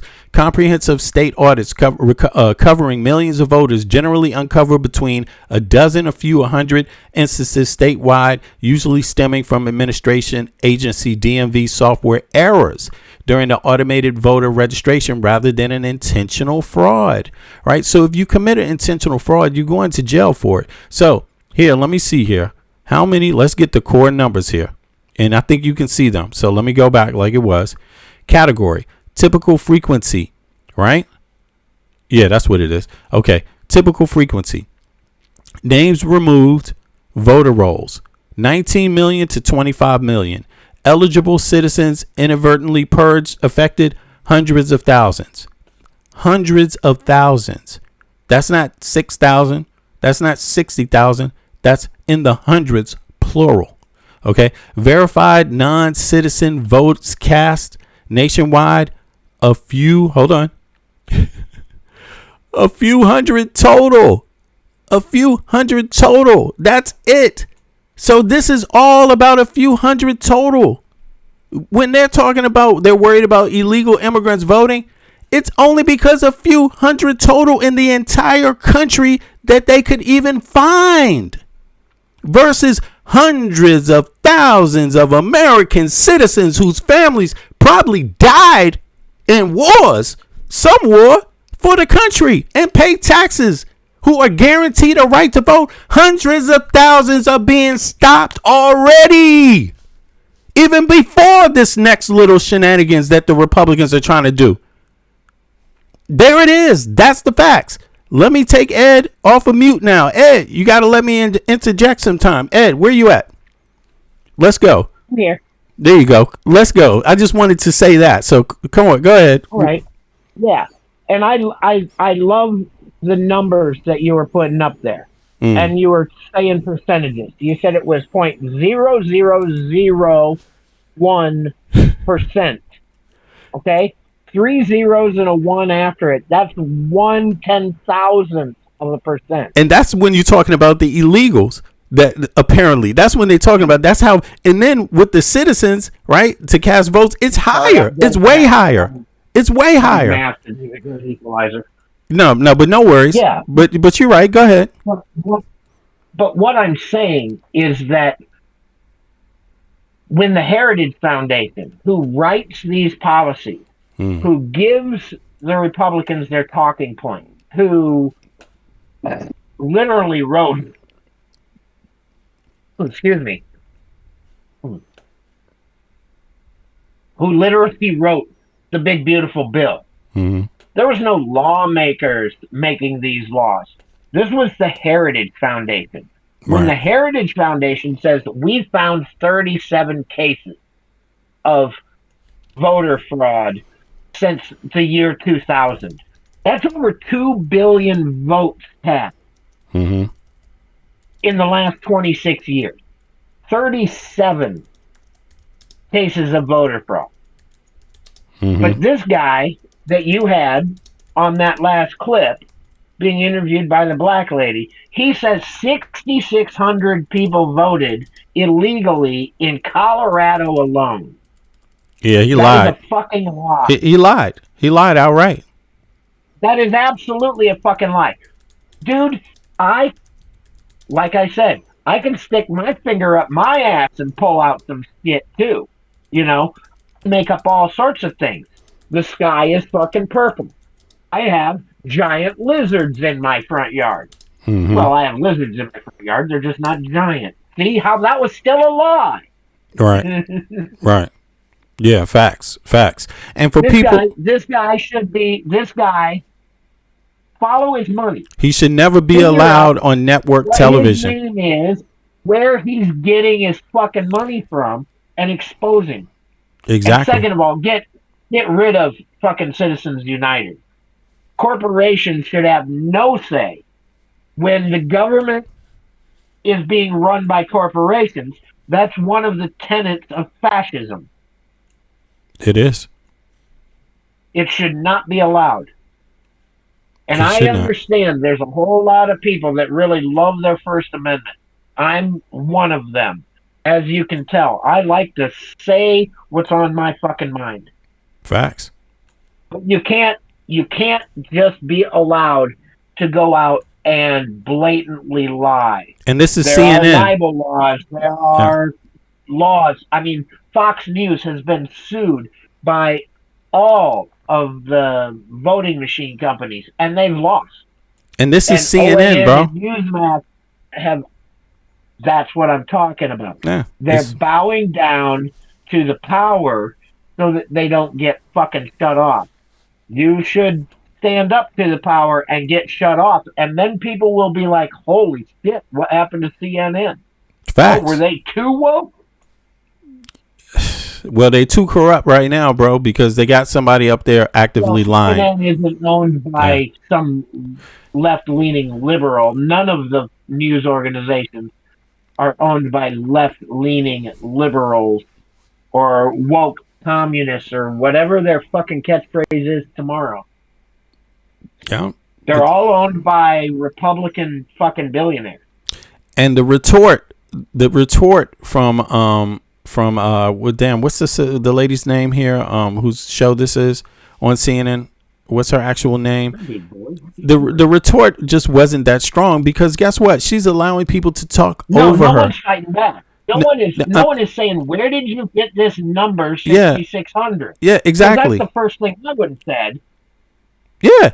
It wasn't strong enough. It's Abby. It's not strong enough. So it gives the perception to the viewer that maybe the guy is saying something that's correct. But actually, it's totally, utterly, statistically a lie. Is that the news, and I'm talking about the news in general. I'm not talking about this lady on CNN. I'm talking about the news in general. Right. One of the reasons that we have the First Amendment, and one of the reasons that one of those 5 tenets is freedom of the press, is so that we can look at what the government is doing. We can report on what the government is doing, whether it's good or bad, and we can put that information out to the general public so that they can digest that information. Now, when you do not ask backup questions, when somebody says 6,600 people voted illegally in Colorado, and you just go on to the next topic, and you don't say, where did you get that number? Then all of a sudden it goes into everybody's brain that 6,600 people voted illegally in Colorado. Yeah, citizens. And that's not true. It's simply not true. Citizens and every viewer that's watching around the world, many of those people might think that it's true rather than untrue, and that's damaging to our democracy. That itself is what the attack is. People are lazy. Yeah. People are lazy, and that's the main thing about. I'm gonna go on a tangent here for just a second. But MAGA is lazy. They don't do any research. They just listen to their television set and then they parrot the shit back after they've heard it 5 or 6 times and have it memorized. They're lazy. They just believe what they're told on Facebook or on Fox or on Newsmax. They're lazy. That's the thing about conservatism. You want it to stay the same. And that doesn't take any sort of effort to keep things the same. To make things better for people, you've got to put in a little bit of effort. Somebody's got to go and get a shovel. You know what I'm saying? Yeah, I feel you, bro. I understand you. Yeah, people, if Americans want... Conservatism is just laziness. It's, at its core, its main tenet is being lazy. True. And I'm not lazy. Man, I own 4 businesses. I own 4 of my own businesses. And I work at all 4 of them on a daily basis. I have employees. I'm a fucking job creator, not Elon Musk. I'm a fucking job creator. That's why I let you up, Ed. That's why I fuck with you, man. I appreciate you a lot, man. Go ahead. I'm gonna let you get a couple more. Fuck with me. I love you. I love you, V. And Thanks, I watch man. your shit every day. And just because you don't see me in the comments doesn't mean I'm not there. Sometimes I just lurk. Yeah, you're at work, bro. You're at work. And I appreciate. Well, no, it's like 3:00 in the morning here in Arizona. Oh, right okay, now, okay. but as soon as it's going to be 108 degrees today. Yeah.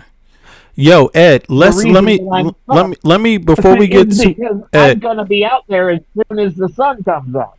Right, but Ed, be done when it gets 100 degrees. All right, Ed, let me just review this clip one more time so people can see this exchange, so we can can be clear what we're talking about when we're saying that they actually lied flat out on CNN, and the pushback is not hard enough. I mean, it is really ridiculous. Then I will show people the data again, and then we get to the next point. Let's see here. Let's play it. Only place this is happening. happening. What is your tolerance for American citizens whose valid voter registrations are invalidated by incorrect databases? What's your tolerance for that? I don't have tolerance for any mistakes in the electoral system, including putting non-citizens on the rolls. So then why are we not keeping the same energy for that as we are for this? I do have energy. As you know, I've come out here and long argued that every time we don't clean up the voter rolls, that every time a non-citizen makes it onto the voter rolls, it invalidates some legal person What about vote. what and I about when don't an like it. American is not allowed to vote when they are eligible to vote? I don't have any tolerance for that either. An Then American why- so then citizen should why be are allowed to you vote. okay with but the American administration- citizens are invalidated Why when are you illegal okay aliens then with the are glitched onto the administration system. using a system that a federal judge recently found was actively removing U.S. citizens from the voter rolls based on inaccurate information? Why are you comfortable with that system being used to check the voter rolls? This is a convenient deflection for you. This is the worst possible story that could happen for Democrats right now regarding the debate over the SAVE Act. 6,600 illegal aliens on the rolls in New Jersey that you know about. Can I tell you why I think this conversation is wrong? Because first of all, this. All right, hold on. Let me pull it back a little more. I'm sorry. That was one part. Now let's hear this part again. Here we go with the ultimate lies. I think it'd be pretty bad if one person who's not a legal citizen in the United States. The number of registered voters in the state. Do you know? New Jersey spends $60 billion over that overall on its budget. So I think if we're seeing, but I mean, you just said it's widespread.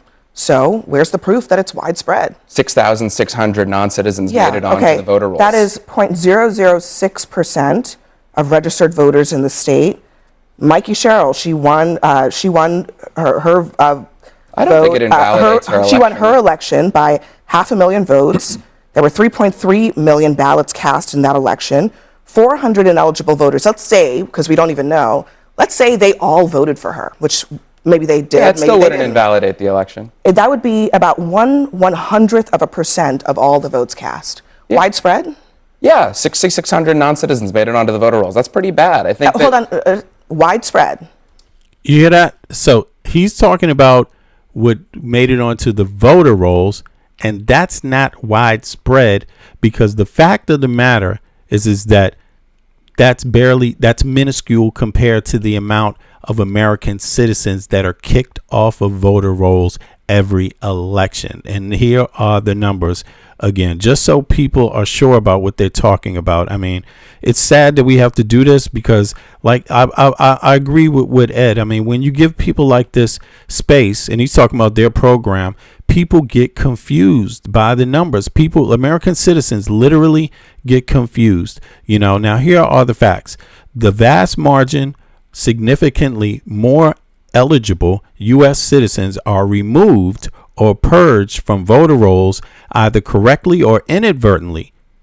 But correctly, or inadvertently, okay, but that's an American citizen, from the voter rolls either correctly or inadvertently than non-citizens. So more voters are kicked off, way more than non-citizens, right? So you see with that, you're at a deficit. American citizens are kicked off of the voter rolls more than any type of illegal person trying to vote. Now, here it is. Here's the comparison, right? Let me get down to the main data, though. Let's get to it. Here's the main data. This is the sum that people need to think about in the United States of America. I mean, yeah, okay. Names removed from the voter rolls, 19 million to 25 million. Eligible citizens inadvertently purged, affected, hundreds of thousands. That's plural. That means over 200,000, right? It could be 400,000. You don't know how many this is, right? Verified non-citizens votes cast, a few hundred in total. That's it. A few hundred in total. Statistically, an eligible American citizen is 1,000 of times more likely to be impacted by voter roll maintenance or administrative removal than a non-citizen is to cast a ballot in a federal election. So it is clear. The Save America Act should have been an act that made sure every American citizen is allowed to vote, and it should not be focused on illegal immigrants because it's none. It's minuscule. It's only a few hundred. Only a few hundred, not a few thousand, 100. So it's obvious that this is a scam. The American people paid for the scam. You elected officials that scam you. You pay for elected officials in the Congress to have better health care than you. 80% of them use private health care insurance that has nothing to do with Medicaid or Medicare.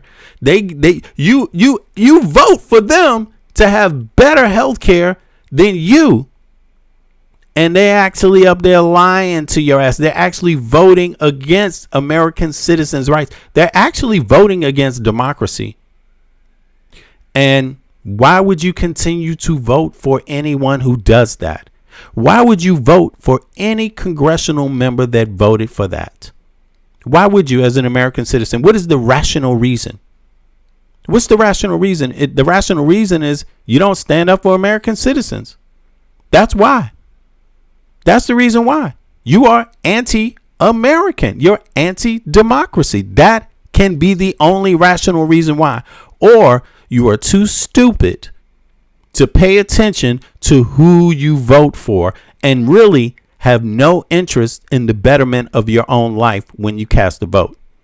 You don't even care that they get fucking better, that you pay them better than they even care to pay you. You don't even care that they get better health care than you. You don't even care. You don't even care that you pay them enough money that they send their kids to private schools. You just don't fucking care. All these people, you don't care unless you do something about it. Now that you know, it's not an excuse. Now that you know, it's not a matter of ignorance. If you continue down the same path, it is a matter of stupidity now. It's not a matter of ignorance. Yo, Ed, you want to get the last word on this topic real quick? Oh, well, I'm going to let Michael get the last word, but I'm going to let you say something real quick too. Go ahead. I find it amazing. An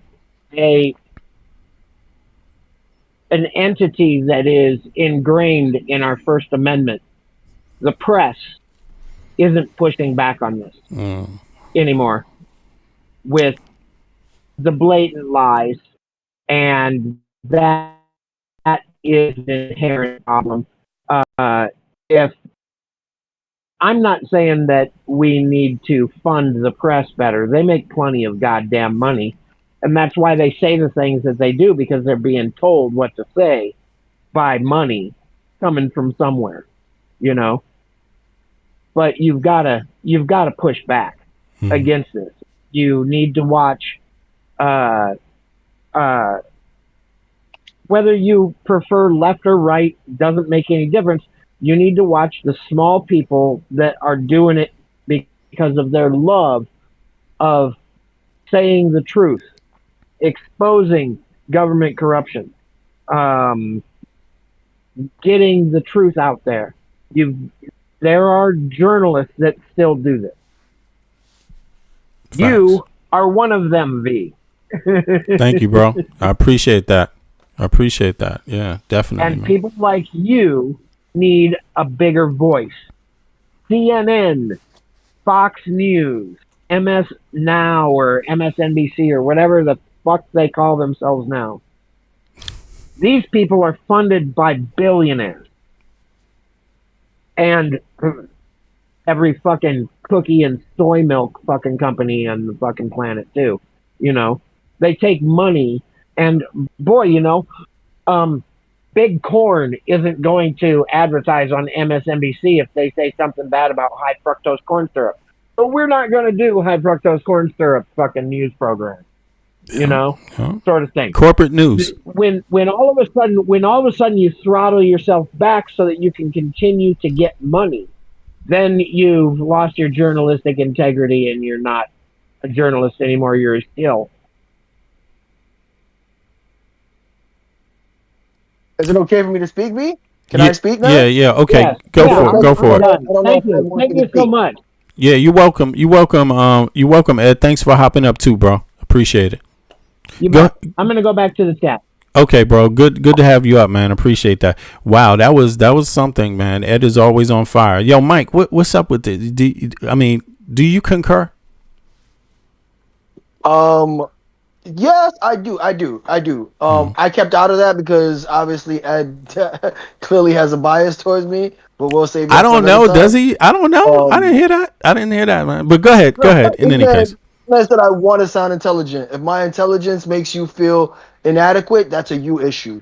but we'll discuss that eventually. Yeah, But man. yeah, Go ahead. We'll discuss it later, man. Come on. What is it? Come on, man. Let's just stick to the conversation. What's happening here for the news? Yeah. So no, I do agree that overall, when it comes to this voter roll situation, it disenfranchises Americans vastly, right? And so I think that it's something that obviously all Americans should be aware of, right? We need to be aware of who's platforming these people, the talking points, because these are all the same talking points, right? This is going to happen throughout media in general, and it's meant to sensationalize. And that's the reason why they allow individuals like this gentleman to come up and speak on topics like this in the manner that they do, because it's meant to galvanize. It's meant Yeah, to but don't you sensationalism. don't you think it's worse than sensationalize? I mean, come on, the man is just flat out lying. No, I mean it becomes a form of disinformation, right, and misinformation, right.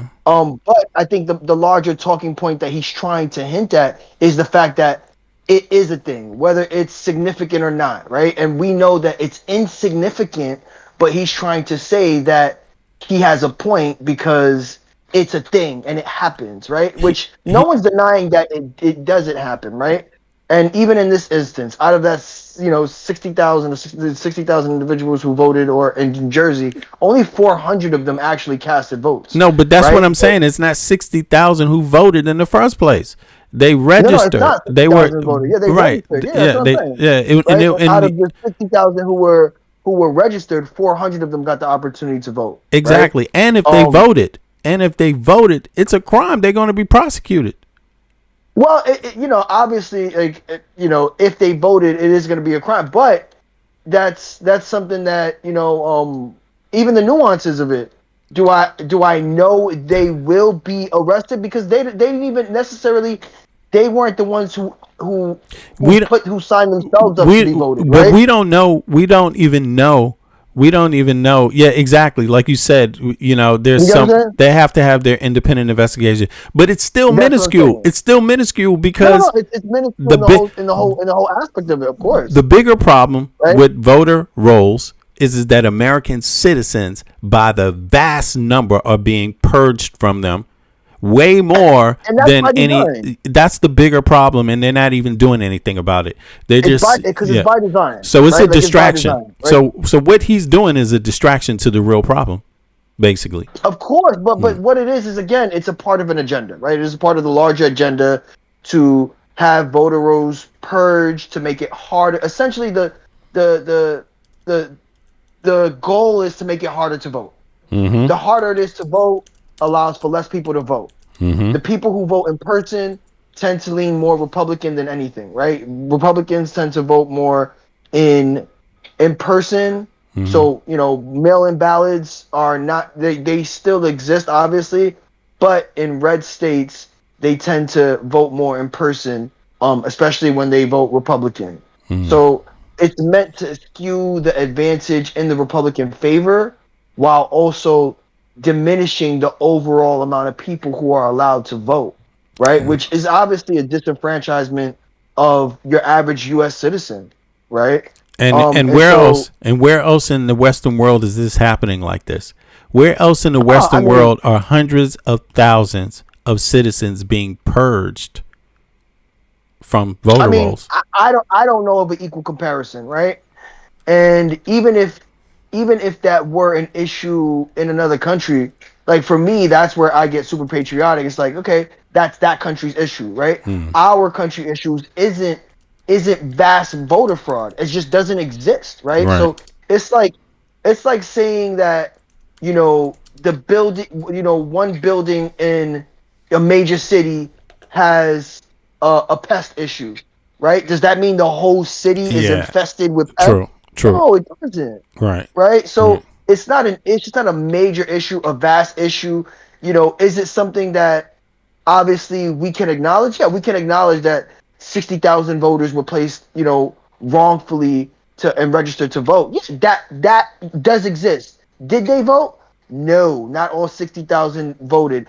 Did their votes make a major impact on the overall scale of that election? Absolutely not. Mm-hmm. Right. So I think that's the the more critical thought process when we do acknowledge, right? Because we can acknowledge certain facts for what they are, but identifying those facts for what they are is what we need to do, right? Right. Yes, 60,000 voters were registered to vote. 400 of those 60,000 voters did vote.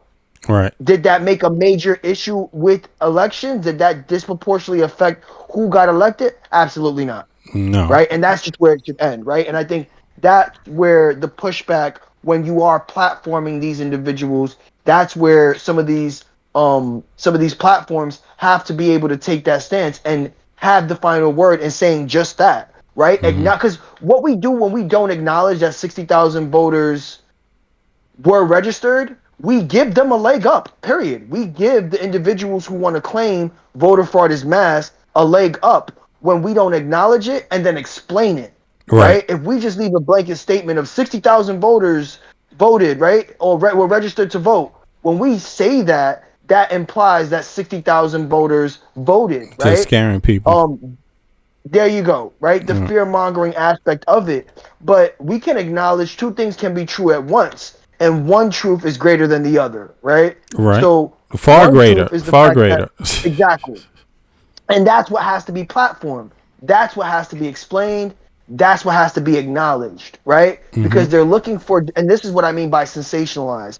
They try to find clips in which they can monetize, clips that evoke emotion and can galvanize individuals on both sides to get the views, to get the clicks, right? And so they're going to do that. But as long as you're doing that, that's fine. Just make sure that along with that comes the explanation as to why it's an invalid conversation to have, or acknowledge the fact that these 60,000 voters were registered, but how much in a grander scheme did they affect that election, right? And even taking a step further, because obviously CNN has the budget. Why haven't they why didn't they send investigative journalists to go find out what obviously we could find out ourselves, find out what election that these 400 voters actually voted in. Yeah, you're right. There's no real journalism in it. There was no real journalism in it. It's just so I see what you mean by sensationalized, because overall the coverage on the story is just nothing. I get what you're talking about, Mike. I really do, and I'm glad you sat here and explained it, and I'm also glad I asked, because I like to ask questions, but I think you answered it. Overall, CNN was going for a sensational story, so they covered it, and they did it poorly. They didn't do the journalistic part. They did the part that makes the fear come out. Like, even if you heard a little pushback from Abby, the overall sensation you get from it is fear. Something is wrong. Illegals are voting. And, it's obviously not even worth covering that way, right? They need to cover it aggressively, come with the details, go out to the field, get some stories, back it up, and show how it's just a simple fucking fraud lie, But check this out. For people, I appreciate that, Mike. Now, check this out. I asked that question. How does it compare up to other nations? And I'm glad I asked it, because I found out some information that viewers probably want to know. And I do this all the time, comparative data, U.S. to Europe. Why? I'm an American citizen, born and raised in Washington, D.C. Family on both sides goes back to the colonial period, but born in Freedman's Hospital as a qualifier to my age, in case any of you know about D.C., Freedman's Hospital. Look it up. That'll tell you about my age. Now, but as a grown-ass man, I live in Copenhagen, Denmark, the great country of Denmark, right? So let's look at how it compares up to Europe for a second. I found something out interesting. Check this out. Other Western nations, non-citizen voting in national federal elections is strictly illegal in almost all Western democracies, and is statistically near zero, just as in the United States. It's near zero in the U.S., but they talking about it, and they passed a whole fucking bill after you pay for them to have better goddamn health care, better lives, and their kids to go to private schools. After you did all that for them, they want to pass a bill that is just a total waste of utter fucking time and hurts American citizens 99% of the time, period. It's only the Save America Act is a Hate America Act. That's what it is. Now, administrative safeguards, because countries like Canada or European nations across reference they cross-reference voter files directly with national immigration, naturalization, and population registries. Non-citizens are simply omitted from federal voter rolls automatically. Do you think that happens in the U.S.? No. And do you think the Save America Act was out to do that? No, they don't want to do that. Why is that? That should be very suspicious. Electoral practice in the United States, and then compared to other Western nations, Canada, Europe, Australia. All right. In the United States, voter registration systems, decentralized, largely self-initiated by individual voters. So the individual voters has to know everything to figure out how to vote. In Western countries, automatic or government initiated via national registries. You don't. You get a letter in the mail. The government knows where you paid your taxes at last. They send you a letter right to where you were. And they find out as soon as you move, because in most of these countries, as soon as you move, your taxes are connected to where you move to. You might get some benefit. Maybe you live closer to where you, or further from where you work. All of a sudden, you get a little transportation benefit to make sure that, oh, okay, you got to use more gas, or you got to use more transport time, money to transport on the train or whatever. Then they supplement that for you. So they know all this shit, right? Voter list maintenance in the United States. Periodic state level purges that clean millions at a time and periodically strike eligible voters by mistake. But it's happening all the time. Millions. Millions. Continue. Millions. And it's 0.1% illegals voting versus way more Americans getting purged. Okay. I mean, I'm talking about illegals not voting, but illegals registered that accidentally get registered, and way more Americans are getting kicked off than that. Continuous automated. So in Europe, it's not by that. None of this shit happens by mistake. Continuous automated updates synced with government population tax data. They're the ones that are giving you the voter registration. They're saying, you live here? Yeah, we know that. We know why you live here. Because if you move from one part to another part, your taxes change. They want to make sure you're doing it. They want to make sure you still get certain benefits. How are you going to get the tax deduction for your kids when you go to school if the state is doing that? You see what I'm saying? So they know, they want to know. They should want to know. Now, how is it done in Europe? Continuous automated updates synced with government population tax. Now, voter registration rate in the United States is 70 to 80% of eligible citizens. That's the registration rate. In Europe, is 90 to 98% of eligible citizens. So they have a much higher rate of voter registration. Non-citizen federal voting in the United States, extremely rare. 0.0001%. Heavily politicized debate about it. In Europe, extremely rare, prevented automatically via centralized civil databases. So yeah, there we got it. This is we're gonna have a conversation on CNN about it, though. It's gonna have to happen. Scott Jennings and all the sycophants are gonna have to get up there and scare Americans into voting against their own best interest again. Now, as a norm, that's what they're going to have to do this time. You know what I'm saying? It's just going to have to be that way. No other possible way to do this. Just not going to happen. All right. Now, let's continue. Let's get to the next part. But now that people know this, right? Now that people know this, and again, if you've been shown, it's one thing if you didn't know, that just makes you ignorant. It's another thing if you've been told and you still do the same dumbass thing. So to compensate for all the errors that's about to happen in this type of environment in the United States, where millions and millions and millions, at least at a minimal, 100,000, hundreds of thousands of American citizens are kicked off the voter roll database. Even before the Save America Act, even though that hasn't come into effect yet, but even before. So just as a general rule, a general norm, hundreds of thousands of American citizens will be kicked off of this voter registration thing, you better take this serious and you better vote. You better register to vote.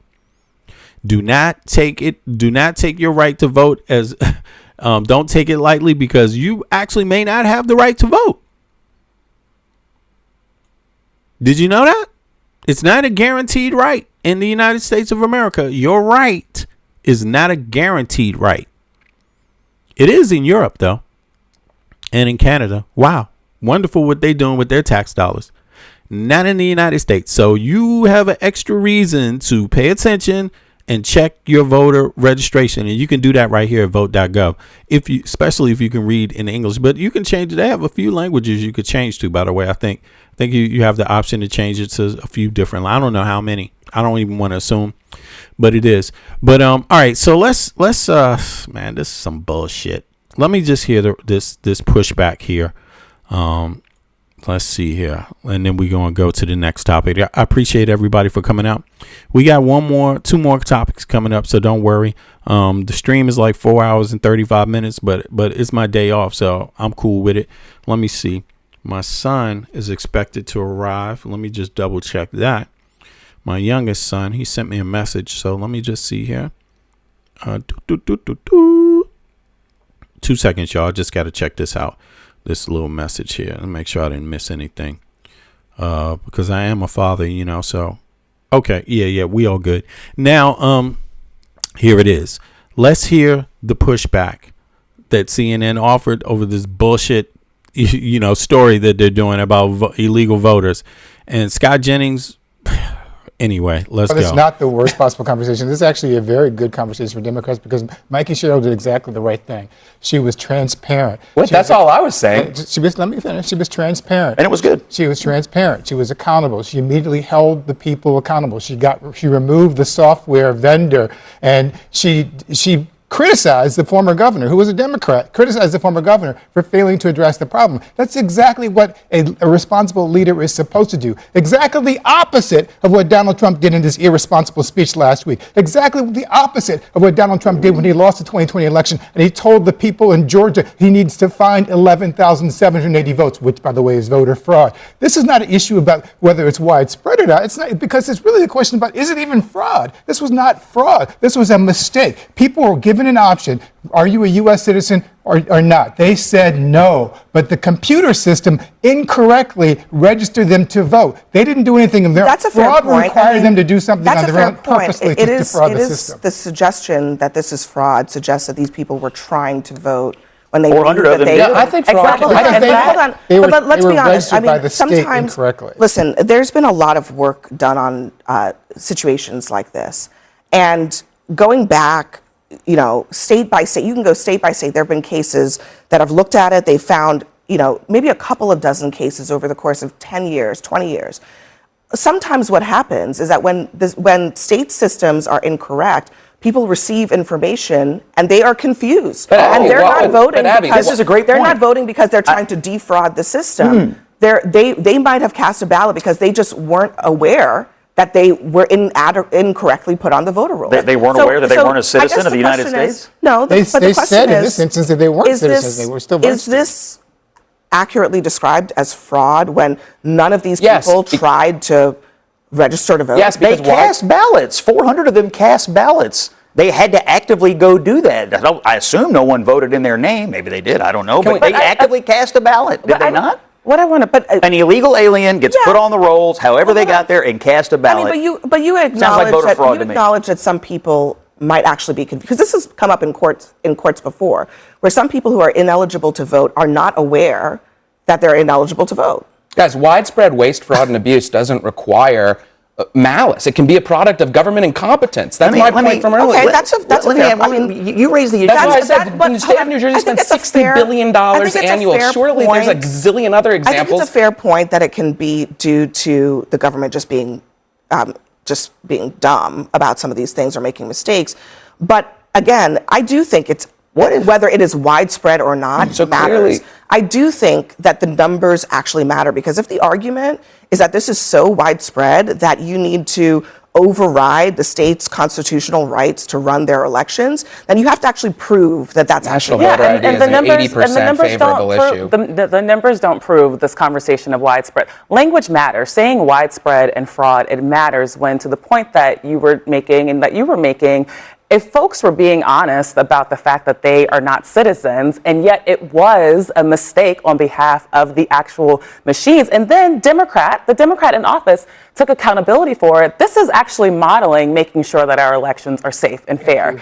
But what is happening is, in order to ram through the SAVE Act, in order to sow this discord, let me actually finish, to sow this discord that for some reason there's this quote unquote widespread voter fraud in this country, the Republicans, Donald Trump leading this, is taking this honest mistake that Democrats, again, are cleaning up. He's correcting the mistake. In order to push their agenda. Yeah. So, there it is. I wish, listen, y'all, if you know people that need to hear some of this information that they're not getting, that might help them clear up some of their views or their misunderstandings about voting, please share the video. I'm not just saying that on my behalf, but I'm saying it on everybody's behalf. Like, the facts matter.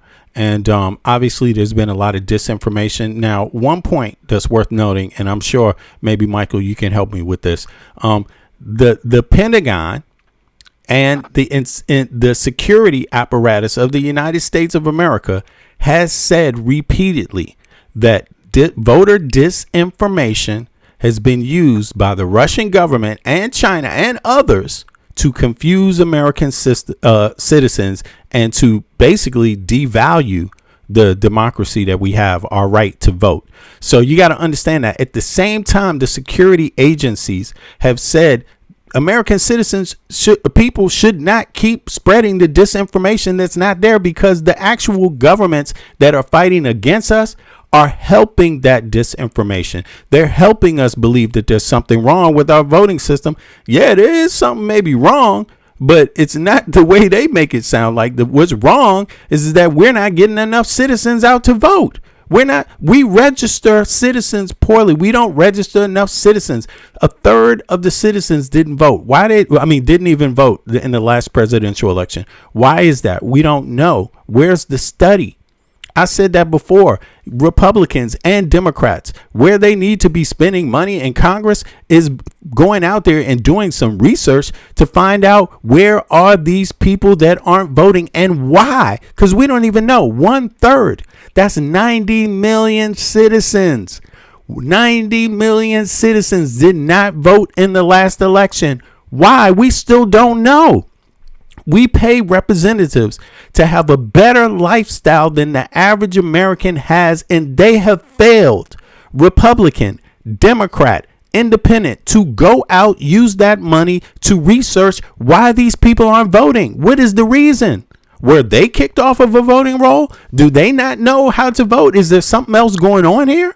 I mean, we deserve that. That's what we pay these people for. So we need to do something about it. And now is the time.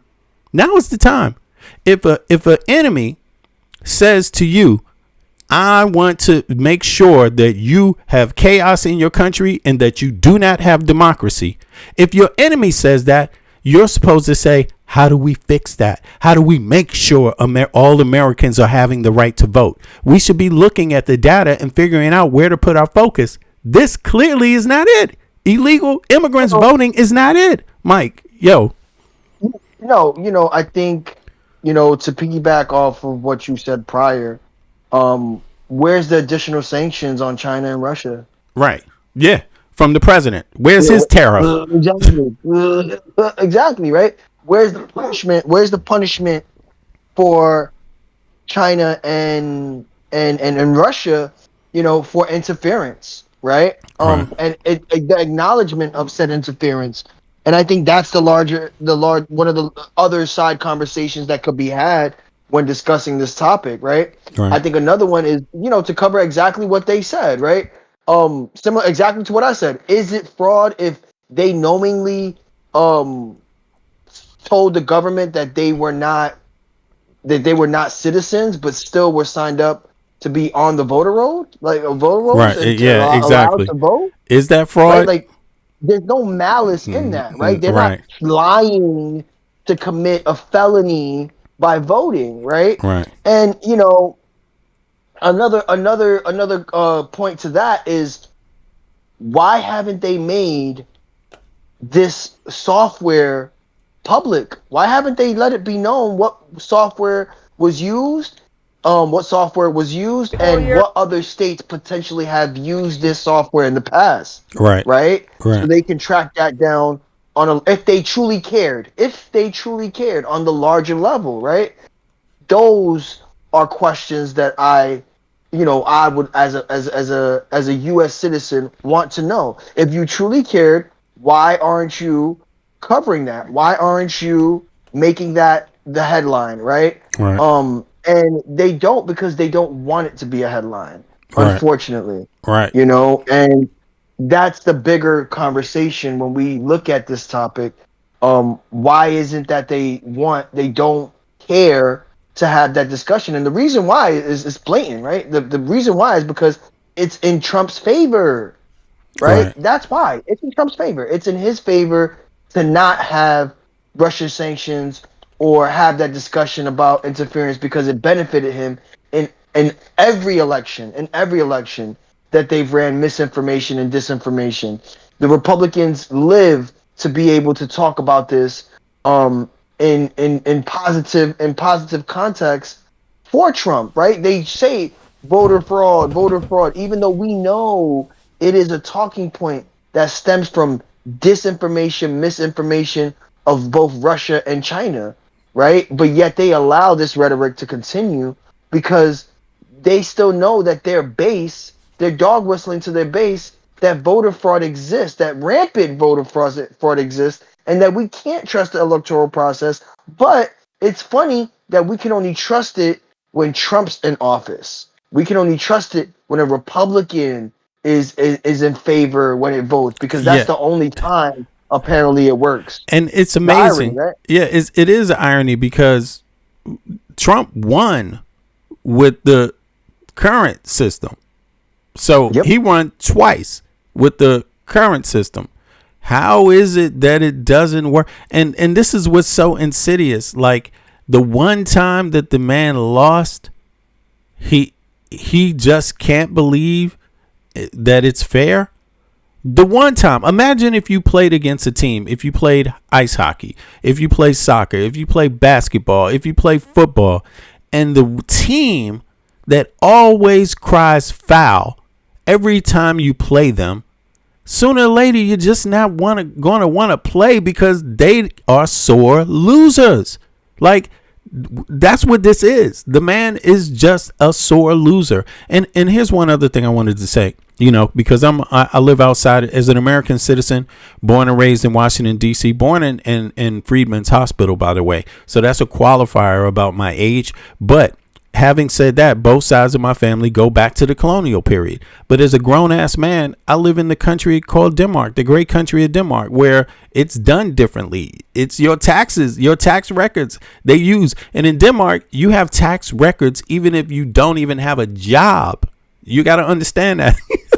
Even if you don't have a job, you're still in the tax system. You see what I mean? They don't tax you any money, but it's still there. Right now, they know who's a citizen and who is not, period, right off the bat. Now, having said that, there's high voter turnout, right? There's high voter turnout in Denmark. And on top of it, there's also, just like the United States, very little minuscule errors that are even made. Minuscule. They don't even affect the system, But as an American citizen, I meet Americans outside all the time. Other Americans that are traveling, right? And we have one kind of basic rule that a lot of people have of every country when they travel abroad.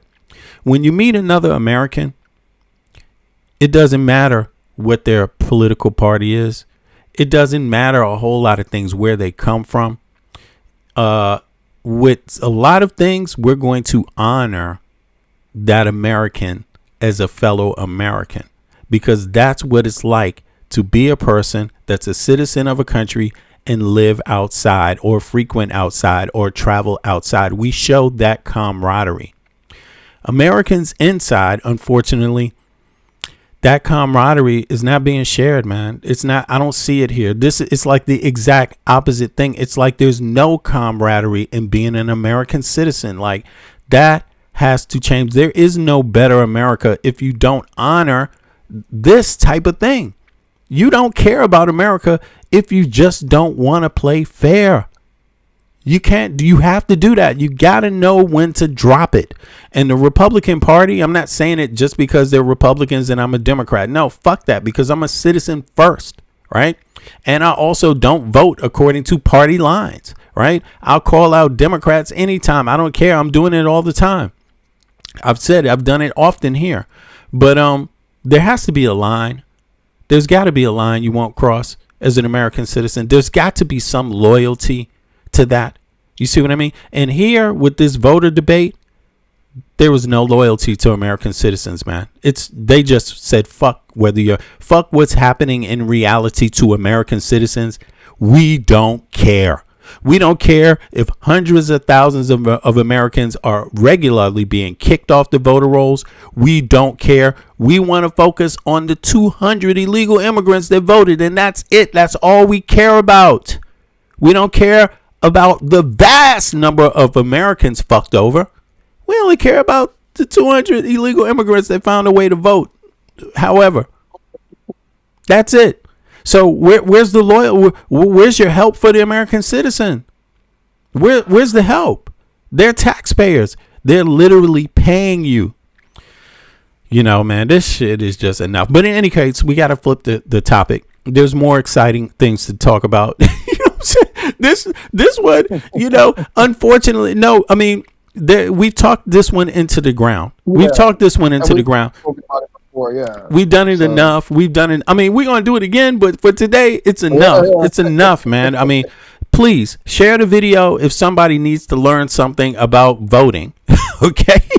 Please share it and what's going on right now and regarding the voting in the U.S. Share it. And you know what? Share it even to other people that aren't American citizens, because other people watch CNN and they're like, they might believe some of the dumb shit that passes off on a lot of Americans too. That's not helpful.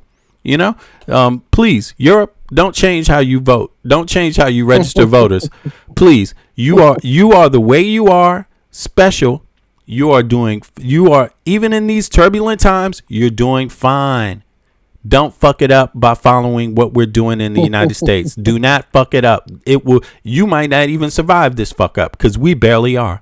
You see what I'm saying? So keep that in mind. Now, there was something interesting that happened in AI, y'all. Did anybody hear about it? Like, this is bizarre. And let me tell you, Friars, if you're out there, Friars predicted this shit on this channel 2-3 months ago. He predicted this. Fucking AI broke out of the box and is attacking other shit. Like, literally on its own. Computer is let out of the bag. It's attacking systems now. Peep game here. This is Chris Nolan. In the AI bubble, and I want to give you the latest. So this is the headline then. SpaceX set to unlock 116 billion in shares after IPO restrictions lift. And long story short, the insiders are going to start selling. I believe it's August 6th. And they were saying here, August 6th, 911 million shares will lift. So then again, insiders will start selling. And this ain't even the crazy shit. Watch. They're going to do their earnings like on August 4th. 2 days later, insiders can sell. So that's going to be fireworks for sure if you're watching the SpaceX AI bubble thing. And it's still trading now below the IPO price. So there's that. Elon Musk is telling you guys X money with friends is fun. And he's retweeting AI girlfriends, this kind of stuff, and trying to get you to essentially be your bank, be your AI girlfriend, and otherwise. And I guess we're all going to have space data centers and stuff like that. He's also retweeting this stuff out, and this is what he does all day. Just like tweets out images of his AI girlfriends and tells you how awesome his AI is going to be. It's as dumb as it sounds, but if you understand what's happening in U.S. society, it all kind of fit in. So for example, what are we doing? We're defunding education and putting more money into AI. This is the headline from the Wall Street Journal today. White House to redirect billions in research funds toward AI away from colleges, right? So give more money, I guess, to these chatbots will be your girlfriend and take money from education. It is as stupid as it sounds, but that's That's their plans. Billions into AI investments. Tesla is lagging behind. Despite setting lofty goals, the company just spent just $2.5 billion of the $25 billion in 2026 capex.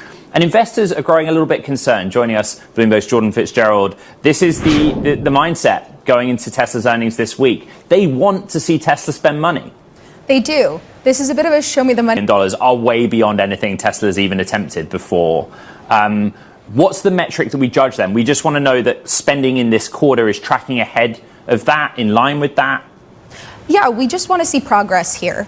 If Tesla's not spending, then investors have reason to doubt that they're making progress on their robo-taxis and robots and other AI-linked projects.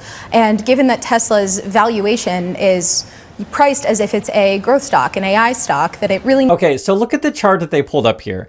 It says Tesla's capex spending pales in comparisons to big tech peers. Now, I know that Tesla and SpaceX are separate companies. I get that. But remember, the whole rumor is that SpaceX is eventually going to acquire Tesla. So I guess the idea will be Tesla needs to catch up to these other companies, be it Amazon, Alphabet, Microsoft, Meta, Oracle, Micron, Walmart, etc. Spend a bunch of money to build out your robots that may or may not ever work, your AI that's going to produce a bunch of AI girlfriends. And then when your balance sheet looks all wrecked, I guess then you have SpaceX bail it out. It looks like that's the plan. It's kind of crazy when you actually put it, on scale here. And then she was saying that people are disappointed that Tesla's not spending more money on this ridiculous tech that may not work. So there's that. Okay. Let's talk a little bit about SpaceX, because in your commentary today, you said you had a record trading day on the day of the SpaceX IPO. I'm just wondering what you learned from that to sort of prepare you and the team. All right, this is a little bit of follow-up from Chris Nolan first, because he's predicting that Tesla, that Elon Musk is going to ask for a bailout, not for this particularly, but just keep that in mind. For what many think is the day that Anthropic will go public in the near future and OpenAI will go public. See, and I thought you were going to ask him about the unlock, but we'll get to that next. The SpaceX, it's so interesting to have been a part of this. We've been around for 50 years and we've seen lots of bear markets, lots of bull markets, the internet boom, all this stuff. The heaviest day of call volume we've ever seen in the history of the firm was SpaceX. Were you surprised? Was your team surprised? We weren't surprised. We knew it would be a busy day, but to be a record day in the top few days we've ever had in terms of client interest, it's pretty remarkable over one company. So that's great. It just shows how engaged the retail investor is, and our clients bought it. They tried to buy as much as they can, and what they received relative to what they put in. Okay, so just make sure all of this is clear. We're talking about a brokerage, right? They make money on trading fees and otherwise, and are basically saying, hey, there's a lot of hype around SpaceX. We're part of the hype and we make money as long as retail keeps trading. That's basically what it boils down to. And it's kind of crazy because you understand that this is literally what a bubble looks like. And they're even saying like biggest in 50 years. I think he said something like that. This is where we're at. And I also want you to hear another metaphor of our current markets, and you'll get a sense of what it all ends up being. People who are now playing the markets. And that's in addition to, the president's teleprompter operator. What do you think of that in terms of what's happening in the marketplace? Meaning in terms of just animal spirits. Does it say anything? Is this a good thing or a bad thing that everybody is wanting to trade on everything now? I think what it says, and we've seen this with levered ETFs, we've seen that with everything, is if you lower the barriers to entry to markets where there's significant upside, you will get a major reaction. But is there significant upside? Because one of the things we keep learning in the prediction markets is that most people are losing. Correct. But if you ask the individual fan, okay, they go in thinking there's look at the plane going to Las Vegas relative to the plane coming back from Las Vegas. I always contrast. The people going there are happy. They look at the upside. The people coming back have the reality of what the odds are like. Okay, but people like they like the lottery ticket. Yeah, they absolutely love and the fact that you lower the barriers to entry and you can bet on so many different aspects of the game allows individuals to think, oh, I'm specialized in this area. I am going to prevail in this area. I totally understand. These numbers don't surprise me at all. And that right there tells you where we're in the markets. It's basically a big gambling market, right? Trump has turned the country into a casino. I think you guys already know this stuff, but just when you put this all together, be it a lot of leverage, be a lot of like hopes and dreams going to Vegas, right? You realize the reality, you come out, well, at least I had fun, I guess, right? I guess so. But that's sort of the culture that we're in. And then people convince themselves they can win because there's some sort of, quote, specialist, right? Be it SpaceX or Tesla or otherwise. And they always come in and tell me how dumb I am, right? But I'm showing you guys what it is. And it's crazy because if you just look at the numbers of this stuff, in order to, I guess, beat your competitors, you need to go in debt more and burn more cash. That's sort of what our companies are doing. Markets an eye on retail trading activity, which is reaching new levels here in the U.S. New data out from Goldman Sachs showing retail investors now account for roughly 30% of daily U.S. equity volume. And that research also shows this isn't temporary, it's structural, and it's here to stay. And this actually shows you how big retail is in the markets these days and why you're getting these crazy swings and why you're getting all this crazy marketing to get people into gambling. And this is interesting because here in Korea, we have a similar situation. They refer to it as the ants, where a lot of people are basically betting everything, betting the farm. It's kind of like the YOLO culture. So it's not just Korea, it's not just USA. I'm willing to bet it's in multiple countries. But yes, in the US markets, I guess we're talking about 30% is now retail traders. That's coming from Goldman Sachs today. They're giving some numbers on that. So let me show you something else that's going in the AI bubble, which is really crazy. I guess the AI bubble is now hacking itself. This is from OpenAI. It says, OpenAI says it's AI-caused Hugging Face cyber breach. What in the world? Okay, so this is like a Hugging Face guy. He says, we suspected last week's cyber attack might have come from a frontier lab, given the sophistication of the agents. Turns out it did. Okay, we spent the past 24 hours working closely with OpenAI. Really?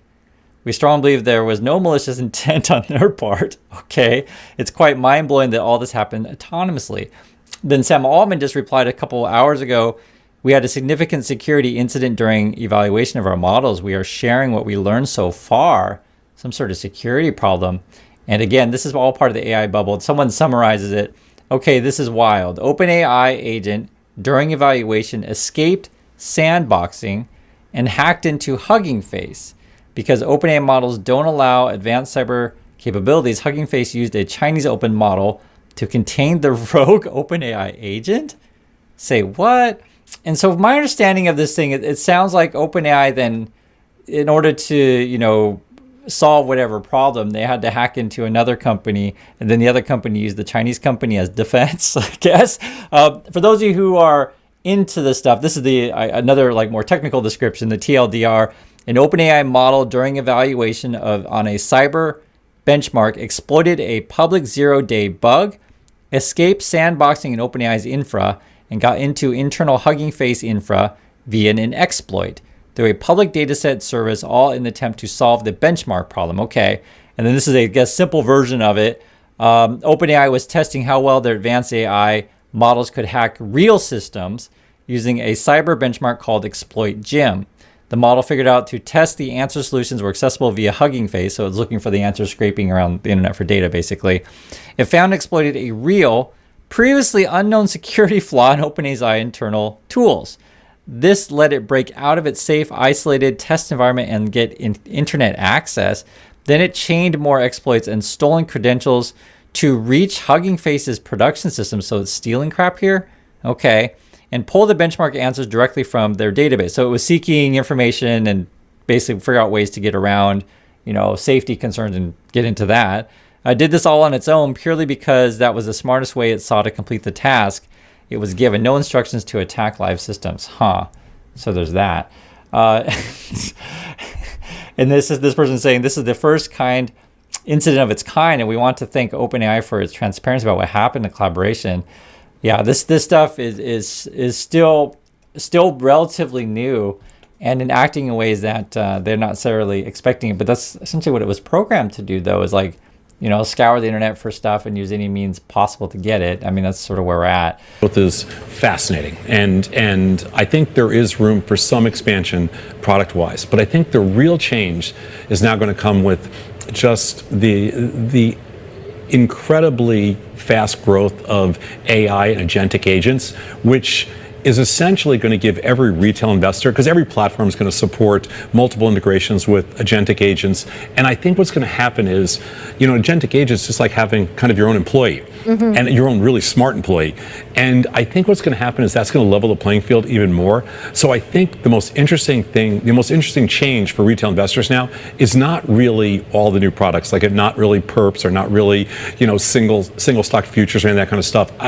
I love futures. I love futures options, but I think the real change is going to be all the agentic tools that are coming out that to support and complement, not to find trades, not to help you make a ridiculous amount of money, but just to support you to level the playing field. We'll see how this plays out. And so what I foresee, and he's saying, not necessarily going to trade for you, but I think what people are going to end up doing is giving access to their accounts, their banks, their brokerages, etc., and then let AI do all the trading for you, basically. And you're going to have a lot of nightmare scenarios for a lot of people. That's essentially what's going to happen. Or AI, let's say you don't give it access to your banks and your brokerages or whatever, but you just ask AI, okay, where's the best trades or whatever, what's the best crypto, right? And AI is going to hallucinate on you, and I think you're going to get a lot of people blow up their accounts the same way that AI was doing this whacked out stuff today with the hug face thing. I don't know, maybe we should move our headquarters to the space. Might be good for our valuation. He's working on it. He's working on it. Or go all in on AI, right? Prediction markets. We always ask you about prediction markets and sort of, you've talked to us about the difference in what you see as gambling versus what you see as being useful prediction markets. Can you give us a date on when and what Schwab clients will see? Yeah, we're working with the CBOE to make binary options available, which would allow you to take a position on the S&P 500. It's possible that may extend into other financial related events like KPIs or certain macroeconomic indicators. I think we're open to anything you can make a link to a client's portfolios. We serve a lot of active and very engaged traders. We want to make sure what they have and need to be successful. So the long story short, that's where the money is, right? I guess everyone wants to gamble. You'll be able to bet on the weather, or is it going to stock market be up tomorrow? Yes or no, and you can bet on that. Like it's going to be all sorts of crazy crap, right? Will Tesla beat their earnings, or how many deliveries will they get over under? And people are already betting all sorts of crazy crap, as you know, and there's a big growth. I'm just being honest with you. There's a big growth in that gambling market. So even these more traditional brokers are looking into that. That's where we're at. And then you look at the gambling markets. This came out from the Financial Times today.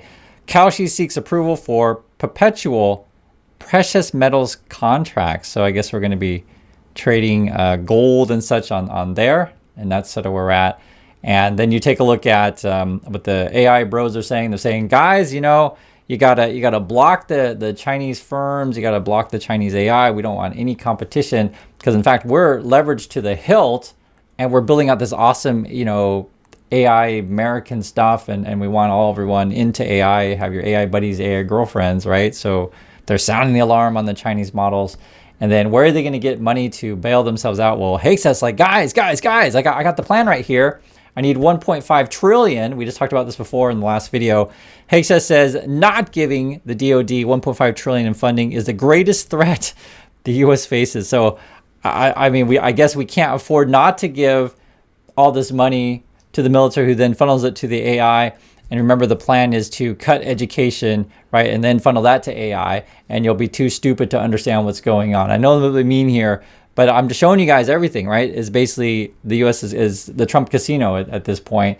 And you know what happened to Trump casinos, right? They went bankrupt. So that's where we're at right now. I'd like to hear your thoughts. Please be careful. Yes. And, this has so many variables to it. Just the fact that that one AI breaks out, they're training it to break out. And then on the other hand, they're worried about China. I mean, going AI to this degree, and think about where they're going with it. First of all, they want to do it in trading, right? They want to just expand that model, right? But at the same time, they're worried about China. But being worried about China, I mean, hello? Why are you worried in the first place if there's not a problem with this in general? Shouldn't we be having more laws to basically control AI? instead of just let it out the bag and run in our part where we live in our financial sectors. It just poses a lot of different scenarios. Not only that, the military. I mean, how much of AI is going to be involved in the military? Can another country design an AI model to hack our AIs? Who's that? Is that Mike? Yeah. No, Yeah. we This shit's, so man.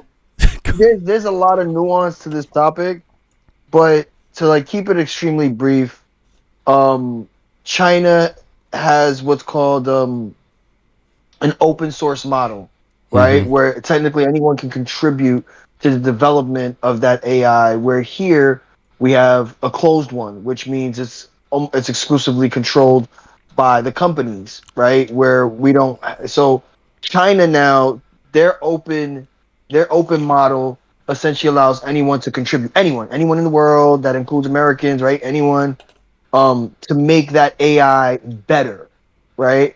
Where America succeeds in our chip capacity. So we've denied China our NVIDIA chips, which are our high capacity chips that allow for faster data processing.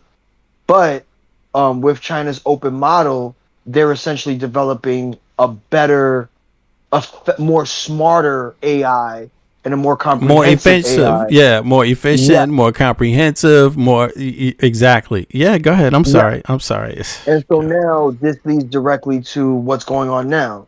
Now, the US is forced to continue to pump money into AI to even keep up with China's development in AI, And right? who's getting richer? What private individuals are getting richer in the U.S.? I mean, here, oh my gosh, the Peter Thiels of the world, The usual the suspects. Sam Altmans of the world, right?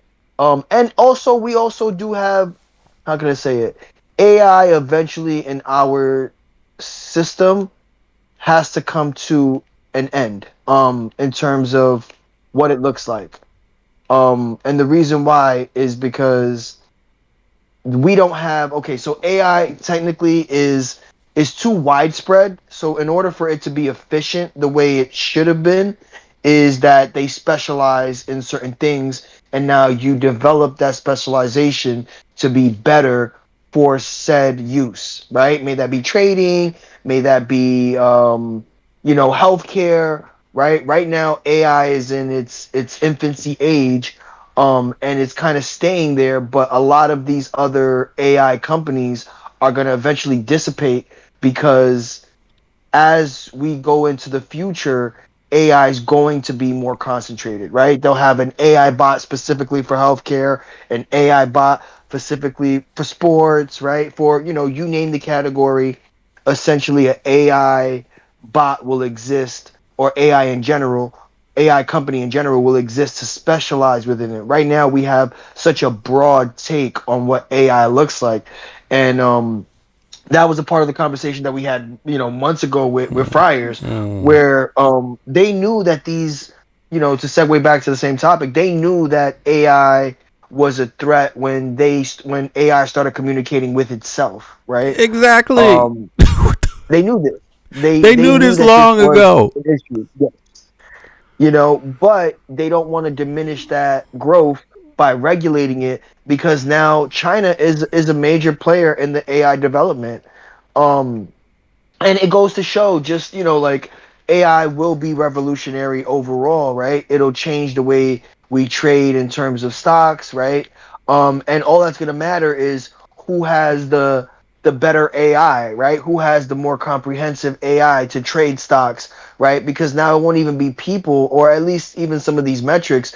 These metrics will be able to be consumed by these AI bots in seconds, right? In minutes. And that's the difference, right? The ones that are able to do it in minutes will be inferior to the ones that are able to do it in In seconds. seconds. The ones that can do it in seconds will be inferior to the ones that can do it in milliseconds, right? So essentially that's the competition with AI. Who can do it faster? What company can produce the AI bot, or the AI that can produce the information the fastest? It's the reason why we are having these data centers be an issue as well. because with the growth of AI directly comes the growth of these data centers. So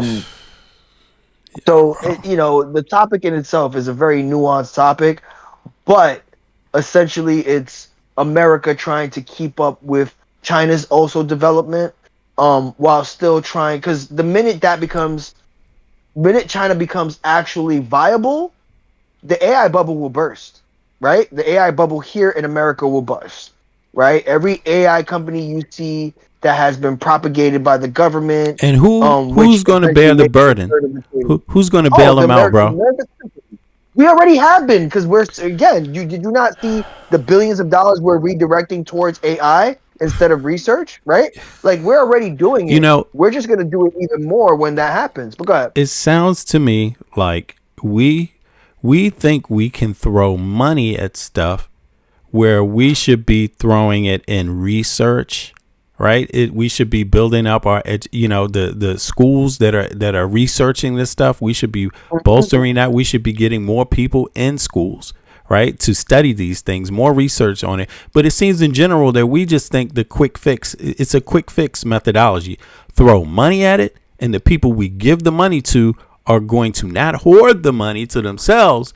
They're going to spend that money in research, but actually they're just hoarding the money to themselves. We're not getting a better product, and China is going the opposite direction. They're not just throwing money at stuff. Actually, they're developing, like you said, in particular with this AI thing, through allowing everyone to join in. They're still in the open phase, and we just saw something happening and said, you know what, money. I see money in that. Let me control it. And by the way, stop everybody who's doing open stuff. Forget that open stuff. We're going to reward the corporations and our friends. And now we're beholden to them, the corporations and our friends that are owning the corporations. But it's going to come to a standstill because someone else is not developing it for money base. They're developing it for research base, and it's keeping up with ours. It's kicking our asses, essentially, and pretty soon it's going to bust. And then here's the thing. What do they do when it always busts? American people, taxpayers, going to bail it out. But we're going to bail this out at the same time. We're not bailing out healthcare. We're bailing out healthcare, but in the wrong way. We're not fixing where we're just throwing money away in healthcare instead of giving people access. We're not doing any of the things we're supposed to do right. We're not getting people in schools. We're punishing people for wanting to take a trade skill, for wanting to endeavor to get into a school we're just punishing people off the bat. Everything comes down to money for us. None of it is, and it's the few at the top that it basically points to. They need money. Nobody else is going to get the money. Nowhere else.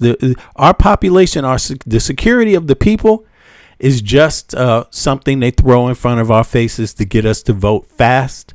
But actually, they're selling us out. They're not concerned about when it crashes, when it hits, and any other thing that comes along with it, But I just wanted to show people that because, this is, again, Chris Nolan is from Korea, right? So this is an outside voice on what's going on in the United States. And we need that because we're not even covering this shit in legacy media or in the US media. It's like, we're behind, bro.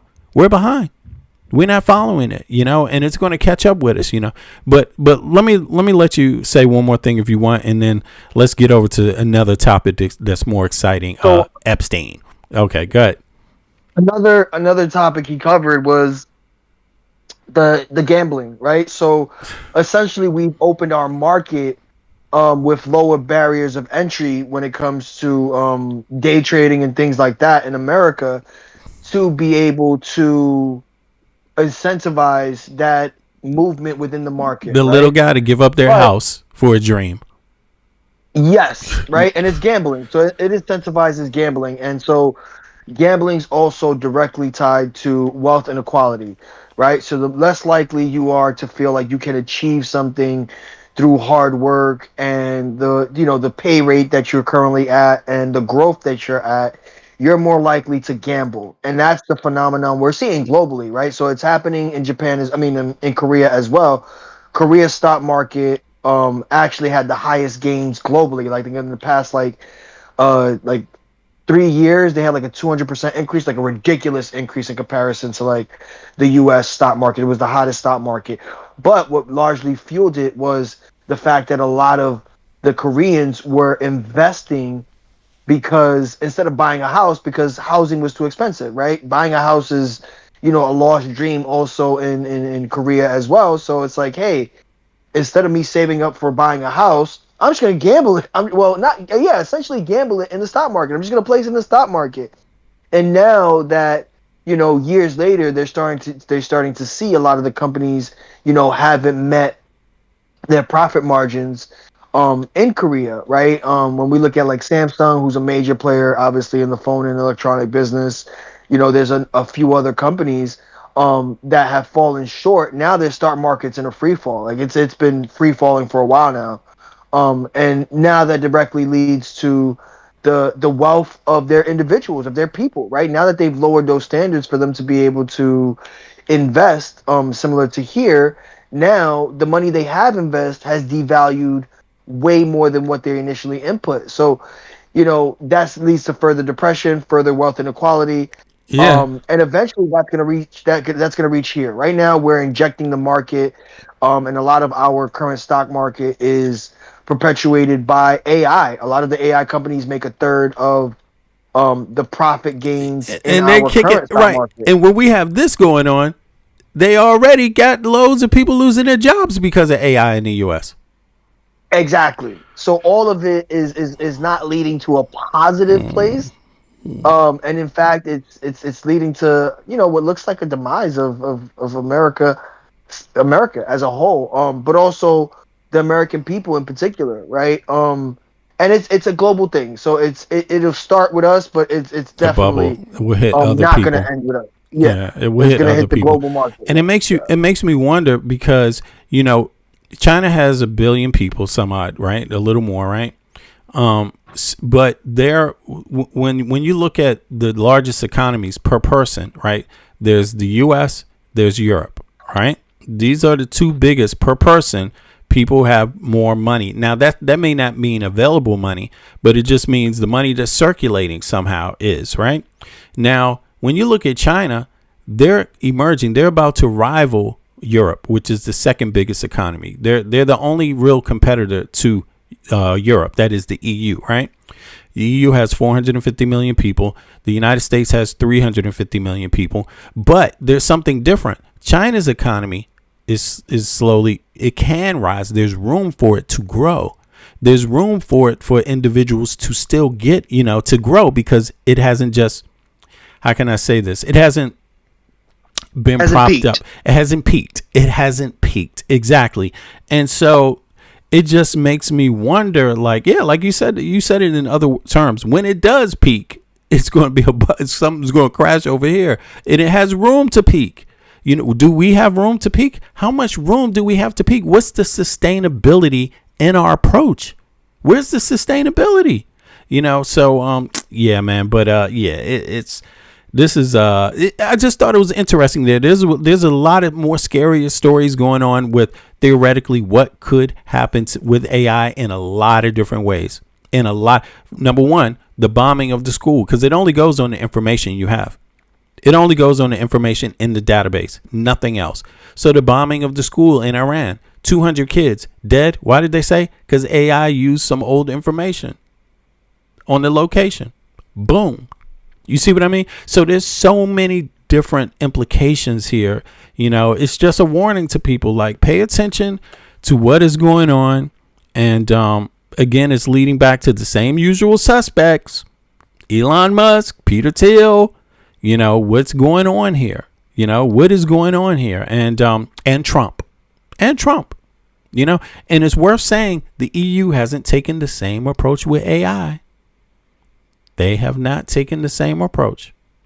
They're taking a more gradual approach, and they're limiting what AI can do. China has limited. AI can't just go out there and take jobs that people are able to fill. Things like this. They have limits, even in China, on how AI can be used, and they're still developing it, and it's open. So it's just something for people to think about. Yeah, but look, it's 5 hours, bro. I don't know what's happened to me the last 2 days. I've been like enjoying going live, but let me close out on this one story. I thought it was pretty interesting. You know, it's off of this topic, but I couldn't help but to do this AI thing. But let's pay attention. This one is also leading. It's nuanced, but I think people are going to like it, and then we're going to be out. Yo, Mike, I appreciate you hopping up today as usual, bro, as usual. Matter of fact, you got a lot of compliments in the chat.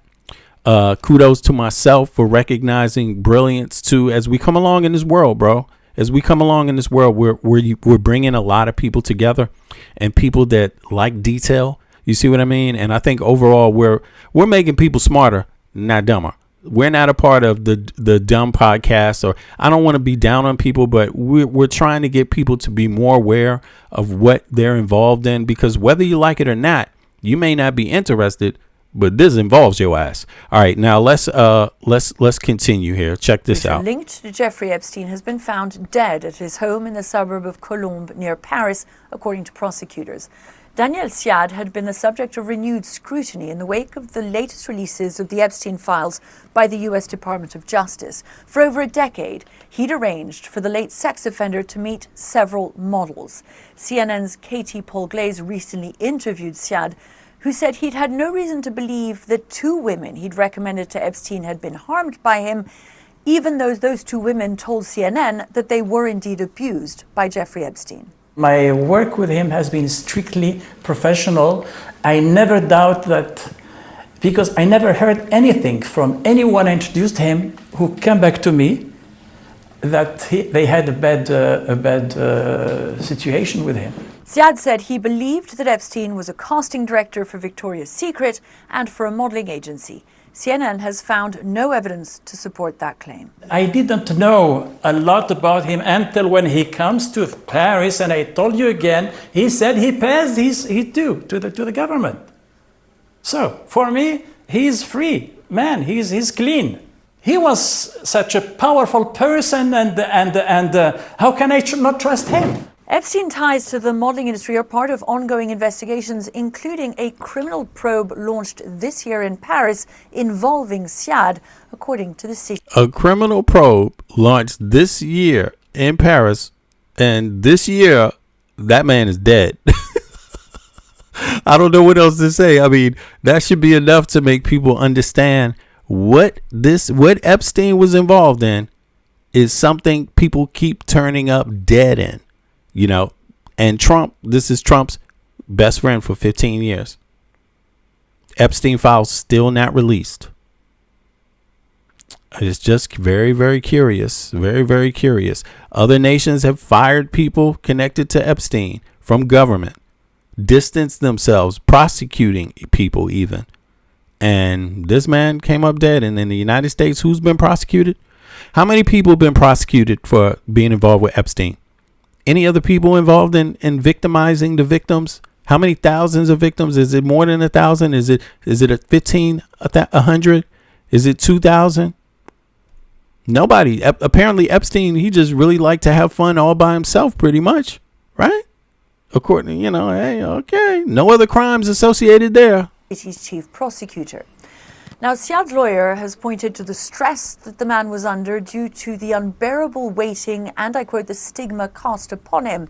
Siad's lawyer's statement also calling for respect for his loved ones as they mourn, adding that he died and was innocent. Siad himself was also facing accusations of abuse. A model accused him of rape when she was working in France in 1990. Siad had also denied that accusation. His death certainly marks the latest macabre twist in the Epstein saga and a reminder of the ripple effects of the revelations from the Epstein files and of the fact that they are far from over. Melissa Bell, CNN, Paris. I don't know his private life. Well, you did, because he was a convicted child sex offender. But again, he paid for it. He said, I paid for it. So that's it. For me, he came. I mean, how can you let a criminal like this person out from the prison, from United States? Paris. For years, young models were recruited here for Jeffrey Epstein.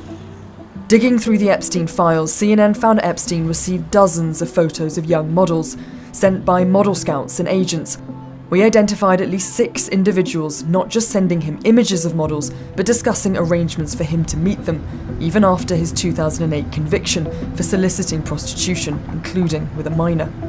Now, one of them has agreed to meet with us, here in Paris. Okay, we're here. Daniel Sia dealt with Epstein for more than a decade, arranging to send him models. You didn't think in that time that sending young women, young models, to the US to meet Epstein after he had a conviction for child sex offences, that there may be any risk in that at all? He has been very professional with me. Never. But you're not a young woman. Sorry? You're not a young woman. No, listen, good. My work with him has been strictly professional. I never doubt that, because I never heard anything from anyone I introduced him who came back to me that they had a bad situation with him. The files show Epstein paid tens of thousands of dollars to Siad. In reviewing their correspondence, we found messages like, "Cute French girl in Marrakesh," Siad wrote. "She said that she will be happy to meet you." In another, he says a woman is very polite and has potential as a model or assistant. Siad then sends a photo. "Too old," Epstein replied. So Epstein wasn't a model agent. Why was he paying you? No, he was, because they opened an agency, MC Square. He was not the model agent leading that model agency. He was a financier but was acting as a casting director for Victoria's Secret. You believe Epstein was a casting director? That's how he had been introduced, and how he introduced myself also. In fact, we found no evidence Epstein had an official recruiting role at either company, MC Squared or Victoria's Secret. You sent an email in 2018 that said you were looking for a good-looking young assistant. If you're looking for models, yes, why are you then looking for an assistant for Jeffrey Epstein? He asked me for assistant. Maybe it was not on the phone, but when I met him in But was that your job? Sorry? No. But because I trust in him, I believe this guy is a professional person. He needs somebody. He knows I have a good connections around. If I find the right person who can assist him, I am honored. One of the people Daniel Siad introduced to Epstein was Juliette. Back in 2004, she was a young model in Paris. He told me, okay, so I am Danielle.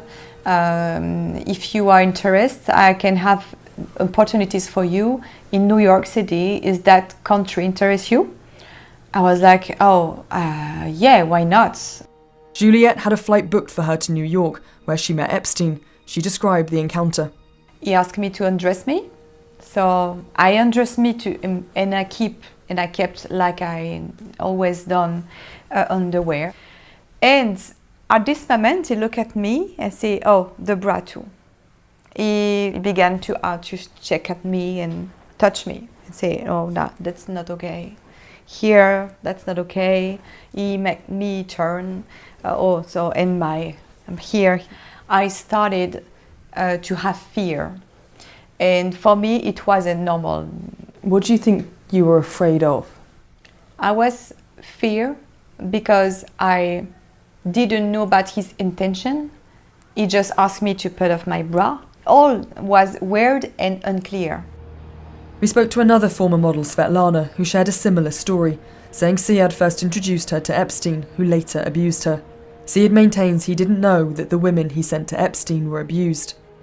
But he himself is also facing accusations of abuse.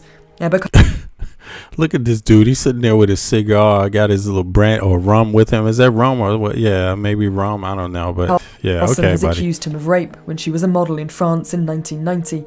Siad denies her allegation. To be honest with you, I don't remember at all this person. And plus, I have never abused any model in my life. She remembers you. Listen, I would be very happy to confront her in the court. I don't remember. Do you have any regret about meeting Jeffrey Epstein? Yes. Yeah. I feel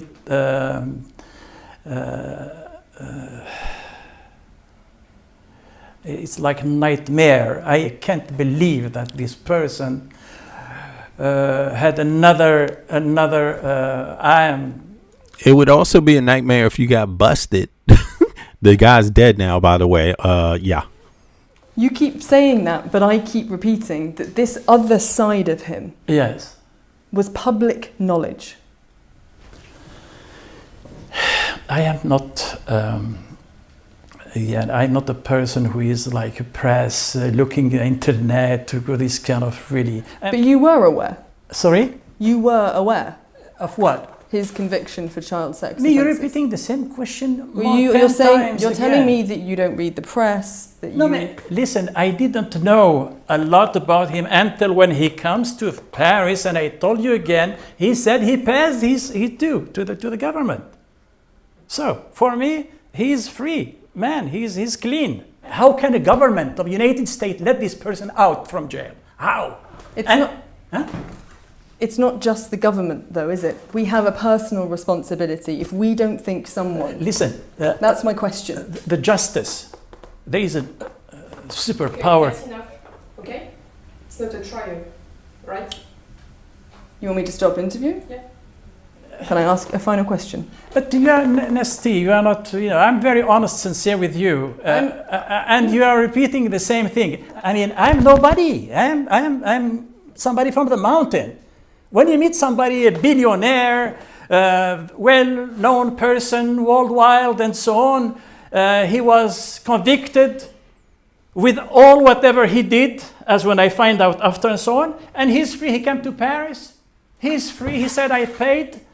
And the agency didn't close. He was such a powerful person, and how can I not trust him? After Epstein's 2008 conviction, Syed wasn't the only one who continued giving Epstein access to the modelling industry. Faith Cates, the co-founder of model agency Next Management, is another. In 2010, 2 years after his conviction, Epstein asked Cates for a great girl to take to an event. Cates replied, "Let me think who is around, XOXO." Cates reportedly left Next Management last year, and her spokesperson told CNN she was grossly misled by Epstein. Then there is modelling scout Ramsey El-Holly. In 2009, he describes to Epstein a model as a gift that I had been planning on giving you. And then there is Jean-Luc Brunel, who ran multiple model agencies and was accused in civil court in 2014 of bringing girls to the US to farm. He's dead too. He died also. Farm them out to his friends, especially Epstein. Brunel was himself charged in France with underage sex crimes, but died in prison in 2022 while awaiting trial. He denied all charges. There is now an ongoing investigation in France into Epstein and his connections there. Syed is under investigation, according to the Paris prosecutor's office, but he says police have not spoken to him. For victims of Epstein around the world, they await justice from the courts. Katie Poglaze, CNN, Paris. I mean, yeah. So I don't know what to get out of that. More, I don't know. I didn't know anything. But look, the dude's dead. I mean, and that's very interesting. So you got Epstein dead, Brunel dead, this guy dead. I mean, it's very, very interesting. And then you also have Maxwell, right, who's in prison. She's in the soft, cushy, thing. Then you have what's his name? The guy who wants to be the AG now. I mean, connected to this, protecting her or giving her an easy time in prison, right? If just one of the litany of problems created by Todd Blanche could sink his nomination to be Attorney General, it will be the issue of Donald Trump's $1.8 billion slush fund. 2 Republican senators on the Judiciary Committee, Tom Tillis and John Cornyn, have hinged their yes votes for Todd Blanche on the fund being formally and officially killed, dead, over. I'm impressed by Tillis and his written questionnaire for assurances that the slush fund is in fact dead. Todd Blanche continued to stonewall. He would not or could not answer basic questions. So, I think people get the gist here.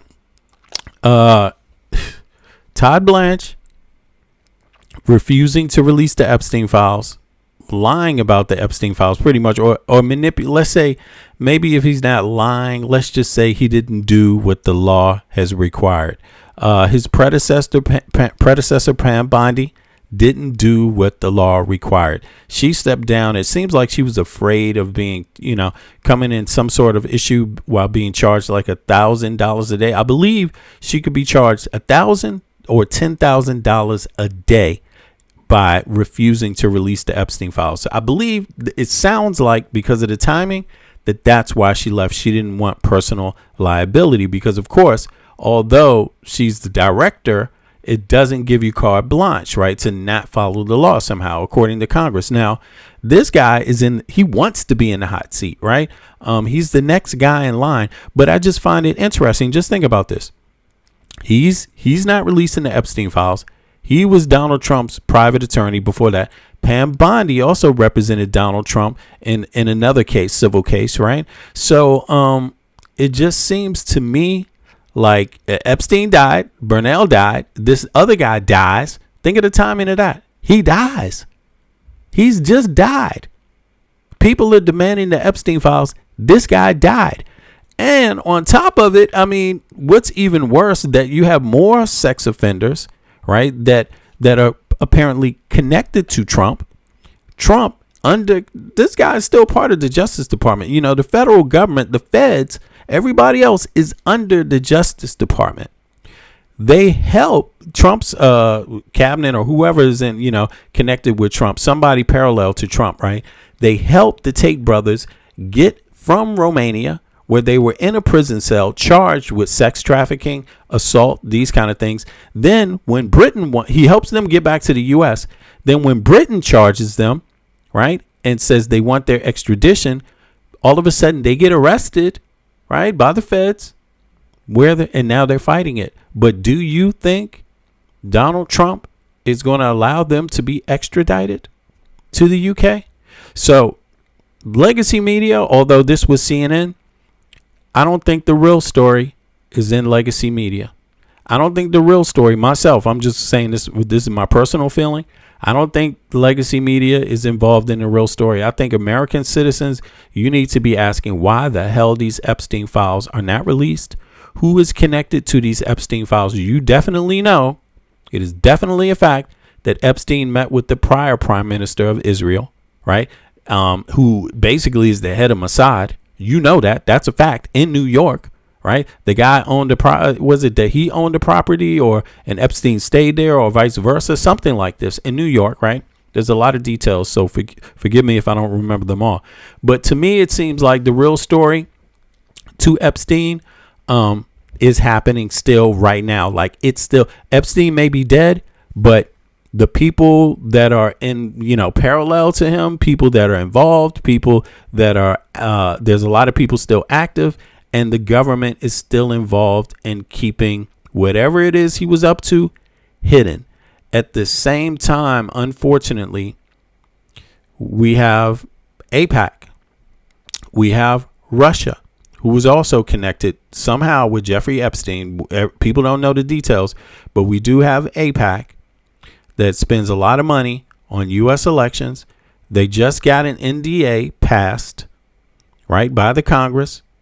Basically, how many 99% of the Republicans get AIPAC money? 88, if not 95, then it's 90% or almost 90% of the Democrats get AIPAC money. The Epstein files still aren't out.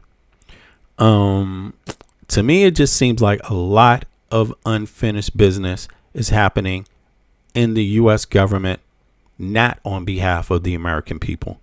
So on that note, I'm out. I wish everybody a great day. Thanks for showing up. Do me a favor, click the like button if you haven't clicked the like button. Subscribe if you haven't subscribed. Thanks a lot for Ed Thornton for hopping up. And Michael, what's up? You want to get the last word here, bro? Oh, maybe not. Maybe you there, Mike? Let me just check, man. I want to make sure he's not on. Oh, I was on mute. Yeah, no. Oh, there you go. No, Yeah. the stream was pretty, great stream. We covered a variety of topics. Bro. Yeah. We'll be back. We'll be back, right? We'll be back at it. There's so much more news to cover. Never enough hours in the day. But yeah. Facts. Thanks. Thank you. Thank everyone. Yeah, it's been 5 hours, bro. It's almost 6 hours now. I don't know what the hell has been up with me for the last 2 days, but it's the people, you know what I'm saying? The people, and these are real times. And there's way more shit happening, unfortunately, than needs to be happening. And yeah, we either going to try our best to cover the shit, or we just going to say, okay, don't have enough time. See you guys later. So, yeah, I chose to use my free time since I'm off. But now I got some other stuff to do. Yo, I appreciate everybody for coming through in the stream. For those that don't know, the chat has been open the whole time, even to non-subscribers, as it generally is. The only thing I ask is that you subscribe or consider subscribing. Click the like button if you've been in the chat, regardless if you disagree.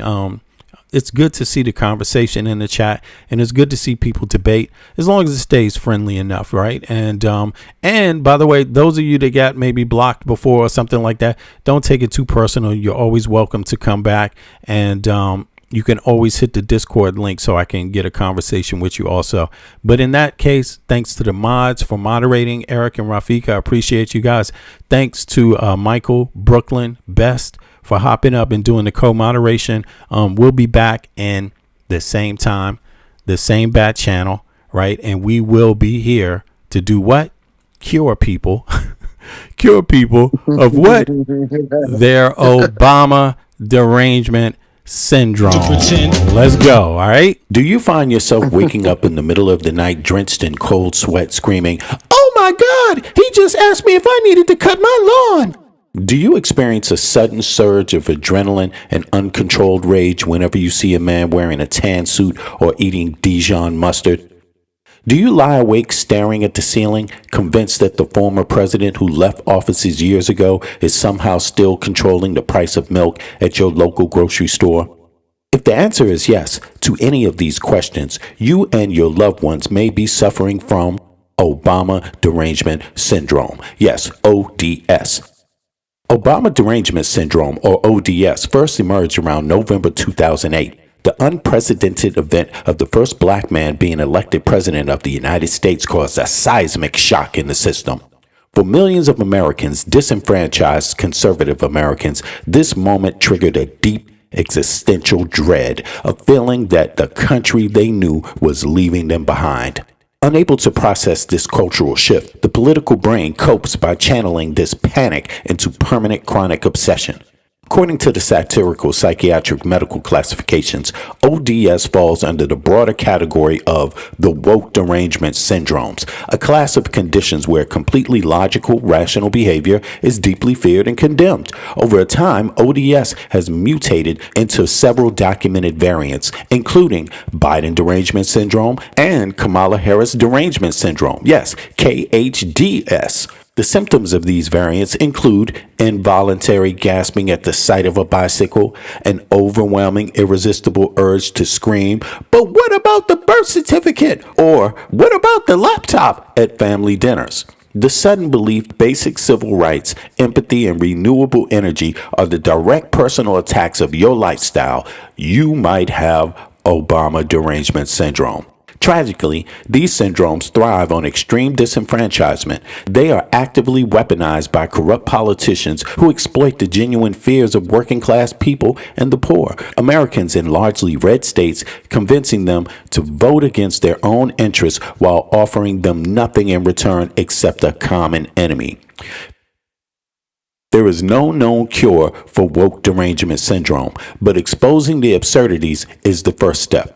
The Obama derangement syndrome, where we unpack the hysteria, dissect the culture wars, and look at how fear broke the brain of modern American politics. Grab your coffee, hold the Dijon, and let's get into it. Every day the children dying. What about the children crying? No.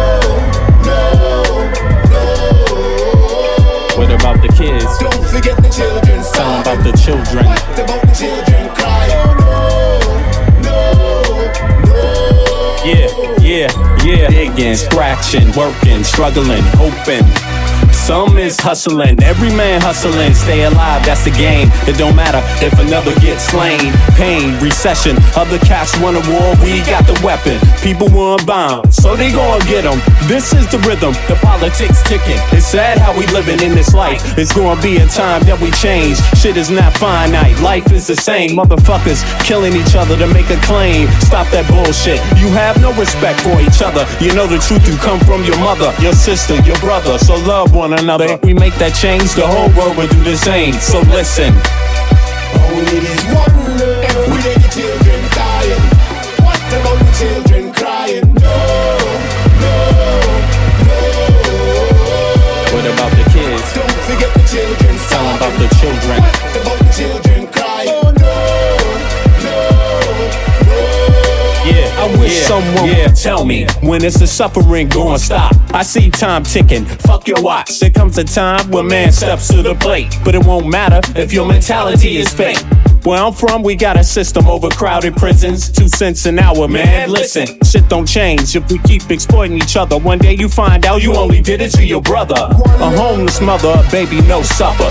She got a husband and father, they both love her, but they can't find work cause the people with the power, they got a strange way to govern. Their price tag say nothing. Life is funny, then again it's really not.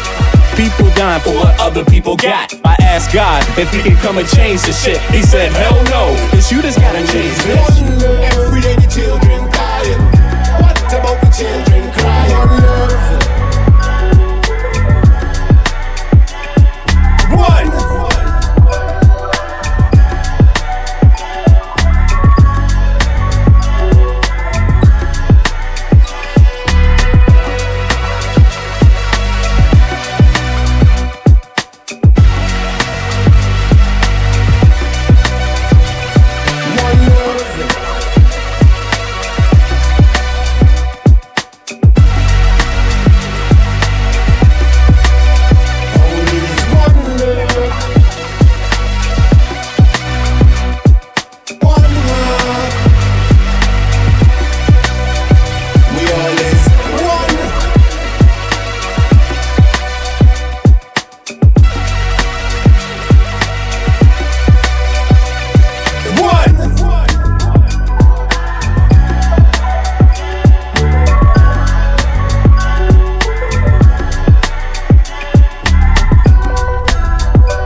In the turf. From there, you must find out what life is worth. Grew up learning your do's and don'ts before working on your motor skills, working on your coordination, right? And orientation to what you like. The brand new thing, so gentle the soul we're capturing. In this distance, the alphabets the kids sing. They celebrate when it's time to go outside. As you get older, you learn to let all the troubles in your life just glide away. Stay focused, keep it smooth, keep you cool. Things in life can make it get rude. If you let it, don't let it. If you let it, don't let it. If you let it, don't let it. If you let it, don't let it. If you let it, let it. Let it what? If you let it, don't let it. Let it. If you let it, what? Don't let it. If you let it, don't let it. Let it. Don't let it. We got what you need, you want it. We know what you want, we got it. We know what you feel, you want it. We got what you want, you can have it. We got what you need, you want it. We know what you want, we got it. We know what you feel, you want it. We got what you want, you can have it. We embark on this journey through your soul. We wanna have a good time. We embark on this journey through your soul. We wanna have a good time. We do something that you know you can't deny. We're just slipping in and out on a journey, you and I, on a mission to salvation. Our spirit be our transportation. We think you'll do a little loving that is true. For real, we bring something that you know you can't deny. We're just slipping in and out on a journey, you and I. We got what you need, you want it. We know what you want, we got it. We know what you feel, you want it. We got what you want, you can have it. We got what you need, you want it. We know what you want.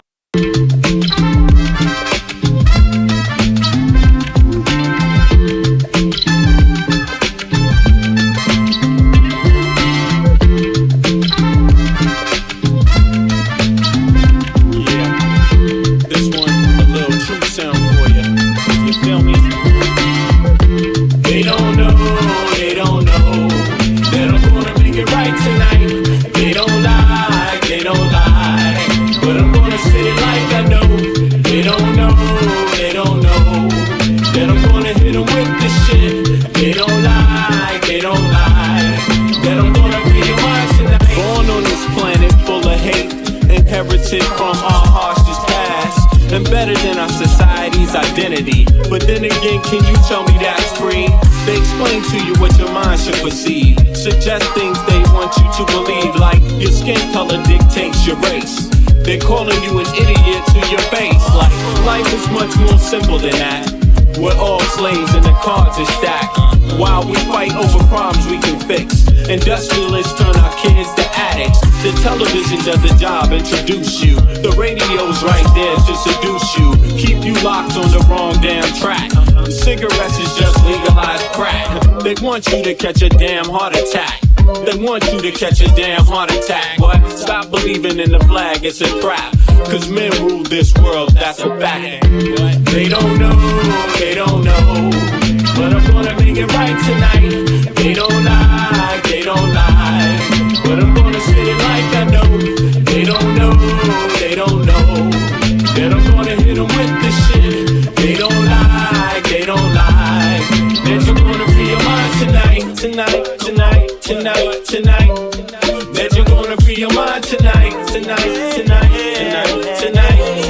That you're gonna feel mine tonight. That you're gonna feel mine tonight.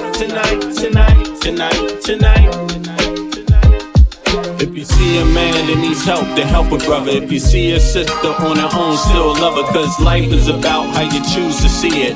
But you gotta teach people how to learn to see it. The planet's been through suffering many times. We propagate many wars many times. The people need to wake up and stop accepting deceit from their own government's deception. You can't blame the people for needing protection from the government's bad reputation. We need to sing a song called Free the Nation. Cause we done had a whole lot of separation. Racism, classism, nationalism, based on keeping people out on the plantation. That's the plan, no doubt. Cause rich people got a plan, no doubt. If you still don't understand and believe that we are all one from the same mother, and respect each woman and man with the same consideration you would like to be given on a daily, then you need to retire so the new generation can take over and show you how to live and govern this place we call Earth home.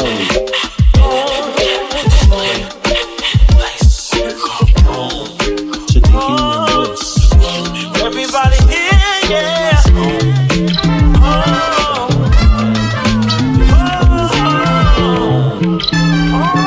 Check it out.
you happy. What is that? Oh, Trump, you are my daddy. Yeah. I do anything to make you happy. What is that? Oh, Trump, you are my daddy. Yeah. I do anything to make you happy. What is that? Oh, Trump, you are my daddy. Yeah. I do anything to make you happy. What is that? Oh, Trump, you are my daddy. Yeah. I do anything to make you happy. What is that? Oh, Trump, you are my daddy. Yeah. I do anything to make you happy. What is that? Oh, Trump, you are my daddy. Yeah. I do anything to make you happy. What is that? Oh, Trump, you are my daddy. Yeah. I do anything to make you happy. What is that? Oh, Trump, you are my daddy. Yeah. I do anything to make you happy. What is that? Oh, Trump.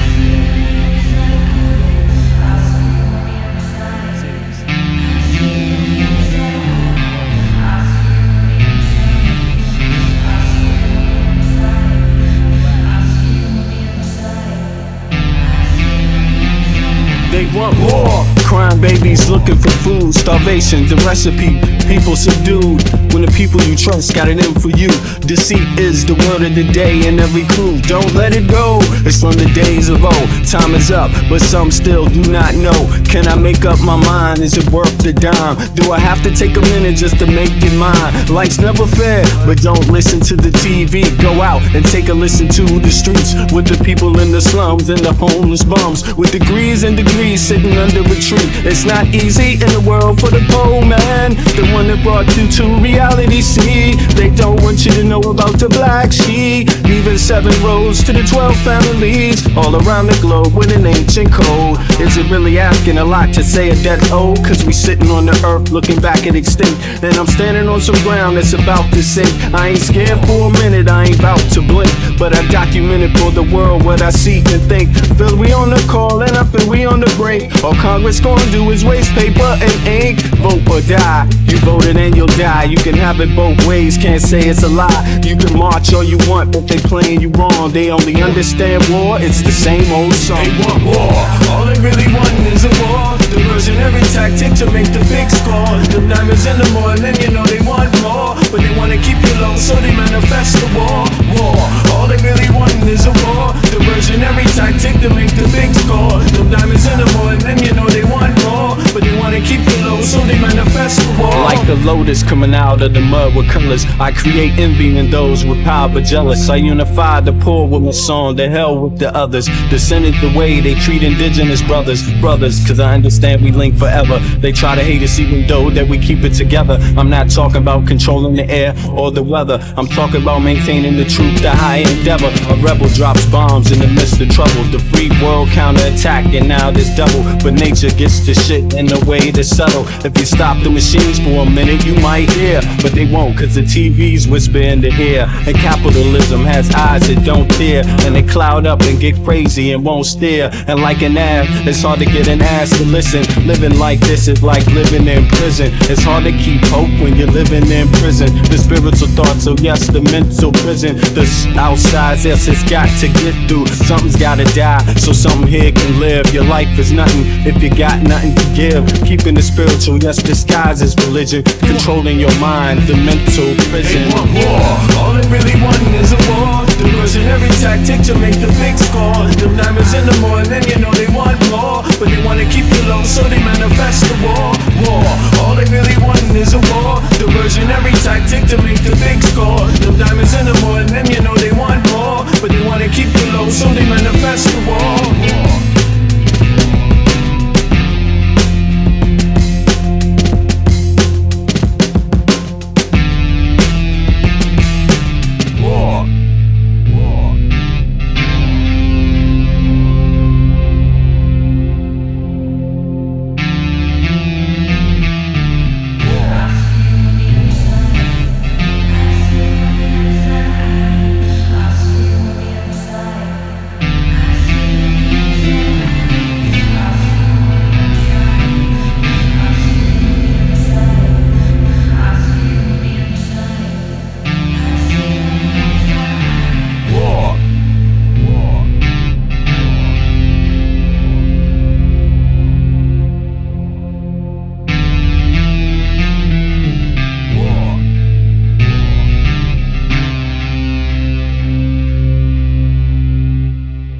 Supporters of Project 2025 think about the rights of women and black men in America.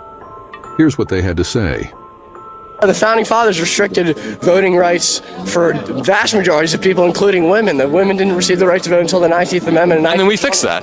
I don't think that was a good thing. You don't think so? I don't think it was a good thing. I believe the 19th Amendment? Yeah. Every person, women, men, black, white, whatever, has equal dignity under the law and before God.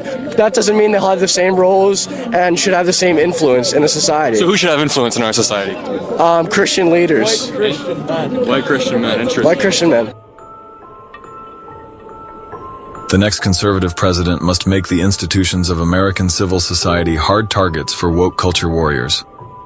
This starts with deleting the terms sexual orientation and gender identity diversity, equity and inclusion, DEI, gender equality, gender equity, gender awareness, gender-sensitive abortion, reproductive health, reproductive rights, and any other term used to deprive Americans of their First Amendment rights out of every federal rule, agency, regulation, contract, grant regulation, and piece of legislation that exists. Are you saying you don't mind if your right to vote would be taken away? I don't care. I know what I want. I know what I want. But you wouldn't be able to get what you want if you can't vote for it.